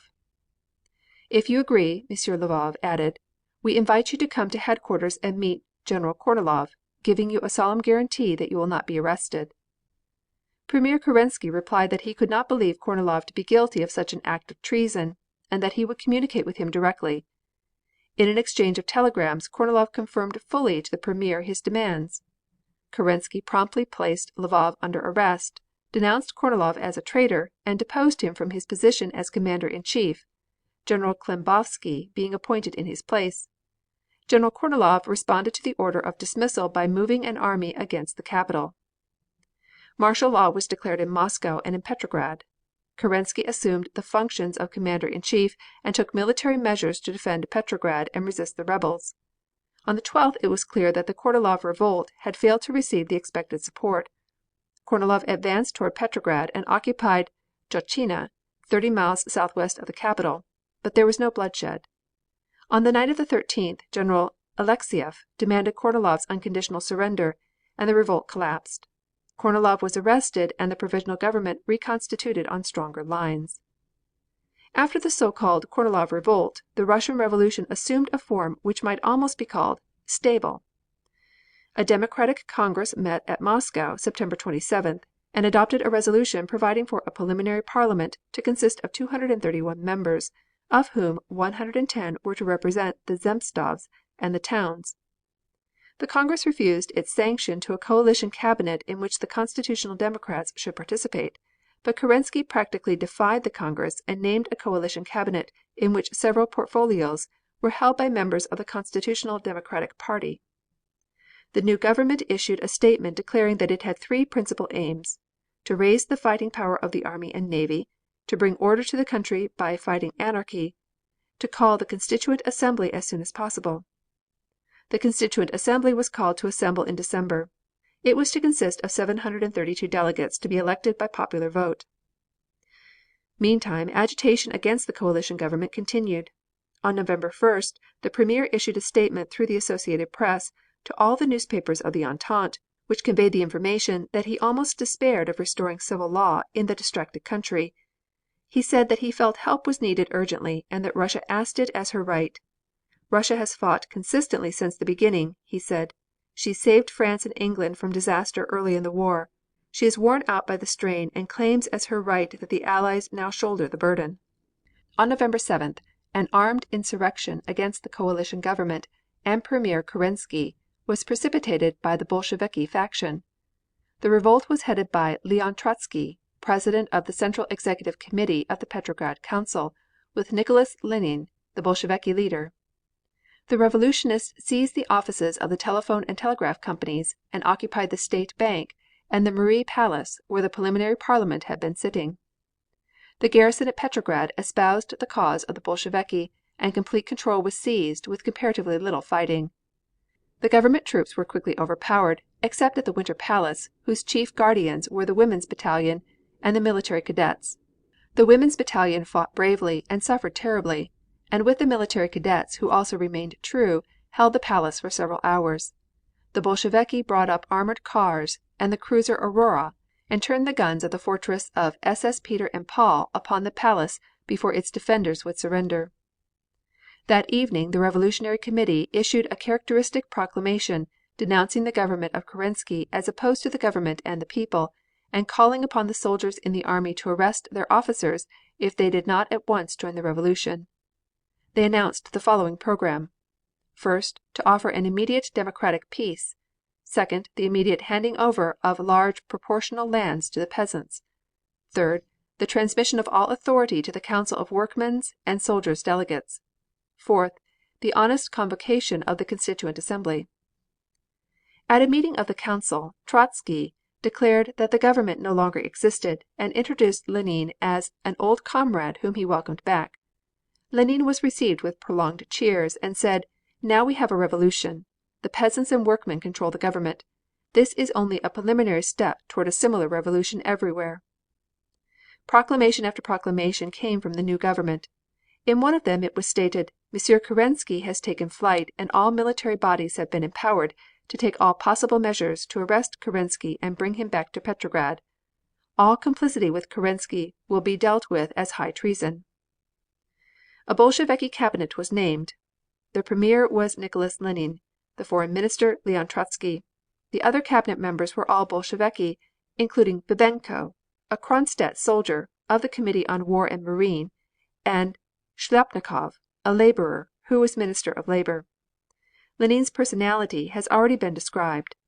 Trotsky, the chief aide of Lenine's rebellion, had been living in New York City 3 months before the Czar was overthrown, but he had previously been expelled from Germany, France, Switzerland and Spain. His real name was Leber Braunstein, and he was born in the Russian government of Kherson, near the Black Sea. When the insurrection occurred, Kerensky succeeded in escaping from Petrograd and persuaded about 2,000 Cossacks, several hundred military cadets, and a contingent of artillery to fight under his banner. He advanced toward Petrograd, but his forces were greatly outnumbered by the Bolsheviki. At Tsarskoye Selo a battle took place. The Kerensky troops met defeat, and its leader saved himself by flight. At Moscow the entire city passed into the control of the Bolsheviki, but not without severe fighting in which more than 3,000 people were slain. On the collapse of the Kerensky government, conditions throughout Russia became chaotic. Ukraine declared its independence, and Finland also severed its connection with Russia. General Kaledines declared against the Bolsheviki and organized an army to save the country. Siberia, Bessarabia, Lithuania, the Caucasus and other districts declared their complete independence of the central government. The Bolsheviki, in control at Petrograd, opened negotiations with the Central Powers for an armistice along the entire front from the Baltic to Asia Minor, and on December 17th such an armistice went into effect. Meanwhile they began negotiations for a treaty of peace. General Dukholin, the commander-in-chief, on November 20th was ordered by Lenine to propose the armistice. To this request he made no reply, and on November 21st he was deposed and Ensign Krylenko was appointed the new commander-in-chief. General Dukholin was subsequently murdered, being thrown from a train after the Bolsheviki seized the general headquarters. Trotsky sent a note to the representatives of neutral powers in Petrograd, informing them of his proposal for an armistice and stating, "The consummation of an immediate peace is demanded in all countries, both belligerent and neutral. The Russian government counts on the firm support of workmen in all countries in this struggle for peace." Lenine, however, declared that Russia did not contemplate a separate peace with Germany, and that the Russian government, before agreeing to an armistice, would communicate with the Allies and make a certain proposal to the imperialistic governments of France and England, rejection of which would place them in open opposition to the wishes of their own people. A period of turmoil followed. In the meantime elections for the Constituent Assembly were held. The result in Petrograd was announced as 272,000 votes for the Bolsheviki, 211,000 for the Constitutional Democrats, and 116,000 for the Socialist Revolutionaries, showing that the Bolsheviki failed to attain a majority. Notwithstanding the prevailing chaos, the Lenin-Trotsky government persisted in negotiations for an armistice, and it was arranged that the first conference be held at the German headquarters at Brest-Litovsk. The Russian delegates were Kamenev, whose real name was Rosenfeld, a well-known Bolshevist leader, Sokolnikov, a sailor, Brithenko, a soldier, and Mstasky, who had formerly been librarian to the General Staff, but who was now a strong socialist. Representatives were present of Germany, Austria-Hungary, Turkey and Bulgaria. After many interchanges of opinion, a suspension of hostilities for 10 days was authorized, to be utilized in bringing to a conclusion negotiations for an armistice. On November 7th it was announced from Petrograd that for the first time since the war not a shot was fired on the Russian front. Foreign Secretary Trotsky, on the 6th of December, notified the Allied embassies in Petrograd of these negotiations, and added that the armistice would be signed only on condition that the troops should not be transferred from one front to another. He announced that negotiations had been suspended to afford the Allied governments opportunity to define their attitude toward the peace negotiation, that is, their willingness or refusal to participate in negotiations for an armistice and peace. In case of refusal they must declare clearly and definitely before all mankind the aims for which the peoples of Europe had been called to shed their blood during the fourth year of the war. No official replies were made to this note. On December 7th, Generals Kaledines and Kornilov raised the standard of revolt, but reports indicated that the Bolsheviki were extending their control over all Russia. A meeting of the Constituent Assembly took place on December 11th. Less than 50 of the 600 delegates attended. Meanwhile the negotiations for an armistice continued. On December 16th an agreement was reached and an armistice signed, to continue from December 17th to January 14th, 1918. Within the first month in which the Bolsheviki conducted the government numerous edicts of a revolutionary character were issued. Class titles, distinctions and privileges were abolished. The corporate property of nobles, merchants and burgesses was to be handed over to the state, as well as all church property, lands, money and precious stones. All religious instruction was to cease in the schools. Terestchenko and other associates of Kerensky were imprisoned in the fortress of SS Peter and Paul. The cadet party was outlawed by decree, and the houses of its leaders raided. On January 8, 1918, it was announced that the Bolsheviki had determined that all loans and treasury bonds held by foreign subjects, abroad or in Russia, were repudiated. During this period, the Bolsheviki's foreign secretary astonished the world by making public the secret treaties between Russia and foreign governments in the early years of the war. These treaties dealt with the proposed annexation by Russia of the Dardanelles, Constantinople, and certain areas in Asia Minor, with the French claim on Alsace-Lorraine and the left bank of the Rhine, with offers to Greece, for the purpose of inducing her to assist Serbia, with plans to alter her western boundaries, with the British and Russian control of Persia, and with Italy's desire to annex certain Austrian territories. These treaties had been seized upon the Bolsheviki assumption of power and were now repudiated by the new government. During the period of the armistice, Lenine began his move for a separate peace, in spite of the formal protests of the Allied representatives at Petrograd. The first sitting took place on Saturday, December 22, 1917. Among the delegates were Dr. Richard von Kuhlmann, Foreign Minister, and General Hoffmann of Germany, Count Czernin, Foreign Minister of Austria-Hungary, Minister Kopov of Bulgaria, Nesimi Bey, former Foreign Minister of Turkey, and a large delegation from Russia, composed of the Bolshevist leaders. Dr. von Kuhlmann was chosen as the presiding officer and made the opening speech. The Russian peace demands and the German counter-proposals were then read and considered. The German proposals proved unacceptable to Russia, and a second session of the peace conference was held at Brest-Litovsk on January 10, 1918. Trotsky himself attended this meeting as one of the representatives from Russia, and there was also a representative from Ukraine, which had declared its independence and was allowed to join the conference. General Hoffmann protested strongly against the Russian endeavor to make appeals of a revolutionary character to the German troops. The armistice having expired, it was agreed that it should be continued to February 12th. After a long and acrimonious debate, the conference broke up in a clash over the evacuation of the Russian provinces. On January 24th it was announced that the Russian delegates to the peace conference had unanimously decided to reject the German terms. They stated that when they asked Germany's final terms, General Hoffmann of the German delegation had replied by opening a map and pointing out a line from the shores of the Gulf of Finland to the east of the Moon Sound Islands, to Valk, to the west of Minsk, to Brest-Litovsk, thus eliminating Courland and all the Baltic provinces. Asked the terms of the Central Powers in regard to the territory south of Brest-Litovsk, General Hoffmann replied that this was a question which they would discuss only with Ukraine. M. Kamenev asked, "Supposing we do not agree to such condition, what are you going to do?" General Hoffmann's answer was, "Within a week we will occupy Reval." On January 27th Trotsky made his report to the Soviets at Petrograd. After a thorough explanation of the peace debates, he declared that the government of the Soviets could not sign such a peace. It was then decided to demobilize the Russian army and withdraw from the war. Final sessions of the peace conference were resumed at Brest-Litovsk on January 29th. A peace treaty was made between the Central Powers and the Ukraine, and the Bolsheviki yielded to the government demands without signing a treaty.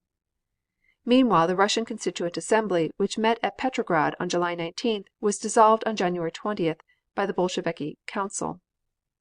Disorders continued throughout all Russia, and counter revolutionary movements were started at many places. On February 18th, the day when the armistice agreement between Russia and the Central Powers expired, German forces began a new invasion of Russia. The next day the Bolshevist government issued a statement announcing that Russia would be compelled to sign a peace. The German advance went on rapidly, and many important Russian cities were occupied. On February 24th, the Bolshevist government announced that peace terms had been accepted and a treaty was signed at Brest-Litovsk on March 3rd. On March 14th, the All Russia Council of Soviets voted to ratify the treaty, after an all-night sitting. Lenin pronounced himself in favor of accepting the German terms. Trotsky stood for war, but did not attend the meetings of the council. Lenin defended the step by pointing out that the country was completely unable to offer resistance, and that peace was indispensable for the completion of the social war in Russia. The new treaty dispossessed Russia of territories amounting to nearly one-quarter of the area of European Russia, and inhabited by one-third of Russia's total population. Trotsky resigned on account of his opposition to the treaty and was succeeded by Monsieur Tchitcherin. He became chairman of the Petrograd Labor Commune. The treaty between Russia and the Central Powers was formally denounced by the premiers and foreign ministers of Great Britain, France and Italy, and was not recognized by the Allied nations. A final revocation of its provisions by both sides did not put an end to the military operations of the Central Powers in Russia, nor did the Russians cease to make feeble and sporadic attempts at resistance. Germany was forced to keep large bodies of troops along the Russian front, but formally Russia's part in the war had come to an end. End of chapter 31. Chapter 32. Germany's object lesson to the United States. During the first 2 years of the war many Americans, especially those in the West, observed the great events which were happening with great interest, no doubt, but with a feeling of detachment. The war was a long way off. The Atlantic Ocean separated Europe from America, and it seemed almost absurd to think that the great war could ever affect us. In the year 1916, however, two events happened which seemed to bring the war to our door. The first was the arrival at Baltimore on July 9th of the Deutschland, a German submarine of great size, built entirely for commercial purposes, and the second was the appearance, on the 7th of October, of a German war submarine in the harbor at Newport, Rhode Island, and its exploit on the following day, when it sunk a number of British and neutral vessels just outside the 3-mile line on the Atlantic coast. The performances of these two vessels were equally suggestive, but the popular feeling with regard to what they had done was very divergent. The voyage of the Deutschland roused the wildest admiration, but the action of the U-53 stirred up the deepest indignation. Yet the voyages of each showed with equal clearness that, however much America might consider herself separated from the Great War, the new scientific invention, the submarine, had annihilated space, and America, too, was now but a neighbor of the nations at war. The voyage of the Deutschland was a romance in itself. It was commanded by Captain Paul Koenig, a German officer of the old school. He had been captain of the Schleswig, of the North German Lloyd, and of other big liners. When the power of the British fleet drove German commerce from the seas, he had found himself without a job and, as he phrased it, drifting about the country like a derelict. One day, in September 1915, he was asked to meet Herr Alfred Lohmann, an agent of the North German Lloyd line, and surprised by an offer to navigate a submarine cargo ship from Germany to America. Captain Koenig, who seemed to have been in every way an admirable personage, at once consented. He has told us the story of his trip in his interesting book called The Voyage of the Deutschland. The Deutschland itself was 300 feet long, 30 feet wide, and carried 1,000 tons of cargo and a crew of 29 men. It cost $500,000, but paid for itself in the first trip. According to Captain Koenig, the voyage on the whole seems to have been most enjoyable. He understood his boat well and had watched its construction. Before setting out on his voyage, he carefully trained his crew and experimented with the Deutschland until he was thoroughly familiar with all its peculiarities. The cargo was composed of dye stuffs, and the ship was well supplied with provisions and comforts. In his description of the trip, he lays most emphasis upon the discomfort resulting from heavy weather and from storms. He was able to avoid all danger from hostile ships by the very simple process of diving. No English ship approached him closely, as he was always able to see them from a distance, usually observing their course by means of their smoke. One of his liveliest adventures, however, occurred when attempting to submerge suddenly during a heavy sea on the appearance of a destroyer. The destroyer apparently never observed the Deutschland, but in the endeavor to dive quickly, the submarine practically stood on its head and dived down into the mud, where it found itself held fast. Captain Koenig, however, was equal to the emergency, and by balancing and trimming the tanks he finally restored the center of gravity and released his boat. A considerable portion of his trip was passed upon the surface, as he only submerged when there was suspicion of danger. According to his story his men kept always in the highest spirits. They had plenty of music and doubtless appreciated the extraordinary nature of their voyage. An amusing incident during the trip was the attempt to camouflage his ship by a framework made of canvas and so constructed as to give the outline of a steamer. One day a hostile steamer appeared in the distance and Captain Koenig proceeded to test his disguise. After great difficulties, especially in connection with the production of smoke, he finally had the whole construction fairly at work. The steamer, which had been peacefully going its way, on seeing the new ship suddenly changed her course and steered directly toward the Deutschland. It evidently took the Deutschland for some kind of a wreck and was hurrying to give its assistance. Captain Koenig at once pulled off his superstructure and revealed himself as a submarine, and the strange vessel veered around and hurried off as fast as it could. On the arrival of the Deutschland in America, Captain Koenig and his crew found their difficulties over. All arrangements had been made by representatives of the North German Lloyd for their safety and comfort. As they ran up Chesapeake Bay they were greeted by the whistles of the neutral steamers that they passed. The moving picture companies immortalized the crew and they were treated with the utmost hospitality. The Allied governments protested that the Deutschland was really a war vessel, and on the 12th of July a commission of 3 American naval officers was sent down from Washington to make an investigation. The investigation showed the Deutschland was absolutely unarmed, and the American government decided not to interfere. The position of the Allies was that a submarine, even though without guns or torpedoes, was practically a vessel of war from its very nature, and for it to pretend to be a merchant vessel was as if some great German man of war should dismount its guns and pass them over to some tender and then undertake to visit an American port. They argued that if the submarine would come out from harbor it might be easily fitted with a detachable torpedo tube, and become as dangerous as any U boat. Even without arms it might easily sink an unarmed merchant vessel by ramming.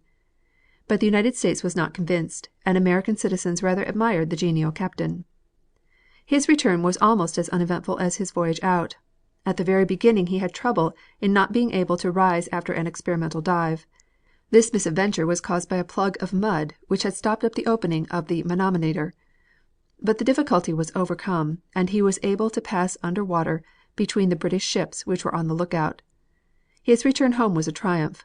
Hundreds of thousands of people gathered along the banks of the Weser, filled with the greatest enthusiasm. Poems were written in his honor and his appearance was everywhere greeted with enthusiastic applause. The Germans felt sure that through the Deutschland and similar boats they had broken the British blockade. Captain Koenig made a second voyage, landing at New London, Connecticut, on November 1st, where he took on a cargo of rubber, nickel and other valuable commodities. On November 16th, in attempting to get away to sea, he met with a collision with the tug T.A. Scott, Jr., and had to return to New London for repairs. He concluded his voyage, however, without difficulty. In spite of his success, the Germans did not make any very great attempt to develop a fleet of submarine cargo boats. Another German act which brought home to Americans the possibility of the submarine, the visit of the U-53, was a very different sort of matter. U-53 was a German submarine of the largest type. On October 7, 1916, it made a sudden appearance at Newport, and its captain, Lieutenant Captain Hans Rose, was entertained as if he were a welcome guest. He sent a letter to the German ambassador at Washington and received visitors in his beautiful boat. The U-53 was a war submarine, 213 feet long, with 2 deck guns and 4 torpedo tubes. It had been engaged in the war against Allied commerce in the Mediterranean. Captain Rose paid formal visits to Rear Admiral Austin Knight, commander of the United States Naval District, stationed at Newport, and Rear Admiral Albert Gleaves, commander of the American destroyer flotilla at that place, and then set out secretly to his destination. On the next day the news came in that the U-53 had sunk 5 merchant vessels. These were the Strathdean, which was torpedoed, the West Point, a British freighter, also torpedoed, The Stefano, a passenger liner between New York and Halifax, which the submarine attempted to sink by opening its sea valves, but was finally torpedoed; the Blommersdijk, a Dutch freighter; and the Christian Knudsen, a Norwegian boat. The American steamer Kansan was also stopped but allowed to proceed. When the submarine began its work wireless signals soon told what was happening, and Admiral Knight, with the Newport destroyer flotilla, hurried to the rescue. These destroyers picked up 216 men and acted with such promptness that not a single life was lost. The action of the U-53 produced intense excitement in America. The newspapers were filled with editorial denunciation, and the people were roused to indignation. The American government apparently took the ground that the Germans were acting according to law and according to their promise to America. They had given warning in each case and allowed the crews of the vessels which they sunk to take to their boats. This was believed to be a fulfillment of their pledge, not to sink merchant vessels without warning and without saving human lives, unless the ship attempts to escape or offers resistance. The general feeling, however, of American public opinion was that it was a brutal act. In the case of the Stefano there were 94 passengers. These, together with the crew, were placed adrift in boats at 8 o'clock in the evening, in a rough sea 60 miles away from the nearest land. If the American destroyer fleet had not rushed to the rescue, it is extremely likely that a great many of these boats would never have reached land. The German government did not save these human lives. It was the American Navy which did that. But technicalities aside, the pride of the American people was wounded. They could not tolerate a situation in which American men of war should stand idly by and watch a submarine in a leisurely manner sink ships engaged in American trade, whose passengers and crews contained many American citizens. It was another one of those foolish things that the Germans were constantly doing, which gave them no appreciable military advantage, but stirred up against them the sentiment of the world. The Germans perhaps were anxious to show the power of the submarines and to give America an object lesson in that power. They wished to make plain that they could destroy overseas trade, and that if the United States should endeavor to send troops across the water they would be able to sink those troops. The Germans probably never seriously contemplated a blockade of the American coast. The U-53 returned to its base and the danger was ended. American commerce went peacefully on, and the net result of the German audacity was in the increase of bitterness in the popular feeling toward the German methods.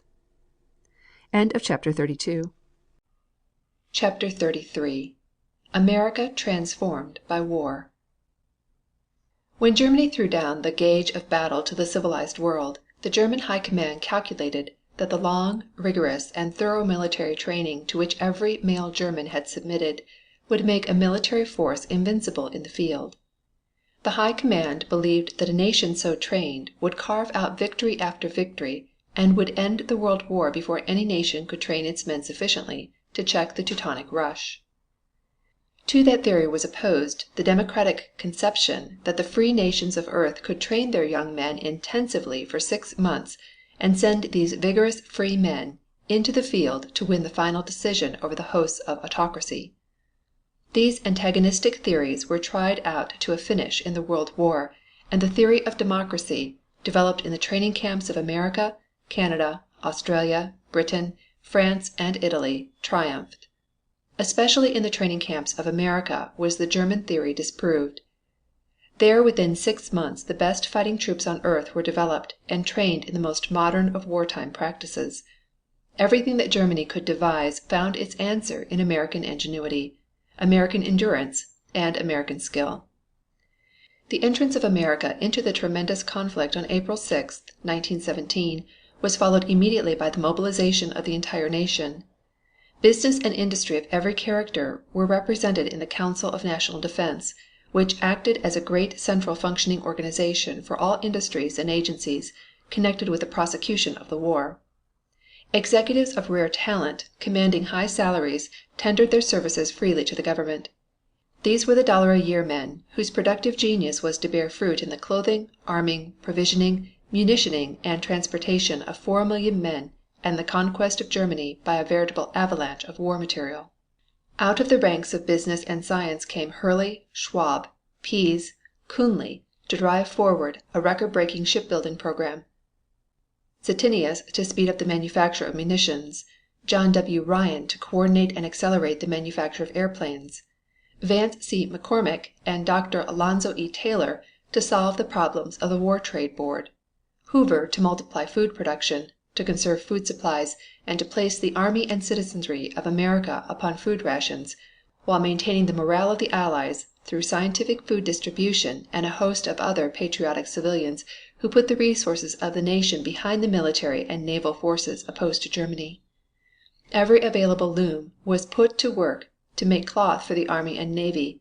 The leather market was drained of its supplies to shoe our forces with wear adapted to the drastic requirements of modern warfare. German capital invested in American plants was placed under the jurisdiction of A. Mitchell Palmer as alien property custodian. German ships were seized and transformed into American transports. Physicians over military age set a glorious example of patriotic devotion by their enlistment in thousands. Lawyers and citizens generally in the same category as to age entered the office of the Judge Advocate General or the ranks of the 4-Minute Men or the American Protective League, which rendered great service to the country in exposing German propaganda and in placing would-be slackers in military service.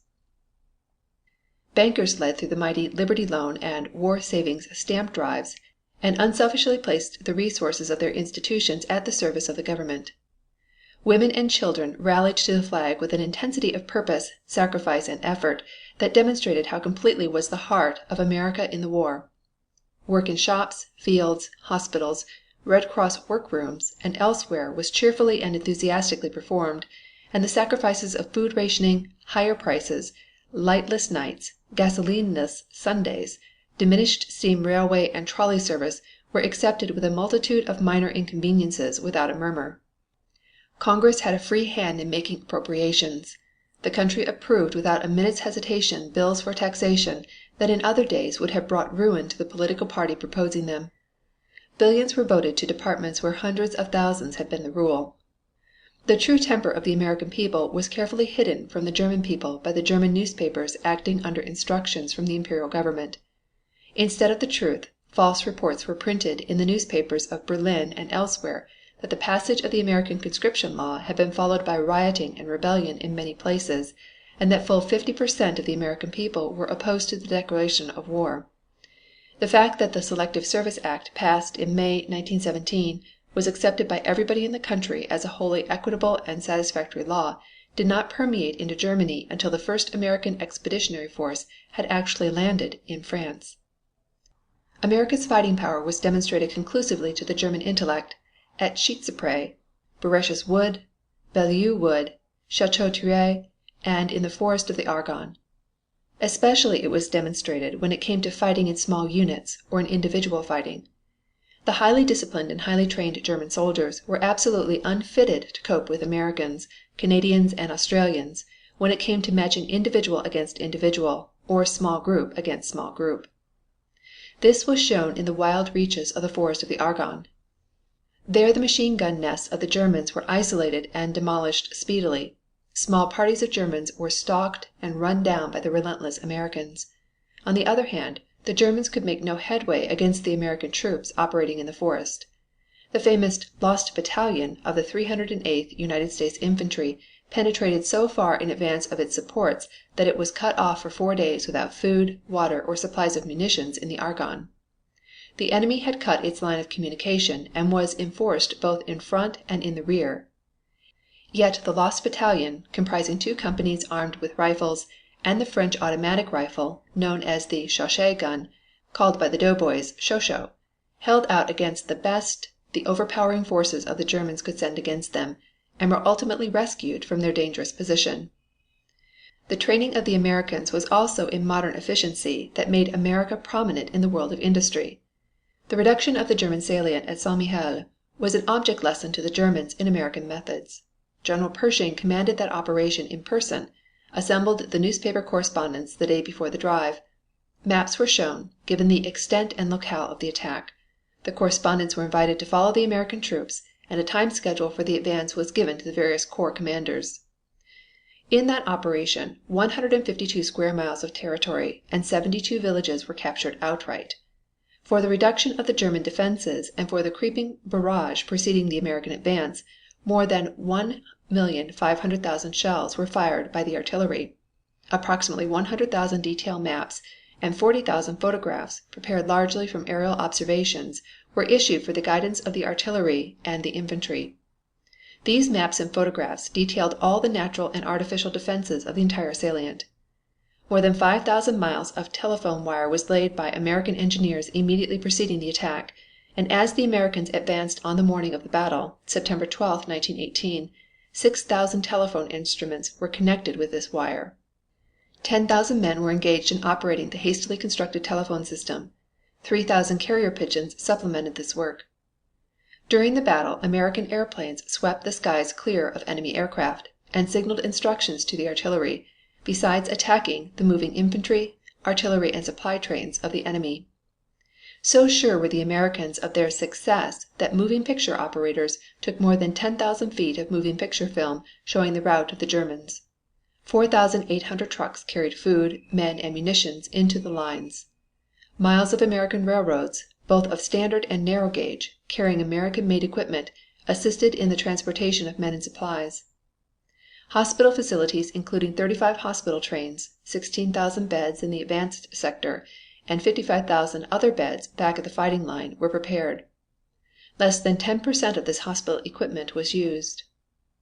As the direct consequence of this preparation, which far outstripped anything that any other nation had attempted in a similar offensive, the Americans, with a remarkably small casualty list, took 15,188 prisoners, 111 guns, many of them of large caliber, immense quantities of munitions and other supplies, and inflicted heavy death losses upon the fleeing Germans. 2 selective service laws operated as manhood conscription. The first of these took men between the ages of 21 and 31 years inclusive. June 5, 1917 was fixed as registration day. The total number enrolled was 9,586,508. The first selective army drawn from this number was 625,000 men. The second selective service legislation embraced all citizens between the ages of 18 and 45 inclusive, not included in the first draft. Over 13 million men enrolled on September 12, 1918. The grand total of registrants in both drafts was 23,456,021. Youths who had not completed their 19th year were set apart in a group to be called last, and men between 36 and 45 were also put in a deferred class. The government's plan was to have approximately 5 million men under arms before the summer of 1919. The German armistice on November 11th found 4 million men actually under arms and an assignment of 250,000 made to the training camps. A most important factor in the training plans of the United States was that incorporated in the organization of the Students' Army Training Corps, by which 359 American colleges and universities were taken over by the government, and 150,000 young men entered these institutions for the purpose of becoming trained soldiers. The following are the conditions under which the SATC was organized. The War Department undertook to furnish officers, uniforms, rifles, and equipment, and to assign the students to military duty, after a few months, either at an officers' training camp or in some technical school, or in a regular army cantonment with troops as a private, according to the degree of aptitude shown on the college campus. At the same time, a circular letter to the presidents of colleges arranged for a contract under which the government became responsible for the expense of the housing, subsistence, and instruction of the students. The preliminary arrangement contained this provision among others. The per diem rate of $1 for subsistence and housing is to govern temporarily, pending examination of the conditions in the individual institution and a careful working out of the costs involved. The amount so fixed is calculated from the experience of this committee during the last 5 months in contracting with over 100 collegiate institutions for the housing and subsistence of over 100,000 soldiers in the National Army Training Detachment. This experience indicates that the average cost of housing is 15 to 20 cents per day, subsistence, army ration or equivalent, 70 to 80 cents per day. The tuition charge is based on the regular per diem tuition charge of the institution in the year 1917 to 1918. A permanent contract was arranged later under these governing principles. The basis of payment will be reimbursement for actual and necessary costs to the institution for the services rendered to the government in the maintenance and instruction of the soldiers, with the stated limitation as to cost of instruction. Contract price will be arrived at by agreement after careful study of the conditions in each case, in conference with authorities of the institution. The War Department will have authority to specify and control the courses of instruction to be given by the institution. The entity and power for usefulness of the institutions will be safeguarded so that when the contract ends, the institution shall be in condition to resume their functions of general education. The teaching force will be preserved so far as practicable, and this matter so treated that its members shall feel that in changing to the special intensive work desired by the government, they are rendering a vital and greatly needed service.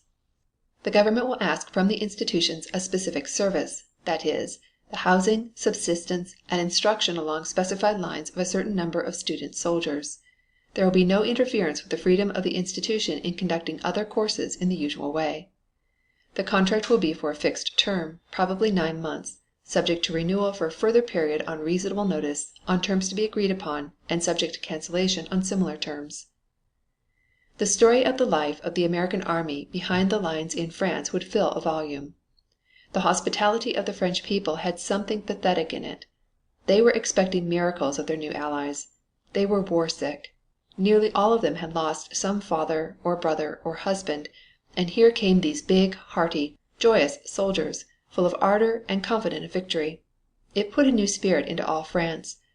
Their reception when they first landed was a scene of such fervor and enthusiasm as had never been known before and probably will not be known again. Soon the American soldier, in his khaki, with his wide-brimmed soft hat, became a common sight. The villagers put up bunting, calico signs, flags, and had stocks of American canned goods to show in the shop windows. The children, when bold, played with the American soldiers, and the children that were more shy ventured to go up and touch an American soldier's leg. Very old peasant ladies put on their Sunday black and went out walking, and in some mysterious way talking with American soldiers. The village mayors turned out and made speeches, utterly incomprehensible to the American soldiers. The engineering, building, and machinery works the Americans put up were astonishing. Gangs of workers went over in thousands. Many of these were college men. They dug and toiled as efficiently as any laborer. One American major told with glee how a party of these young workers arrived straight from America at 3:30 p.m. and started digging at 5 a.m. next morning. And they liked it. It tickled them to death. Many of these draftees, in fact, were sick and tired of inaction in ports before their departure from America, and they welcomed work in France as if it were some great game. Perhaps the biggest work of all the Americans performed was a certain aviation camp and school. In a few months it was completed, and it was the biggest of its kind in the world. The number of airplanes used merely for training was in itself remarkable. The flying men, or boys, who had, of course, already been broken in America, did an additional course in France, and when they left the aviation camp they were absolutely ready for air fighting at the front. This was the finishing school. The aviators went through 8 distinct courses in the school. They were perfected in flying, in observation, in bombing, in machine gun firing. Even on a cloudy and windy day, the air overhead buzzed with these young American flyers, all getting into the pink of condition to do their stunts at the front. They lived in the camp, and it required moving heaven and earth for one of them to get leave to go even to the nearest little quiet old town. An impression of complete businesslike determination was what one got when visiting the Americans in France. A discipline even stricter than that which applied in British and French troops was in force. In towns, officers, for instance, were not allowed out after 9 p.m. Some towns where subalterns discovered the wine of the country were instantly put out of bounds. No officer on any pretext whatsoever was allowed to go to Paris except on official business. The postal censors who read the letters of the American Expeditionary Force were required to know 47 languages. Of these languages, the 2 least used were Chinese and German. The announcement of the organization of the First American Field Army was contained in the following dispatch from France, August 11, 1918. The First American Field Army has been organized. It is under the direct command of General John J. Pershing, Commander-in-Chief of the American Forces. The corps commanders thus far announced are Major Generals Liggett, Bullard, Bundy, Reed, and Wright. The creation of the First Field Army is the first step towards the coordination of all the American forces in France. This does not mean the immediate withdrawal from the British and French commands of all American units, and it is possible that divisions will be used on the French and British fronts for weeks yet. It is understood, however, that the policy of organizing other armies will be carried out steadily. This announcement marked a milestone in the military effort of the United States.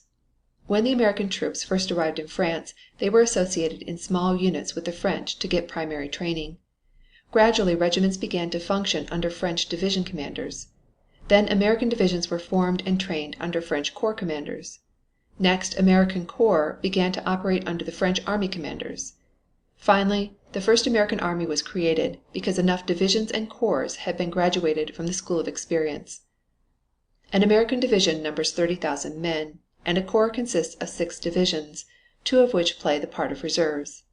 With auxiliary troops, air squadrons, tank sections, heavy artillery, and other branches, a corps numbers from 225,000 to 250,000 men.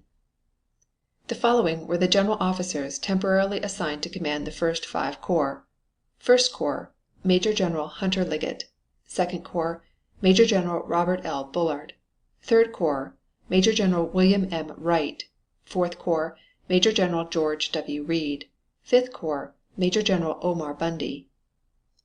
7 divisions and 1 separate regiment of American troops participated in the counteroffensive between Château Thierry and Soissons, and in resisting the German attack in the Champagne, it was officially stated on July 20th.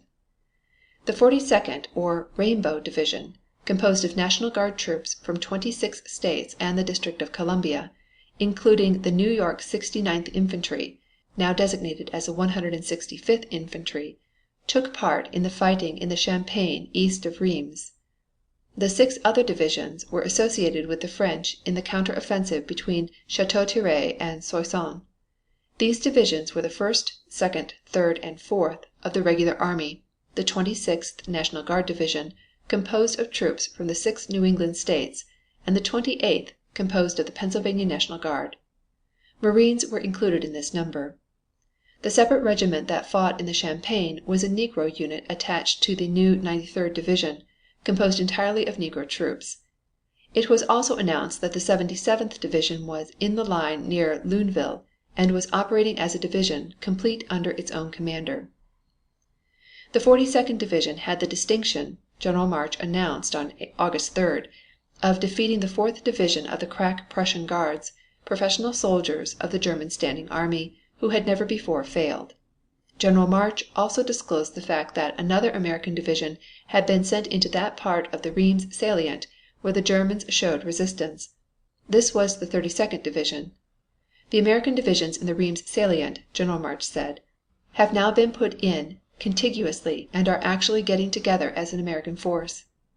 Southeast of Ferin-Tardenois, our 1st Corps is operating, with General Liggett in actual command. The organization of 12 new divisions was announced by General March, Chief of Staff, in statements made on July 24th and July 31st. These divisions were numerically designated from 9 to 20 and organized at camps Devens, Meade, Sheridan, Custer, Funston, Lewis, Logan, Kearney, Beauregard, Travis, Dodge, and Sevier. Each division had 2 infantry regiments of the regular army as nucleus, the other elements being made up of drafted men. The new divisions moved into the designated camps as the divisions already trained there moved out.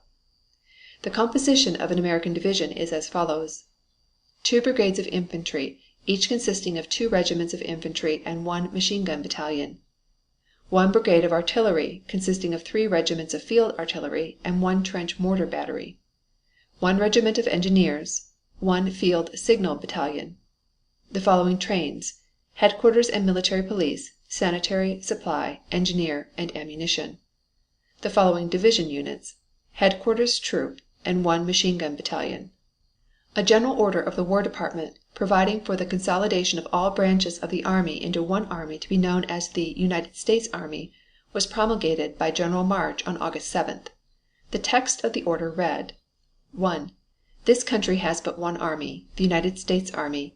It includes all the land forces in the service of the United States. Those forces, however raised, lose their identity in that of the United States Army. Distinctive appellations, such as the Regular Army, Reserve Corps, National Army, and National Guard, heretofore employed in administration command, will be discontinued, and the single term, the United States Army, will be exclusively used. 2. Orders having reference to the United States Army as divided in separate and component forces of distinct origin, or assuming or contemplating such a division, are to that extent revoked. 3. The insignia now prescribed for the Regular Army shall hereafter be worn by the United States Army. 4. All effective commissions purporting to be, and described therein, as commissions in the Regular Army, National Guard, National Army, or the Reserve Corps, shall hereafter be held to be, and be regarded as, commissions in the United States Army, permanent, provisional, or temporary, as fixed by the conditions of their issue, and all such commissions are hereby amended accordingly. Hereafter, during the period of the existing emergency, all commissions of officers shall be in the United States Army and in staff corps, departments, and arms of the service thereof, and shall, as the law may provide, be permanent, for a term, or for the period of the emergency. And hereafter, during the period of the existing emergency, provisional and temporary appointments in the grade of second lieutenant and temporary promotions in the Regular Army and appointments in the Reserve Corps will be discontinued. 5. While the number of commissions in each grade and each staff corps, department, and arm of the service shall be kept within the limits fixed by law, officers shall be assigned without reference to the term of their commissions, solely in the interest of the service, and officers and enlisted men will be transferred from one organization to another as the interests of the service may require. 6. Except as otherwise provided by law, promotion in the United States Army shall be by selection. Permanent promotions in the Regular Army will continue to be made as prescribed by law. End of chapter 33.